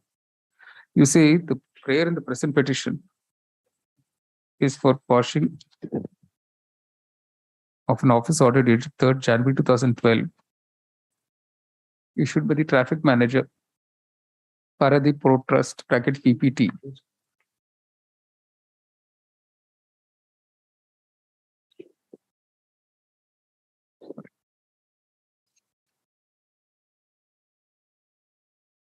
No. Prayer in the present petition is for quashing an office order dated 3rd April 2012, issued by the Paradip Pro Trust, bracket PPT. And it's a 6 and 10. Right? No, but you also asked for the quashing of that scheme. So 3, 6, and 3rd April 2012 and 21. That's right. Raising a demand of rupees 100,23,527 on the petitioner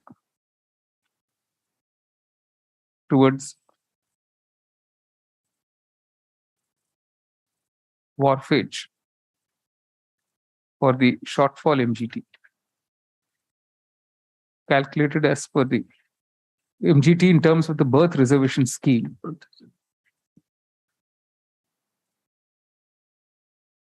After purported recalculation of the figures on pro rata basis. Paragraph.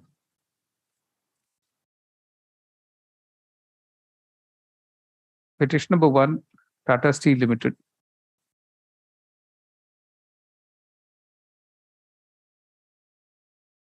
The petition has been filed by Tata Steel Limited, petition number 1, and its resident executive officer, bracket petition number 2.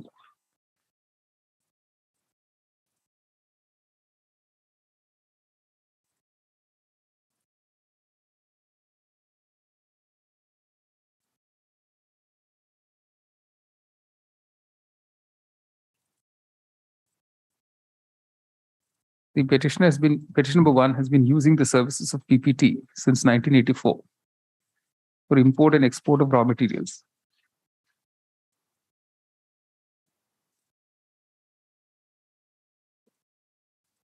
While unloading the raw materials at the Paradip port, petition number 1 pays wharfage charges for use of its facilities. Full stop.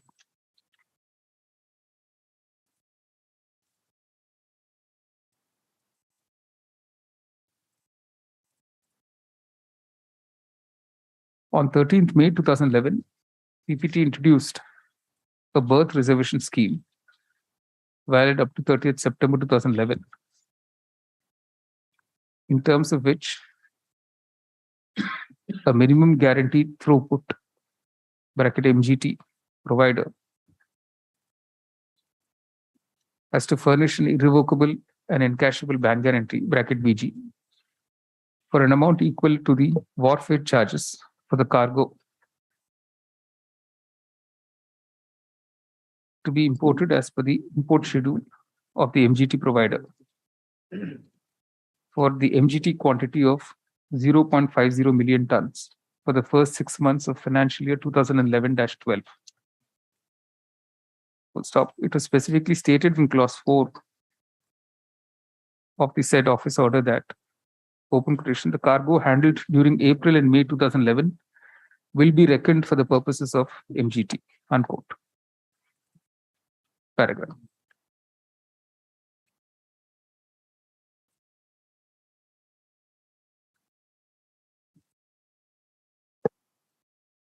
On 27th May 2011, the Board of Trustees of PPT, while ratifying the introduction of the scheme,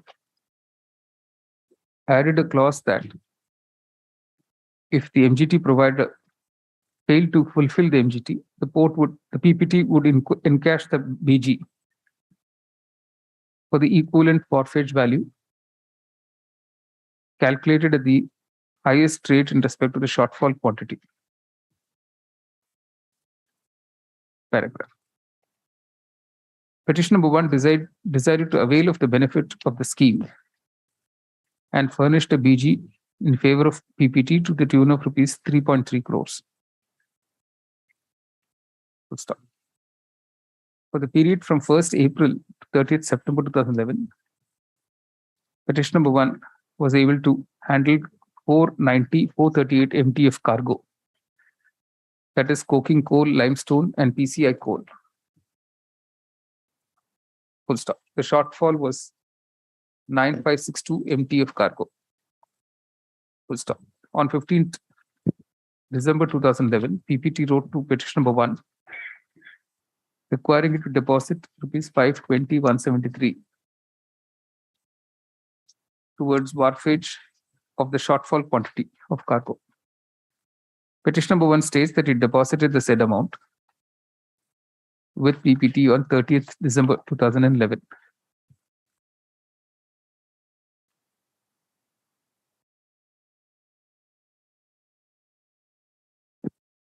An office order dated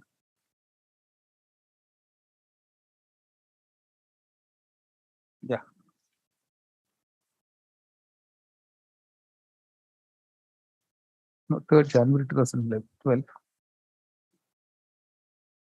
An office order dated 3rd January 2012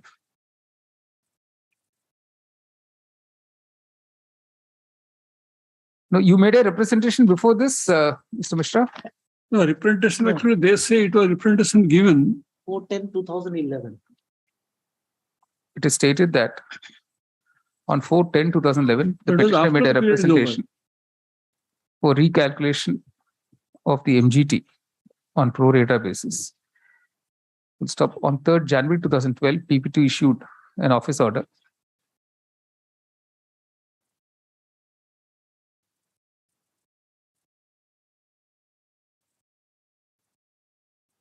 stating inter alia that since the birth reservation scheme was introduced from 13th May 2011 for a period of 6 months, the MGT quantity of 5 lakhs vis-a-vis the petition number 1 had to be revised on pro rata basis from 15th May 2011 to 30th September 2011. Paragraph.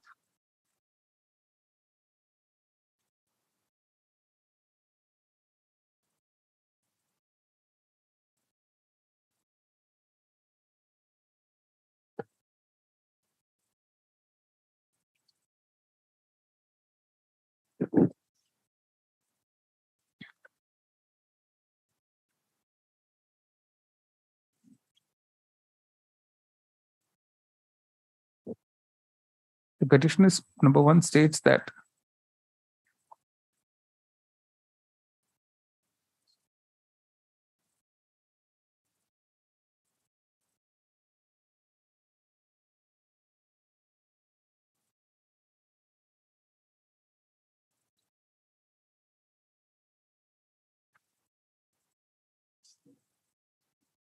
it anticipated that with the recalculation on pro rata basis with MGT, it would be entitled to refund. And therefore, on 9 January 2012, wrote to PPT asking for the refund of the deposited sum of 521.73. However, on 3rd April 2012, PPT issued the impugn letter to the petitioner, calculating the shortfall of the MGT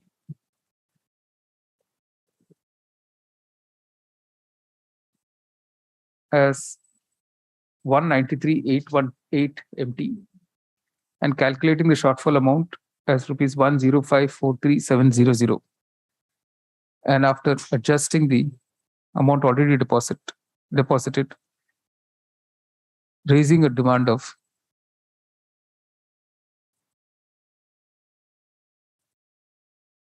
rupees 100,23527.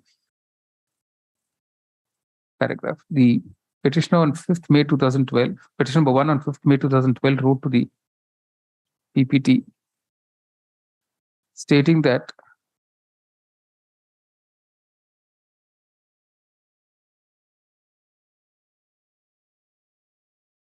the cargo handled during April and May 2011 had to also be reckoned for the purpose of MGT.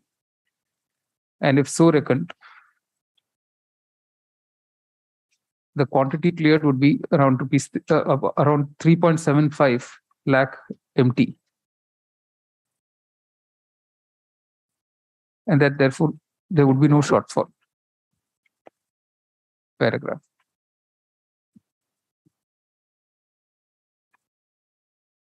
On 21st May 2012, PPT responded declining the request of the petitioner, and thereafter the present petition was filed. While directing notice to issue in the present petition on 29th June 2012, the impugn demand was stayed with this court. In the counterfeit filed in response to the petition, it is inter alia stated by PPT that the revised calculation of MGT as far as the petition number 1 was concerned revealed that the quantity handled from 15th May to 30th September 2011 was 185,964 MT, whereas the revised MGT was 379,782 MT, thereby resulting in a shortfall of 193,818 MT. Paragraph. This court has heard the submissions of Mr. S.P. Mishral and senior counsel for the petitioner. And can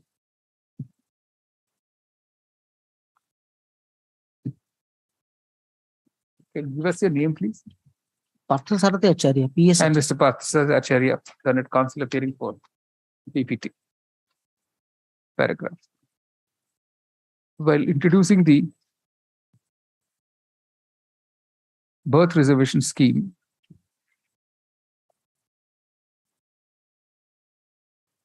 on 13th May 2011, it was made clear in clause 4 of the said scheme that, open quotation, cargo handled during April and May 2011 will be reckoned for the purposes of MGT, end quote.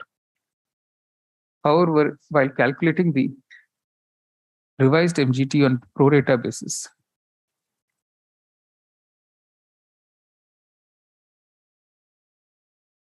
the PPT proceeded to also calculate the quantity handled on pro rata basis. And that is where the error has crept in. Full stop. The quantity handled for the months of April and May 2011 had to be included, even in terms of clause 4 of the scheme. Full stop. It is because of this erroneous calculation that PPT arrived at a shortfall quantity for petition number 1 of 193,818. Whereas if the quantity cleared by the petitioner for the months of April and May 2011 were to be included in full, the figure worked out to 3.75. Yes. What is the figure working out to?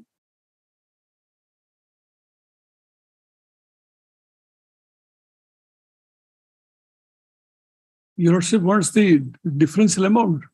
No. The total cleared quantity. Total clear quantity is 5 million tons, my lord.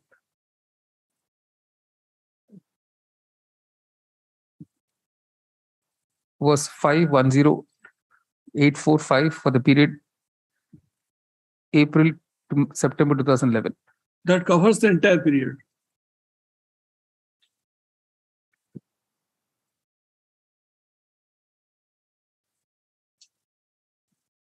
Actually, total 490, 438 was actually operated.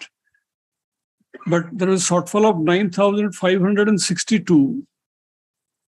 That actually pro rata basis covers the entire period. If the MGT were to be reduced as Annexure 2, it is in terms of the pro rata calculation, then the quantity cleared by petition number 1 would exceed the MGT quantity, and therefore there would be no shortfall. Paragraph. There is no answer by the PPT to the above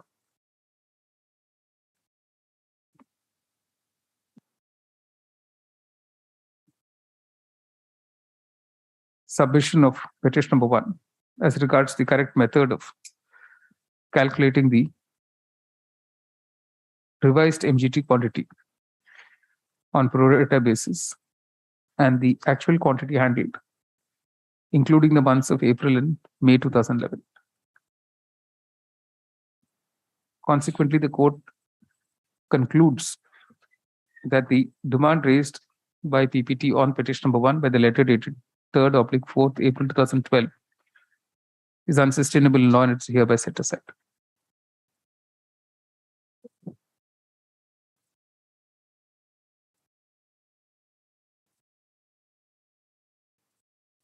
The further letter dated 21st May 2012 reiterating the demand is also hereby quashed.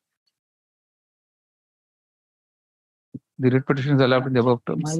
My lord, No orders. my humble submission is that, my lord, may observe that after their representation, the Yeah, you've said all that. You've said all that. Yes. Pastor matter item 54.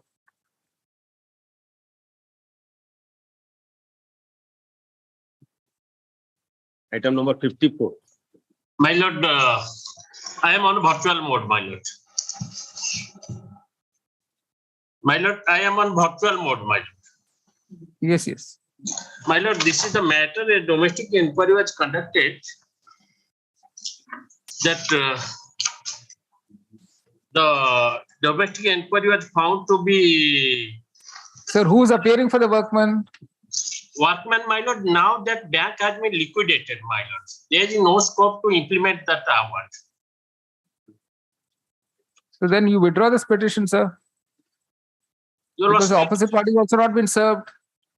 No, you lost a disposable according to that bank has been liquidated and there is no scope to implement. Once the petitioner states that the bank itself has been liquidated, there is no scope for implementing the impugn award.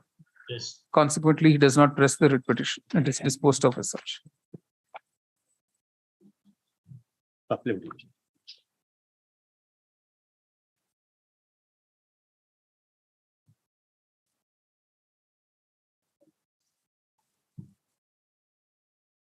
Supplementary list for orders item number 1. In this matter, I pray 3 to 4 weeks time may be granted to obtain instruction. As per Lordship's order, they have served a copy of a miscase on me. I have sent the copy of miscase to the department OSFC. I have not received any instruction till yet. And the earlier files I am not able to trace. It was disposed of in 2007. I pray 3 to 4 weeks time may be granted to obtain instant file a counter affidavit to the miscase.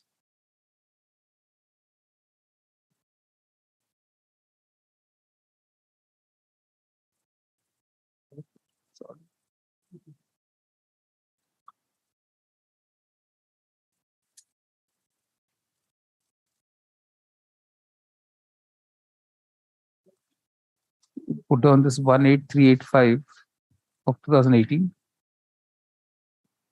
Learned Council for the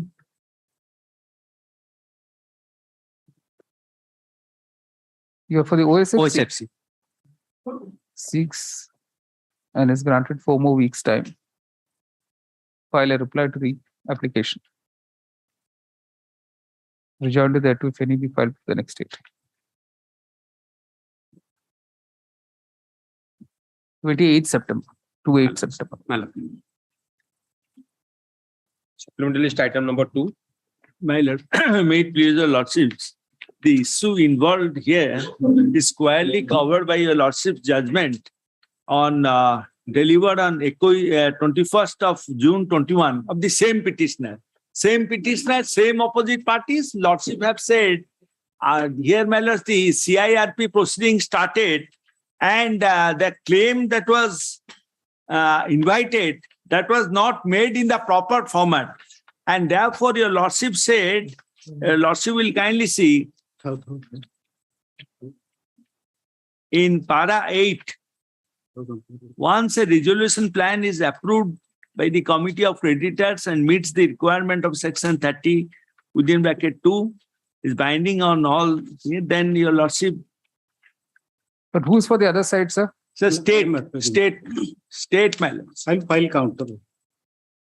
All right. But Mr. Rai states that the issue in the present petition stands covered in favor of the petitioner by the judgment dated 21st June 2021 of this court. Each case depends upon its own facts. Same facts, my lords. 8259 of 2019. Only the unit is different. Metallics Limited versus State of Orissa. Yes. So notice, Mr. Mudali accepts notice on behalf of opposite party numbers.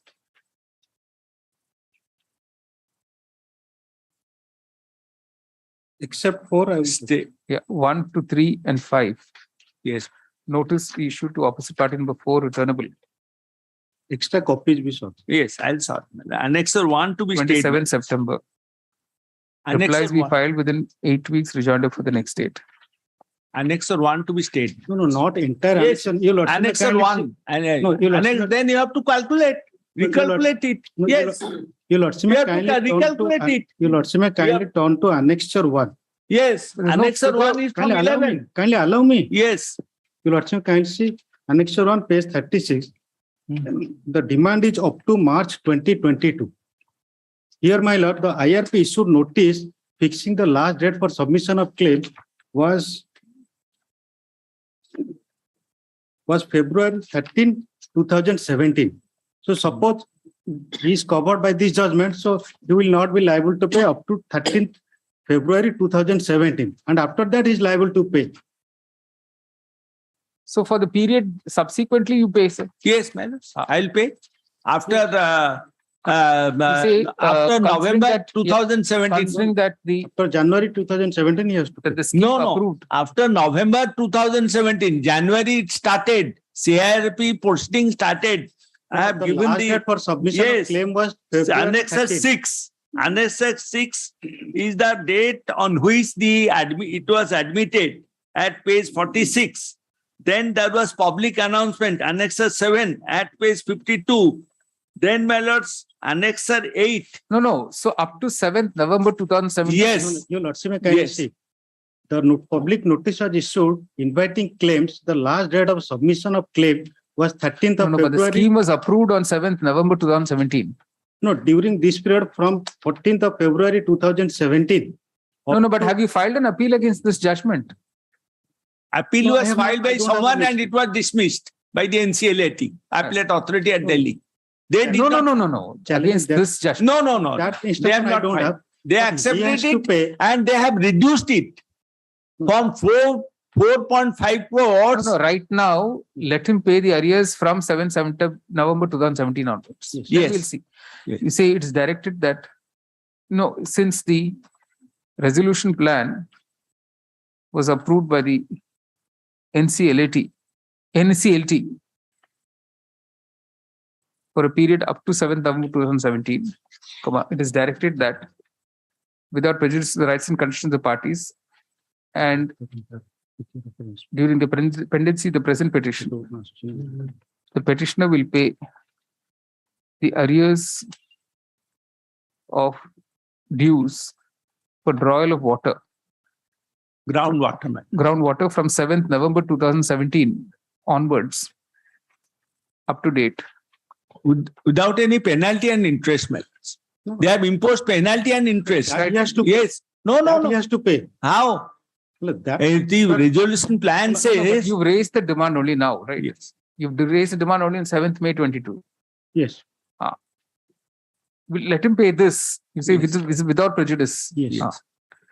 Because within a period of 4 weeks, 4 weeks from today.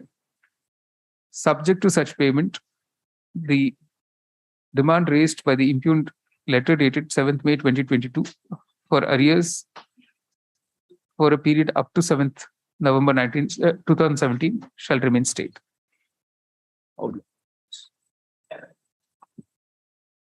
So far as current dues is concerned, let him pay that. Yeah. The current dues will be paid as and when it falls due. And agreement to be executed, my lords. Agreement, they are not executing it. Subject to payment. Yeah, Yes, I'll pay and you subject execute to the the agreement. compliance with the above direction of this court. An agreement will be entered into with the petitioner number 1 Yes. by the opposite party. Number 1. My lord, superintendent engineer. Yeah, who's opposite party number what? Yeah, by opposite party number 2 And for supply of groundwater. yes, Right.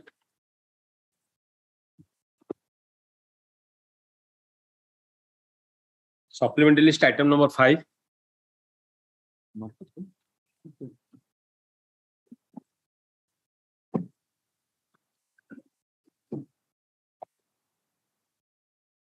None appears decision of prosecution. Supplementary list item number 7. My pleasure, lords. In this case, my lord, I am appearing on behalf of the workmen, my lord. The last occasion, your lordship directed to furnish a little statement with regard to the employable age of the workmen, my lord. I have filed that statement, my lord. Now, my lord, I am serving copy, my lord. No copy has been given to me. So let them serve a copy actually. Your lordship directed him to file it. Just to serve him copy, my lord. In this case, my lord, workmen, that award has not been complied, my lord, since 2010, my lord, because of the pendency of the this writ application for this honorable court, my lord. And once the honorable single judge also allowed partly the writ petition, and that was challenged before this honorable before the honorable divisional bench. It's not been updated here, the order sheet. And that order was recalled, and against which the workmen went to the honorable apex court. Honorable apex court to dispose of the my lord, SLP, my lord, directing this honorable court to hear the matter, giving opportunity of hearing. And because of this process, my lord, the award is not being implemented.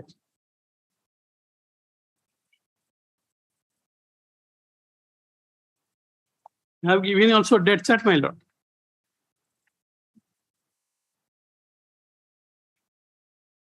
Well, this affidavit, which copy of which is given now, doesn't disclose actually whether they have been engaged somewhere else since 2001 till now.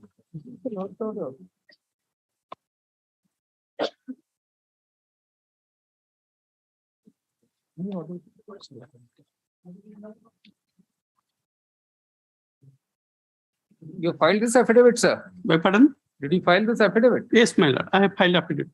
Where is this affidavit? Where is it? I didn't. Then why is this being shown to be a petition which is shown that? Why is a writ appeal being shown? It's already disposed of.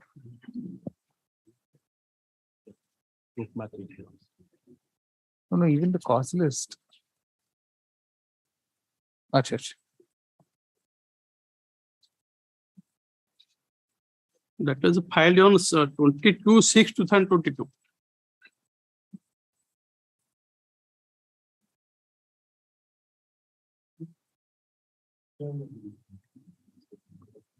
You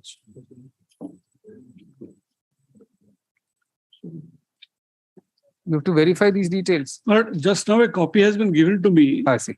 This affidavit also doesn't disclose. Your Lordship wanted them to know whether they have been working somewhere else, engaged somewhere else in the meantime, since 2001.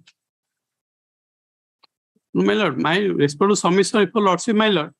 The order passed, my lord, on 13th March 2010, my lord. And direction was given, my lord, for regulation of workmen, my lord, by phase, my lord.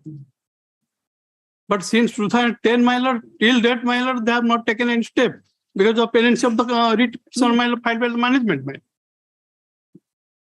Anyway, an affidavit filed by the workmen in terms of the order dated 12th April 2022 has been handed over.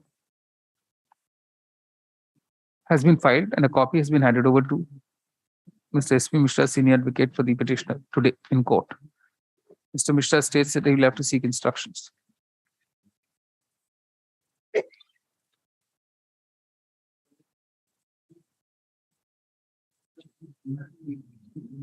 Seventh September. Survey copy just now. No, 7th September. My lord, the predicate amendment, my lord, the petition, the workmen are going older and older, my lord, because of they are not availing the benefits, man. Yes, yes. All right. Early date, your lordship. 7th September, sir, because they'll need time for instructions. And August, there are many holidays, sir. Oh, like. So may I please, your lordship? I am filing a short note. Your lordship, kindly look at serial number 3. 5/8/1997, advertisement was published for filling of 7 posts of demonstrators in different disciplines. 2/3 of the vacancies, that 2 posts were meant to be filled up from the in-service Ayurvedic medical officers of state government. Well, here the opposite party number 1 applicant is an in-service candidate. Serial 5, 39/1997, merit list was prepared.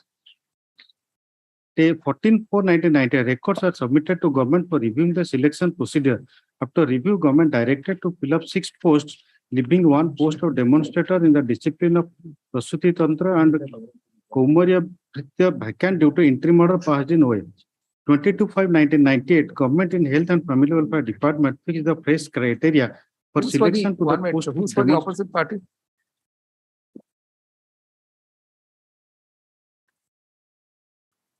And he has also filed the counter affidavit.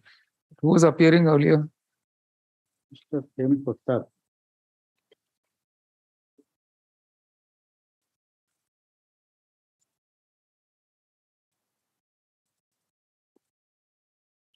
My lord, serial number 8. Give him a copy. Serial number 8. Aye. You've got a I am copy. appearing for opposite party.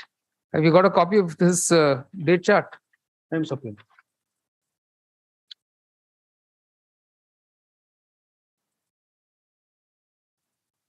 Hmm. 22/5/1998, government in Health and Family Welfare Department. No, you given him a copy of the date chart? Yes, I have supplied.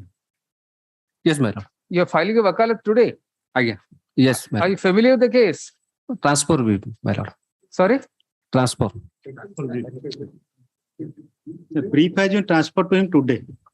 Are you familiar with the case? Yes, my lord. First file. Ready action the case. Yes, madam. Ready action the karibe. No. What is more of the? All right. A short note submitted by Mr. Mudali has been handed over to counsel for the opposite party who has filed his wakalatnama today and seeks time to get ready with the matter. There's an interim order. Yes, ma'am. Interim order to continue. List on 19th October. Item 9, last occasion, when issuing notice, my lord, directed to file counter.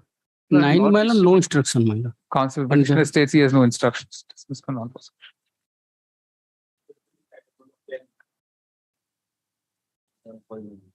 None appears to dismiss for non-prosecution.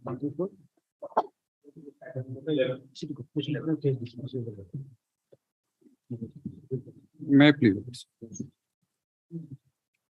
I'm filing an affidavit today. Let's just the order passed by the National Commission for SC.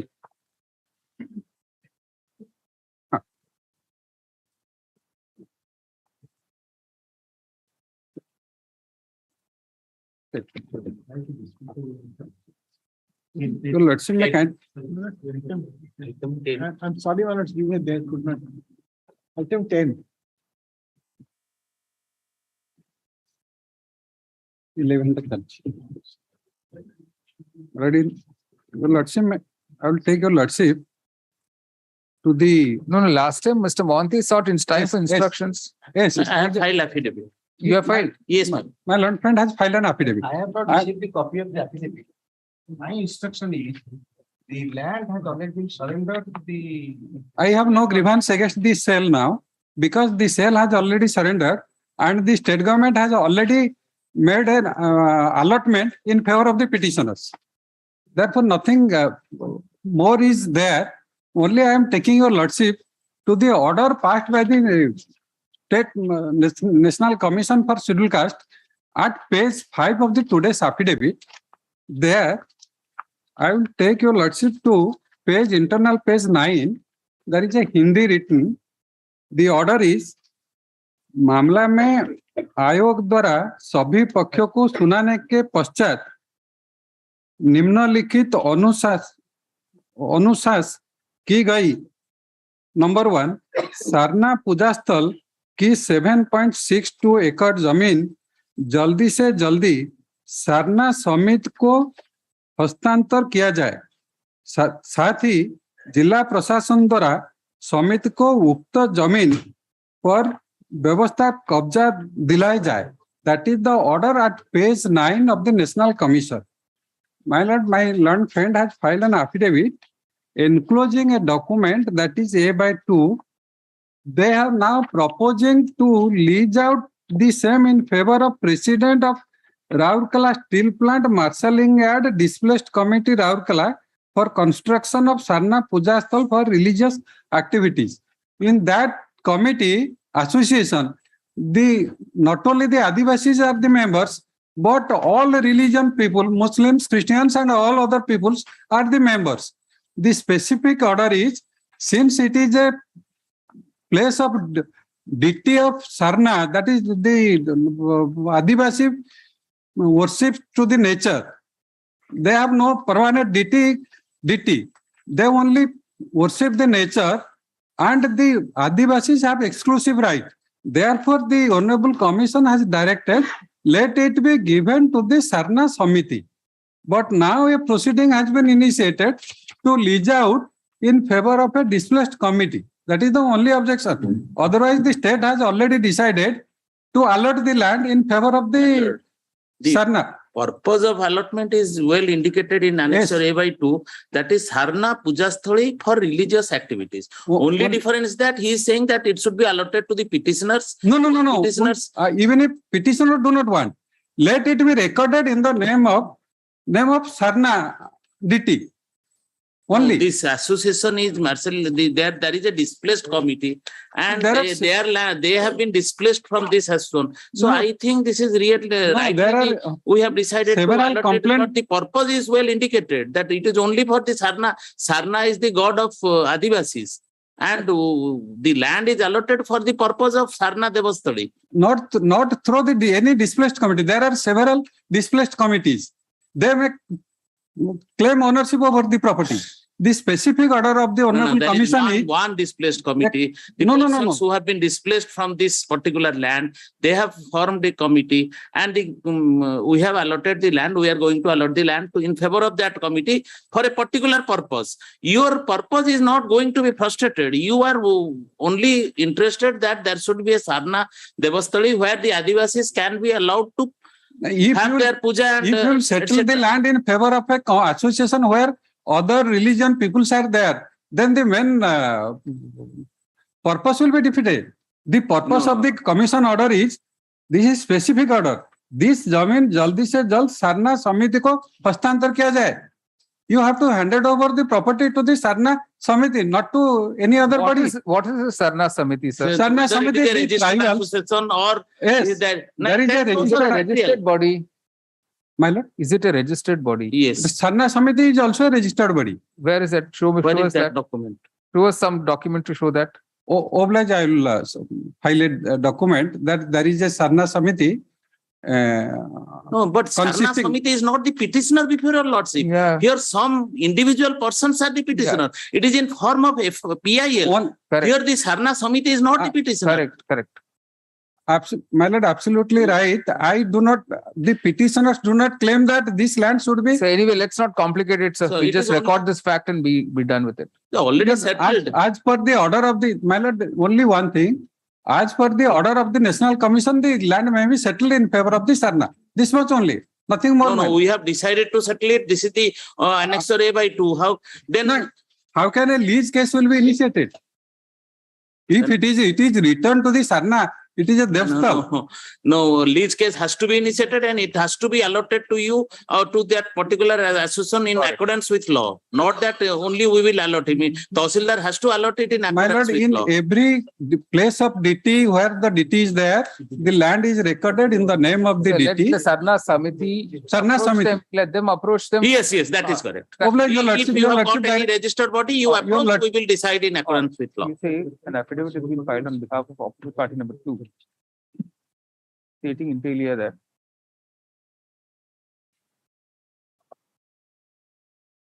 pursuant to the letter dated 4th January 2019 by the National Commission for Scheduled Tribes, the Land Allotment Committee held its meeting on 9th November 2021.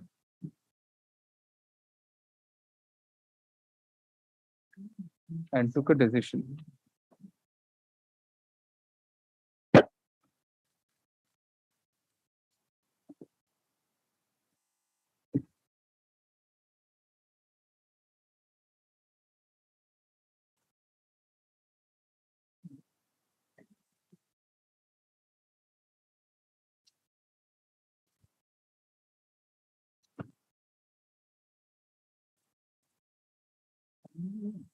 to allot the land in question.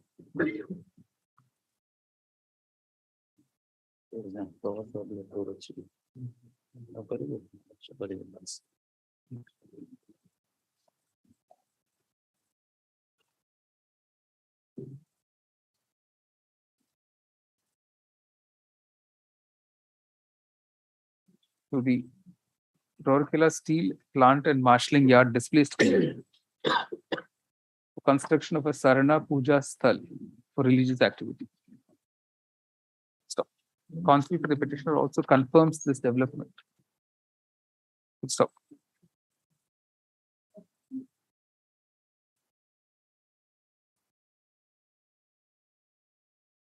In that view of the matter, full stop.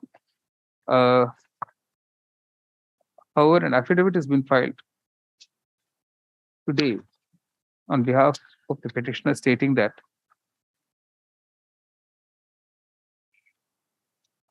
the NCST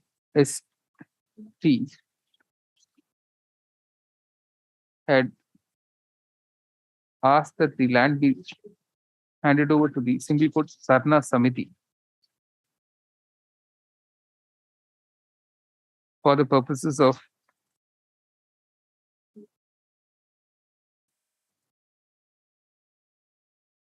it being used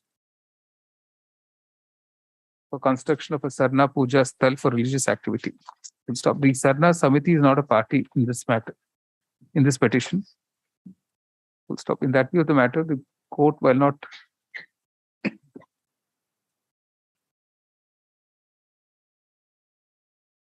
wishing to issue any further directions on matter, leaves it open to the Sarna Samiti to approach the government for any other request that it may have in the matter. within a specified period, Your Lordship. Otherwise, they will not. No, the matter is under process. Let them, Let them go and approach. No, cannot be. the petition is disposed of. The lease case may be completed within a specified period only. Sorry? They have initiated the lease case that may be completed within a reasonable Case period. number 21 of 2020 initiated in this regard be disposed of within a period of 4 months from today. 6 months. Because 6 there are months. not- All right. The And the petitioner may be directed to produce the order before the petitioner will file application in the lease case. That's okay. We don't have to say all that. All right. There may be part one. Item 10. We went there, by mistake. We thought. The issue has probably been resolved, my lord. Item 10, if your lordship permits to take. As per the petitioner's pairs, could not we have been respond in- deducting the tax at the under section 192 of the income tax act. The limited prayer of the petitioner. we have And they will continue to do that. Lordship may record it and All right. Under the income tax act, it will be deducted. it will be deducted, continue to be deducted on 192. That's my prayer. All right. Counsel for the department. You are for the income tax department. I'm from bank. Or counsel the bank confirms that the prayer of the petitioner to deduct TDS under section 192 of the Income Tax Act 1961 will be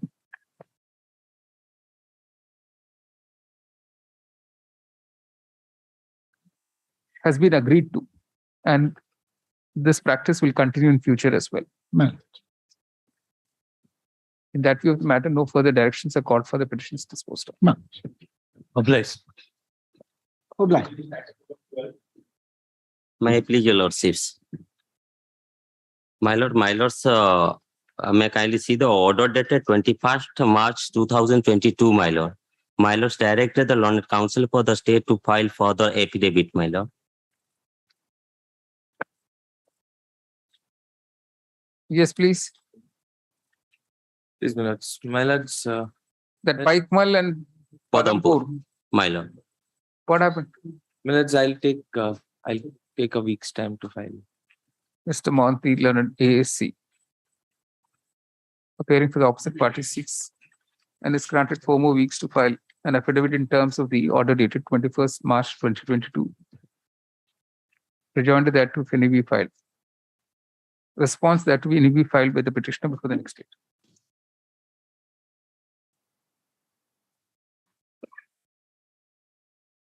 27th October. Supplementary list item 13. This item 13 is regarding the PIL for ban of liquor, my lord. If your lordship will recollect, as per the last order, your lordship had directed the state to file an affidavit stating what is the status of that Orissa Prohibition Act 1956. So now they have filed an affidavit. Lords may kindly come to page 4 of the para 4 of that affidavit, my lord. The affidavit was filed on 21st of June. Para 4 says that it is respectfully submitted that the opposite party number 1 has no proposal to implement the Orissa Prohibition Act 1956 as on date. The reasons which have been weighed with the state in adopting the current policy positions have been set forth in paras 21 to 25 of the additional counter affidavit dated 25/10/2021, and the same may be read together with this instant affidavit. Now, if your lordship will come to that additional affidavit from para 21 to 25, para 21 specifically says, I'll just read out if the lordship has got that para 23, my lord, that it is submitted that the state of Orissa recognizes the dangers of negative social and psychological impact of consumption of alcoholic drinks. However, experience over the years suggests that prohibition alone cannot decimate the demand or need for consumption of alcoholic drinks. In such view of the matter, the state has embarked upon a policy of gradually weaning away the citizens, especially the youth, from hard alcoholic drinks by employing multifarious tools, that is to say tax and regulatory. In the recent years, the state excise policies have been designed to discourage consumption of hard liquor and promote lighter alcoholic drinks like beer and wine. The cost of hard liquor has also been progressively enhanced, along with enforcement to curb illicit liquor and other.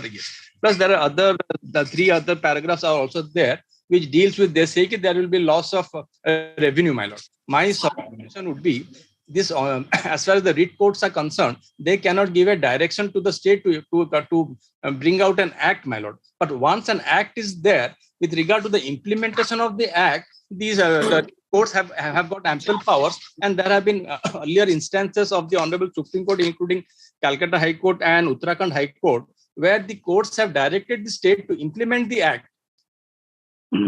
That is one of my main submissions, my lord. And secondly, if you see Article 47 of the Constitution, it also deals with safety measures, my lord. So now, as far as this affidavit is concerned, they say that they have taken ample steps. They have let them come out with what all steps they have taken with regard to reduction of this sale and consumption of liquor, my lord. And what are the other steps they have taken so that the youngsters are are not allowed to take such drinks, my lord.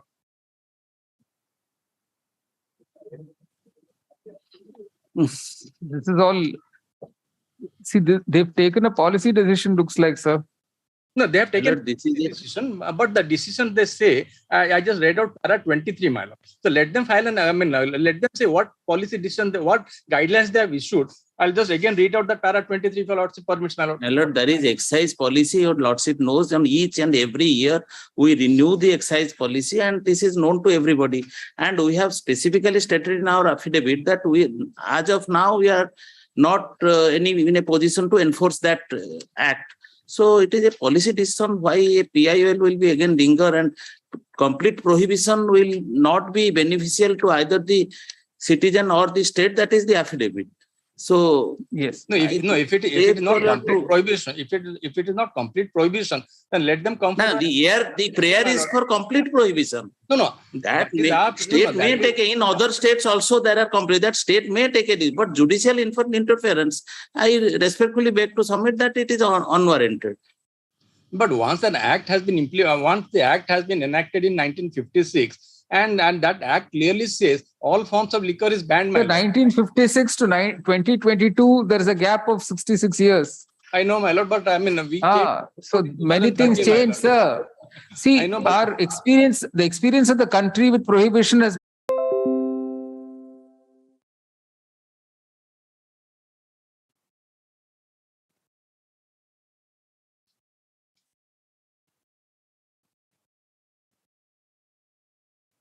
the most. One of the states that went in for prohibition recently was Bihar. Yes, my lord. Yes, my lord.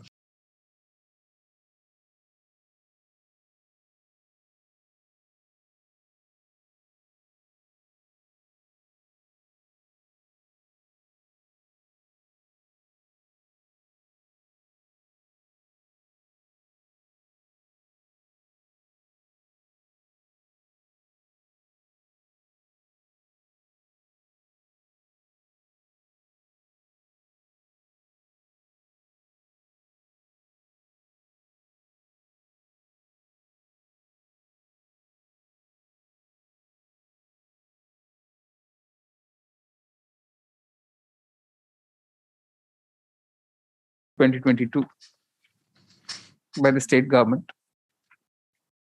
where in para 4 it is stated that the state government, open quotation, has no proposal to implement the Orissa Prohibition Act 1956 as on date. Full stop, unquote. Reference is made to the earlier affidavit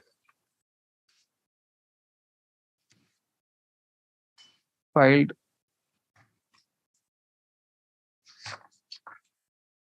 on 25th October 2021, correct? Yes, my lord. Where in paras 21 to 25. 21 to 25,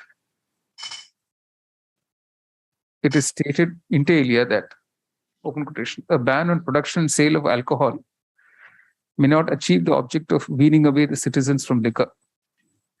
Full stop. On the contrary, a complete ban may result in proliferation of illicit liquor, increased use of prohibited drugs, etc., and other undesirable consequences. Full stop.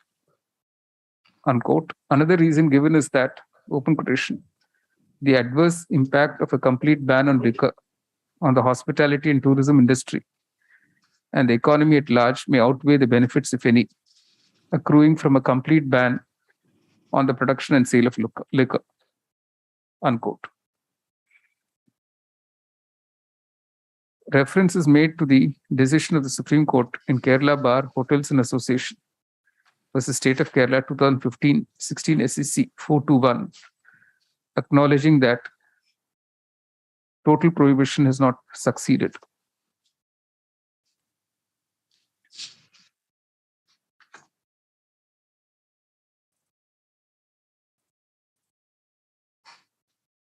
It is further stated that in the recent years, the excise policies of the state of Orissa have been designed, open quotation, to discourage consumption of hard liquor and promote lighter alcoholic drinks like beer and wine. Full stop. The cost of hard liquor has also been progressively enhanced, along with stricter enforcement to curb illicit liquor. Unquote. In addition, Mr. D.K. Manthi, AGA, points out that the current excise policies do address the concerns of the location of wine shops in neighborhoods and seeks to enforce and regulate the sale and consumption of liquor. Stop. Paragraph. As regards the decision of the aforementioned decision of the state, it is in the realm of policy, and court would not like to substitute its view for that of the state in matters of this nature, since a variety of factors have to be accounted for. And the state is perhaps in the best position to assess the pros and cons of a decision in this area. Stop.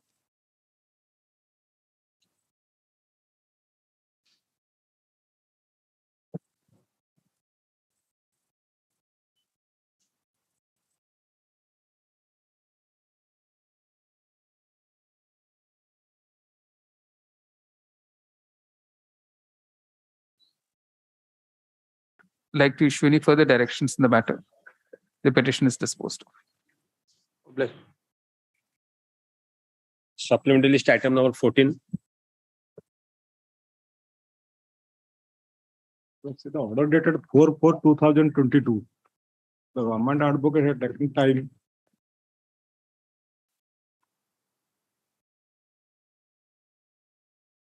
Though they have initiated 25 number of eviction cases, but till yet they have not taken any step. Status of the enforcement case. I have to place on record the status of the enforcement case. Yes. That has not been, I have called for, but I have not obtained the instruction. Mr. D.K. Manthi seeks and is granted 4 more weeks time for instructions as regards the current status of the encroachment case. At his request list on.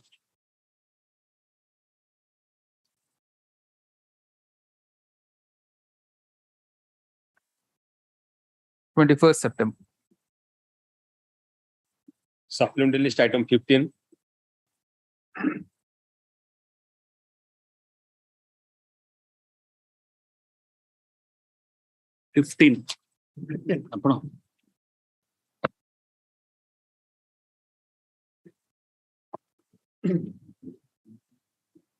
And in this case, the petitioner challenged the amendment made in the parliament. Oh, that matter. Or she may fix it to any other date. We have to.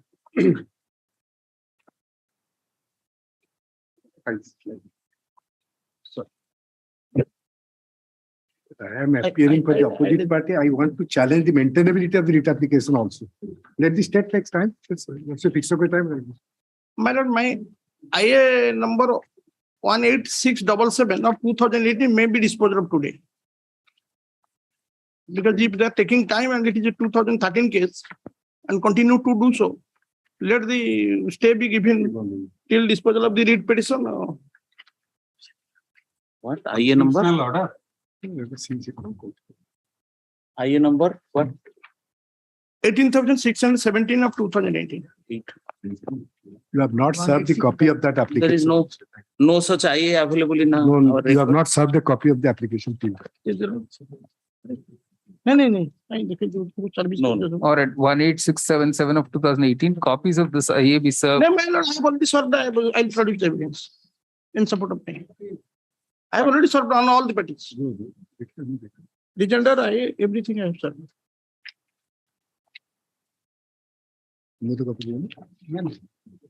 They are telling whatever coming to their mind. I have served and I have also bringing it to the court records. Opposite party number 7, 8, 1, 2, everybody I have served. And this is the false thing they are telling time and again just to distract. No, this is rejoinder, sir. Along with IA number, my lord, kindly just have a glance. Along with IA number 18,677 of 2018. All right. Mr. Mantri, there is an acknowledgement. Yes. IA number. Must have been in the office. Hey, how to know? That has been served to me. Huh? That has been served to me. Everybody, all the parties I have served. No.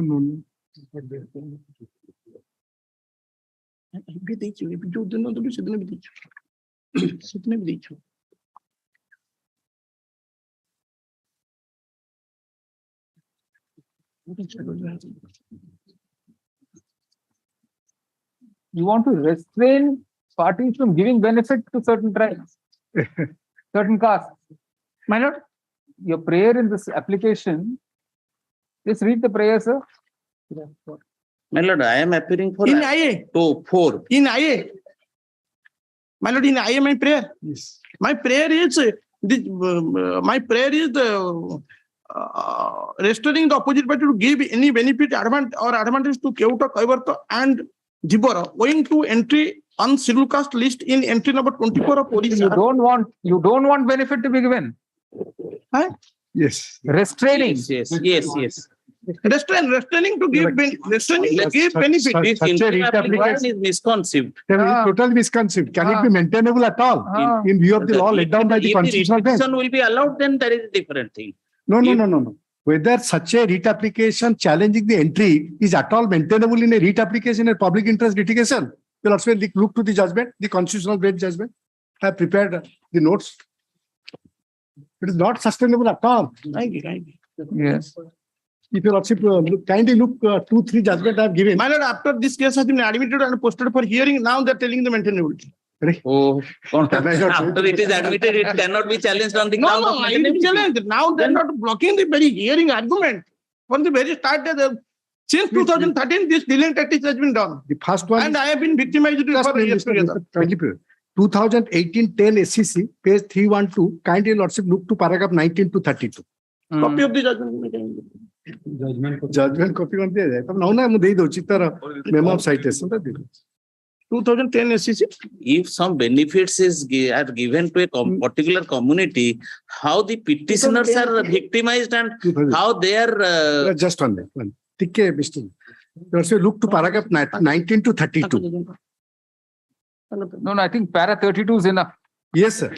32 is enough. How can such a writ application is maintainable? Anyway, the state wants another time, you also keep it so that I can apprise your lordship. It is at all not maintainable.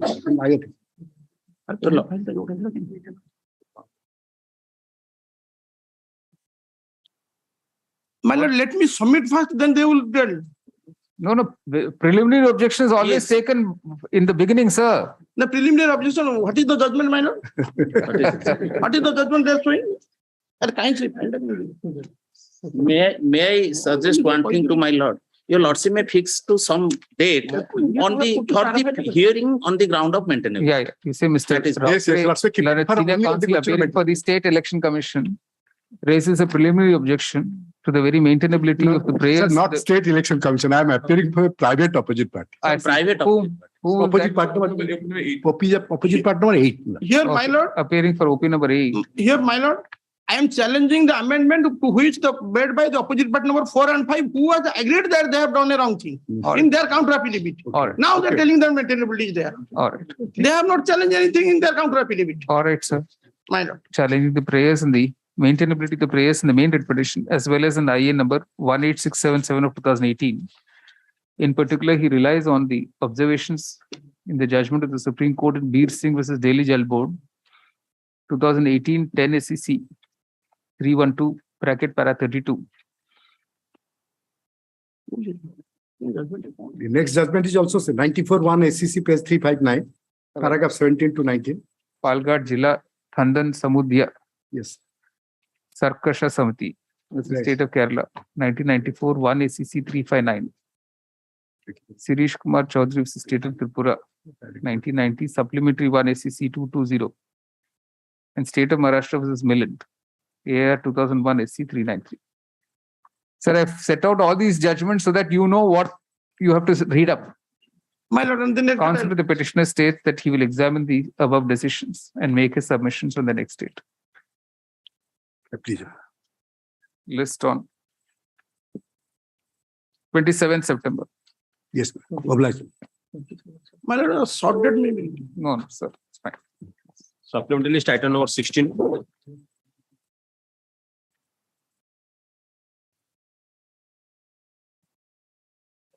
Item number 16.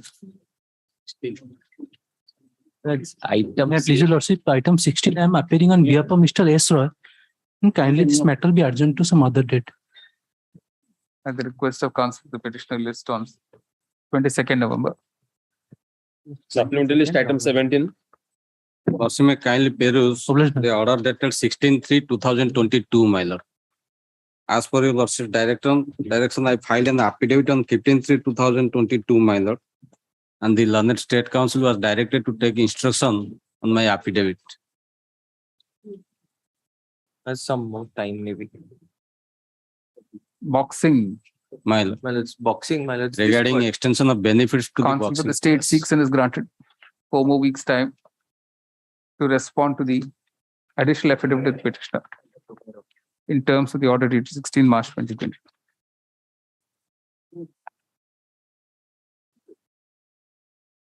November. Supplementary list item 18. May it please your lordship. My lord, last occasion your lordship directed the London Government Council, my lord, file an affidavit, my lord. As I filed an affidavit, my lords has additional affidavit filed by OP number 4. It's filed on the 22nd of April. 22nd. Thereafter, my lord has directed on 24th or 26th. Last order, my lord. Work is in full progress and almost 85% Yes, is my lords. completed. My lords may see the additional affidavit, page 7, my lords. That is the project status. You have a copy, sir. They have filed an affidavit. Your lordship, may I'll take up next week. Sorry? Next week, my lord. That's the project. The project. This is 22nd April affidavit, right? 22nd April. An affidavit dated 22nd April 2022 has been filed, stating inter alia that the open quotation work is in full progress and almost 85% of the project work has been completed. And the balance work will be completed the earliest. Unquote. Counsel to the petitioner seeks time for examining the current status. List on 6 September. Supplementary list item 19. My lords, as per the last order, service was done from my side. However, I have not received any counter, my lords. My lord, here in the case, in past case, the NIHM, the lords may remember that is a shifting of the malaria. Correct. Outclass to some other. Last occasion, my lord directed the NIHM as a party to this case. They should file the consular petition. Thereafter, any counter will file, it will be filed with the parties and a rejoinder will be filed. Nothing has been done. In second case, my lord directed, we have filed the affidavit on behalf of Union of India. No. In 5659, she says she's filed the consolidated petition. I have already filed, so I have the receiving in both. We have not received any copy of this. I have the receiving cell. Even last time, this submission was made before the court. And on 12th of May only, I have served that copy, which was the last date of hearing. Mr. Padi, she says 12th May itself she has served a copy. And I have the receivings. I checked it out, but my assured counsel have told that they have not received the copy. That's right. No. Mr. Padi seeks an I'm sorry, I'll check it up and I'll apprise the court next day. But the second item, we have filed the affidavit. File an affidavit within 4 weeks, rejoined up for the next date. Second item, the connecting to this same case, it is 4027 about transfer of the employees are concerned, my lord. Already. All the employees has been transferred. And they have joined also in respective places. I've given the list in the last page, page number, internal page. Are you the I second? am not appearing for this. My learned friend is appearing online, my lords. Not in the second matter, my lord, I'm praying for an adjournment, short adjournment, because the arguing counsel could not join today because due to some personal exigency. All right. My lord, may fix a same day. Petition Civil 4027 of 2021. An affidavit has been filed by the Union of India on 23rd June 2022, stating inter alia that all the 23 employees who were earlier at the Rourkela ICMR field unit have joined their respective places of transfer. List on 7 September. My lords, a short date may kindly be given because already the employees have shifted with, and this matter has been pending since long. We just have got too many matters on board now, so it won't be realistic to have everything earlier. Right. Okay. Item 20. Much please. My lord, in item 20, they have served me the counter, my lord, long back. I've received the counter. My rejoinder was ready, but due to my personal problems, I could not call the clients. Rejoinder to be filed for the next date, 13th September. Right. Obliged. Supplementary item 21.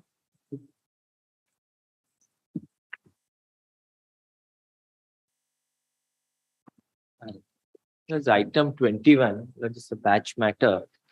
Out of the 4 matters, Milord, I have been served with 1 petition earlier today. Milord, I'll seek time to, and there's a fresh petition.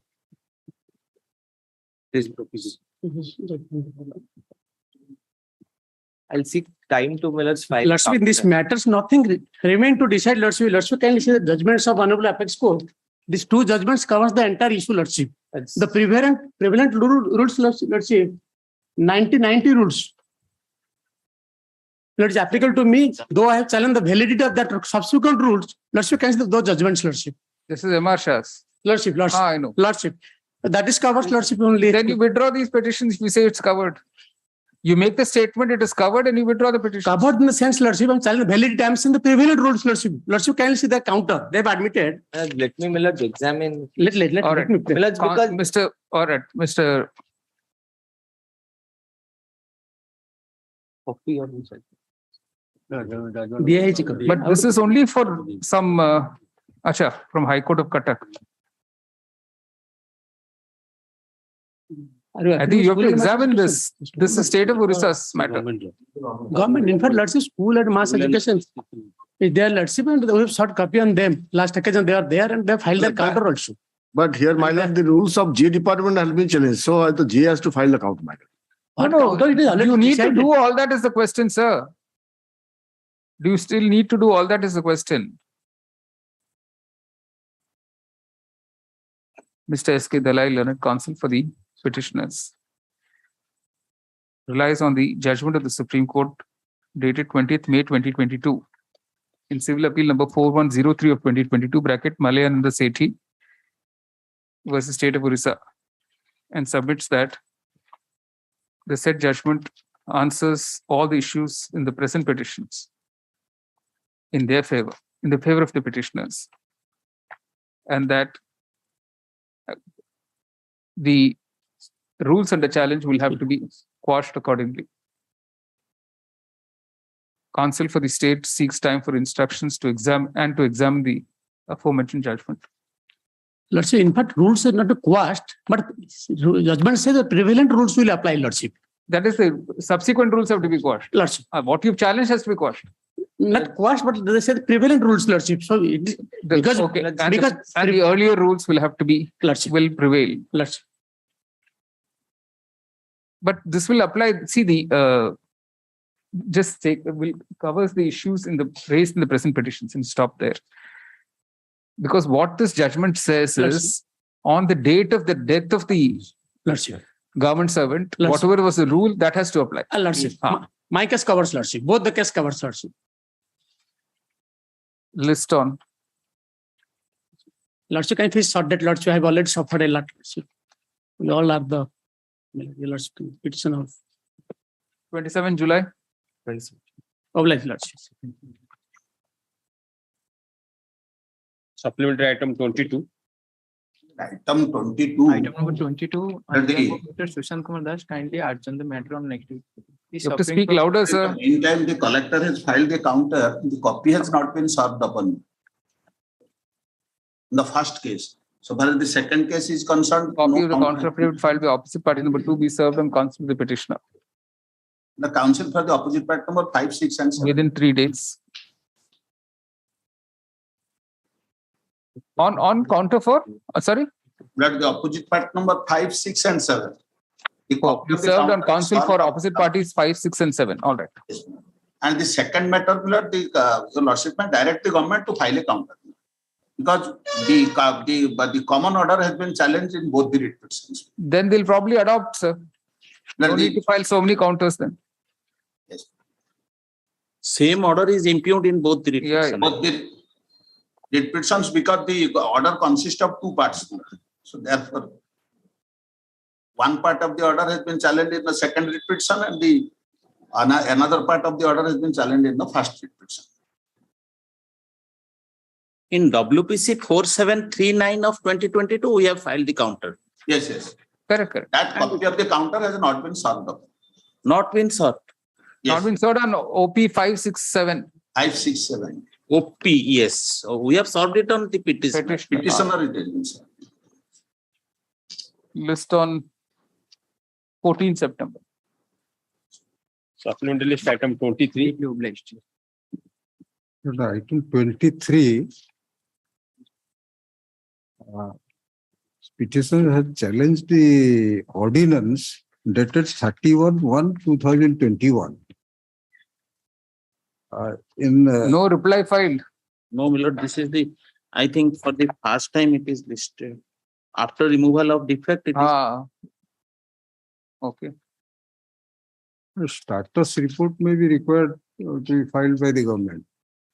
In view of your Lordship's order. So what is the prayer in the writ petition? This fact which your Lordship has dealt with at the time of election, before election, lot many cases have been filed and for reservations for OBC. It's now that election is over, but question is the ordinance has been challenged, my lord. In WPC number this is filed prior to the election. The ordinance was passed consequent upon the judgment of this court. Yes. The ordinance was issued as a result of the judgment of this court, I think. This is also prior to that. And actually consequent upon an order of the Supreme Court. Honorable Supreme Court has ordered, this has become infructuous more or less. I would like to submit before your Lordship that it has become more or less infructuous. My learned seniors would withdraw it. There is no cause of action. These have challenged the reservation, OBC reservation. The ordinance itself has been challenged. And your Lordship has directed in WPC number 34206 of 2021 by order dated 22/12/2021. But notice has already been issued in this, Mr. Monty. On 3rd March, we issued notice. All right. Mr. Monty states the reply will be filed within 8 weeks, rejoined up to the next date. List on 22nd November. Supplementary list item 24. Second item number 23, is also to the same effect, my lord. This came Before your lordship on 24/2/22, I invite your lordship's kind attention to your lordship's order dated 24/2/2020.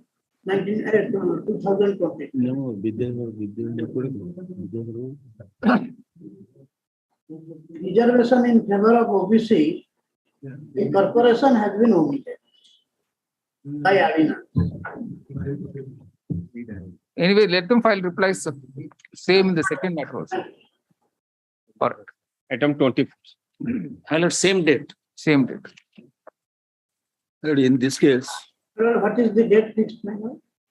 22nd November. Sir, 20. In this case, your lordship had order dated 4/5/2022 bills. The card of the issues to be addressed for lordship bills. Your lordship have framed two issues bills, which is to address for lordship. That is plus whether opportunity of being hard. I know that matter. Yes. Physical opportunity, physically to. I think some high courts have decided one way or the other. I think some high courts have already decided, right? No, I have given some judgments because those are. No. This very issue I'm saying, whether this interpreting this very section, There's a whether hearing means physical hearing or not. there's a single bench decision of the Honorable Madras High Court. Madras High Court. Saying laws that the physical hearing is necessary because of the consequences. Sorry? Because of the consequences. Because once he goes beyond 144A/B, my lords, then C and D follows, my lord. And automatically a 148 notice follows thereafter, my lords. So since there is a consequence, you have to give a personal hearing, my lords. And since that will be a part of the due process, my lord. But even otherwise, my lords, I have filed a notification along with the compilation of documents, my lords, apart from judgment. Your lordship will find there is a provision 151A, my lords, that faceless. Whether that faceless applies to this 148A plus B or not, belongs. And the notification excludes 148A. 144B, 144B, the procedure. Because for the purpose of 147, 148 belongs, 148A, whether the faceless scheme will apply or not, the notification excludes 148A. So therefore, there cannot be faceless for 148A proceeding belongs. There has to be physical hearing. That is what notification clearly, and it's a notification under section 151A belongs. We'll have to fix it on some other days. They're already 420. We'll list on 10th November. Interim order to continue. Interim order to continue. Yeah. Obliged. Supplementary list item 25. Interim orders to be continued to items 26 and 30 also. Yes, all the matters. 30, 32 matters. The lordship may take all these matters as a batch, so that. Yes. Which is 24 to 30, 32 matters. 31 and 34. 35. Up to 35 minutes. Right, 35. Yeah. The batch. Interim order to continue. Yeah, the entire batch. Serial 24, 25, 26, 27, 28, 29, 30, 31, 32, 33, 34, and 35. Correct. Interim order to continue. Yeah, interim order to continue. Right. Pleadings may be completed. In the meanwhile, pleadings will complete. All right. In the meanwhile, pleadings will complete. All right. Obliged.